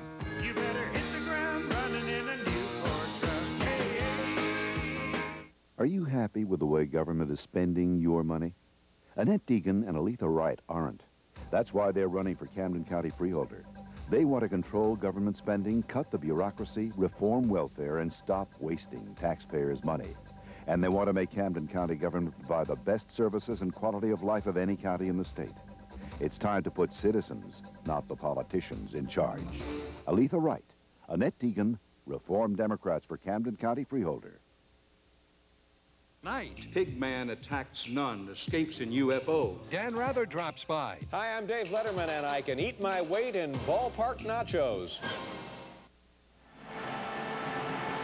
Sean McDonough with Tim McCarver back at Veterans Stadium in Philadelphia, heading to the bottom of the ninth. The Toronto Blue Jays trying to protect a one-run lead. And they have Alfredo Griffin in at third now, replacing Paul Molitor. We're at a very uneventful night, starting at third base. And he's grateful for it. Jim Fregosi, John Vukovich, have Mariano Duncan, John Kruk, and Dave Hollins. Meat of their order coming up. Batters 2, 3, and 4. Against Wayne Ward, who came on last inning and struck out Lenny Dykstra on a called third strike. With 2 outs and the bases empty to end the inning. And they were playing the Rocky theme here at Veterans Stadium. And you remember that famous scene between Apollo Creed and Rocky Balboa in the 15th round when Rocky said, "What about a rematch?" And Apollo said, "Not going to be any rematch." Well, there is going to be a rematch regardless of what happens. That'll be tomorrow night. Game 5. And if this score stands, Cito Gaston and the Blue Jays will have a chance to win the World Championship tomorrow night. Mariano Duncan, 3 for 5 singles in each of his last 3 times up. He's knocked in 1, scored 1, and had a stolen base. He swings at the first pitch and pops it up. Fernandez in shallow left, 1 out.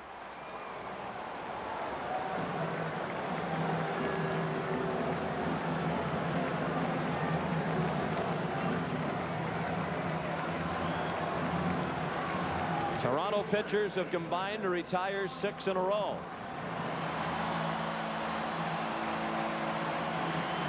John Kruk has not been a part of the story tonight. 0 for 4 with a walk.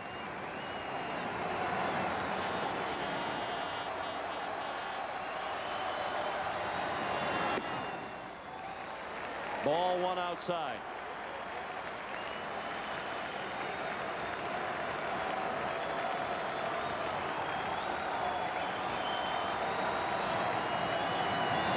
Ball 2 outside.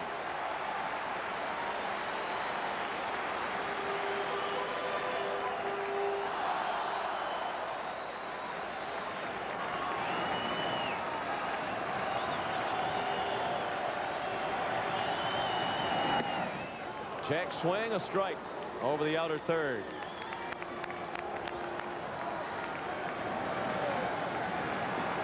You know, it's a long game when John Kruk has run out of bubble gum.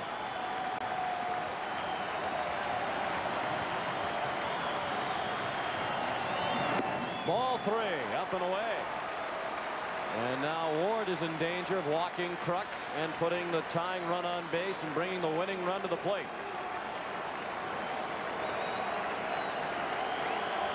Three-one pitch. Big hack by Kruk. He was trying to tie it.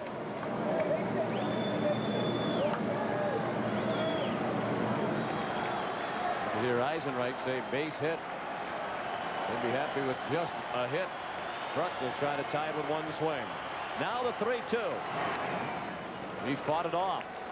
Tough pitch by Ward, blown away from Kruk.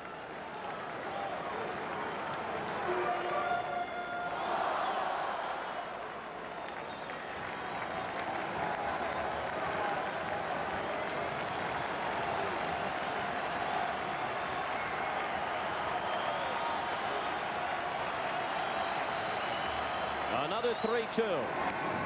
And another foul ball. Day before the series started, Sean, Dwayne Ward telling both of us that in a game-winning situation, he would be unlikely, or it would be unlikely, for him to throw a breaking ball to a left-handed hitter. And sure enough, he has thrown 7 straight fastballs to John Kruk.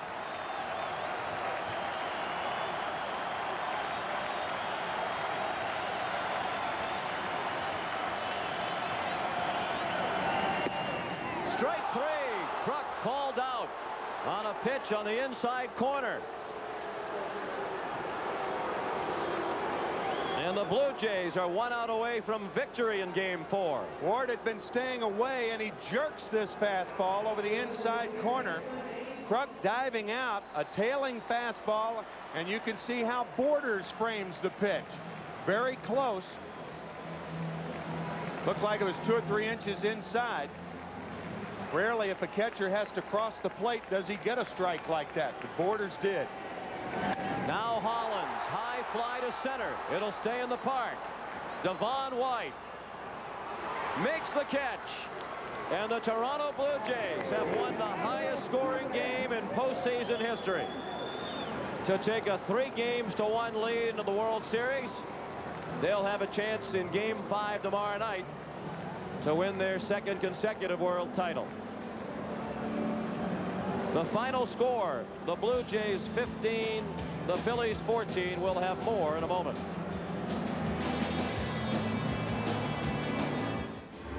Introducing one of the most visually distinct automobiles you've ever seen. If we show it to you now, you'll be so busy looking that you won't be listening, and you won't hear about its precision handling, sophisticated safety systems, and that it's the most technologically advanced Celica Toyota has ever created. Okay, now you can look. The all-new Celica. Watch out, it's coming. Driver, do you have any Bud Light in your vehicle? Yes. And I am Mr. Gallywikich. You mean Dr. Galakowitz? Yes, I am. This is so cool.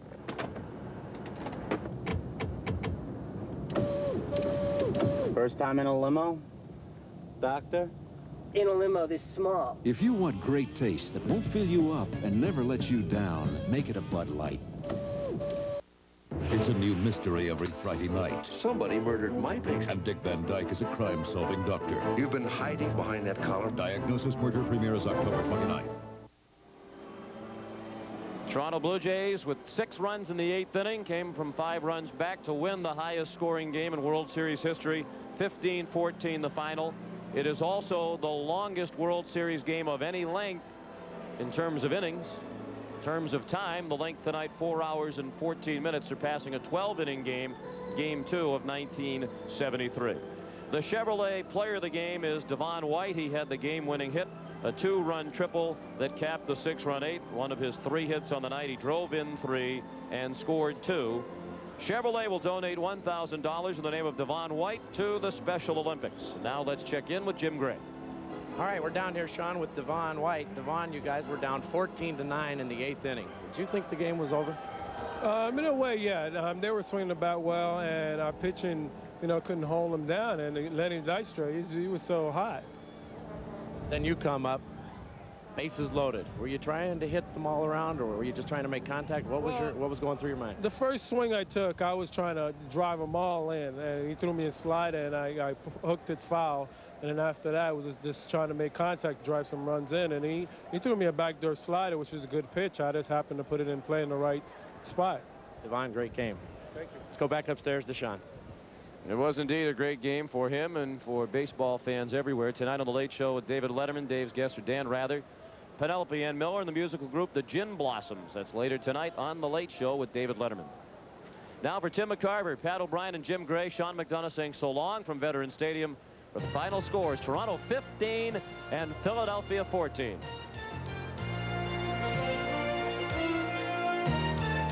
You have been watching CBS Sports coverage of the 1993 World Series.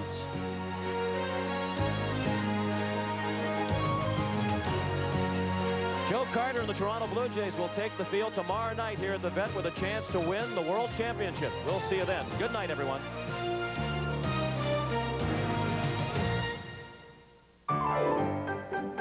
The great masters defined civilization in Europe. Now we're defining it on the way there. United Airlines' renowned international service to 15 cities all across Europe. Come fly the airline that's uniting the world. Come fly the friendly skies.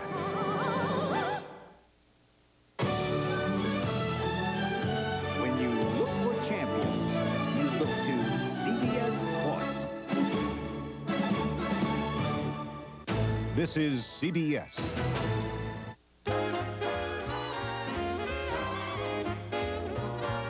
Get the new Mazda 626 with dual airbags, an available V6 engine, the best basic warranty in its class, made in America with exceptional style.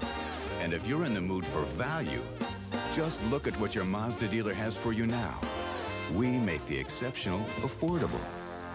Mazda, it just feels right. In cardiac care, experience is everything. In Philadelphia, no one has more experience than the Heart Hospital at Hahnemann University. No one performs more cardiac surgery. And in electrophysiology, catheterization, and every aspect of cardiac care, we're leading the way in treating heart disease without surgery. At Hahnemann, experience doesn't just make us bigger, it makes us better. The Heart Hospital at Hahnemann University. You drive a car like this and you're going to be asked a lot of questions, like, what kind of car is that? You say, it's an Eagle Vision TSI.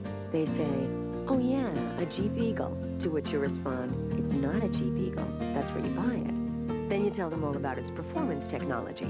Eagles do invite a lot of questions, but the next time someone calls an Eagle Vision a Jeep Eagle, you can tell them where to go. Test drive a new Eagle Vision at your nearest Key States Jeep and Eagle dealer today. WCAU-TV Philadelphia. Now, Ken Matz, Jane Robelo, Herb Clark Weather, and Ron Berg Sports. This is Channel 10 News. What a game. It didn't end the way that we wanted it to, but we're happy that you were able to share it with us here on Channel 10. Good evening, I'm Ken Matz. Certainly an exciting evening. I'm Jane Robelo, and we'd like to welcome those of you who usually are not part of our Channel 10 News team at 11. We're glad that you're with us tonight. Our top story tonight, a late-inning collapse by our hometown heroes, and the Phillies find themselves in a deep hole in the World Series. It was painful to watch. Devon White's two-run double off Mitch Wild Thing Williams in the top of the 8th caps a 6-run rally as the Blue Jays come from way behind. Beat the Phillies 15-14 before a stunned crowd at the Vet. It's the highest-scoring World Series game in history, and now the Jays lead the series 3-1 and can wrap up the World Championship with a win at the Vet tomorrow night. For the fans, a night of ups and downs, but at least there weren't any rain delays. That's right. Channel 10's Arthur Fennell is outside the Vet. Arthur, at least they got off on time.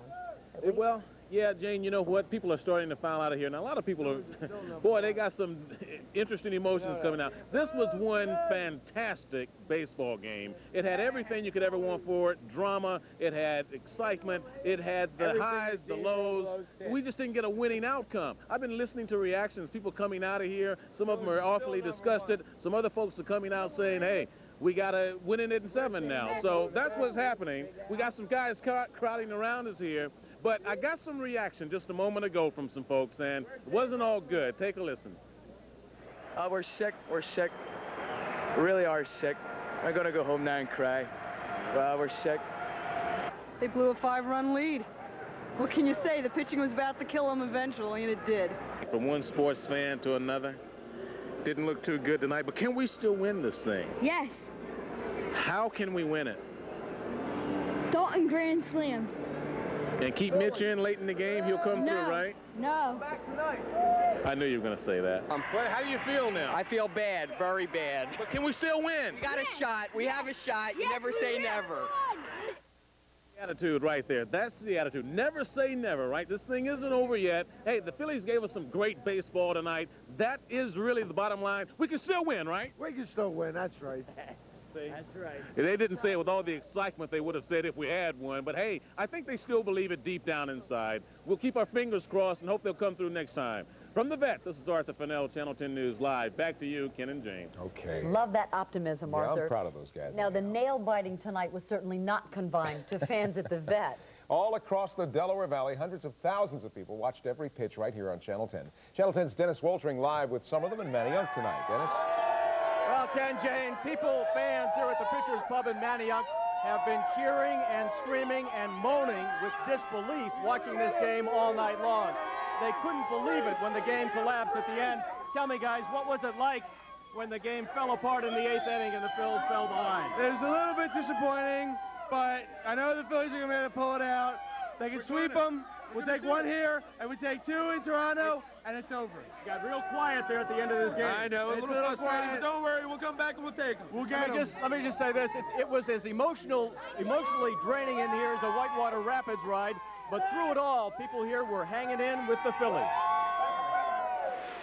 At Suds Cafe in Mayfair, fans cheering on the Phillies included a John Kruk look-alike, complete with a hole in his pants and the look of pine tar on his batting helmet. Couldn't get a hold of no pine tar, a little bit of peanut butter and steroid ashes. Fans grazed on Wild Thing wings as the Phillies finally put runs on the scoreboard. Phillies! Phillies all the way, baby! They're looking a lot better than last night. Last night they were swinging at high pitches. Tonight, they're in there.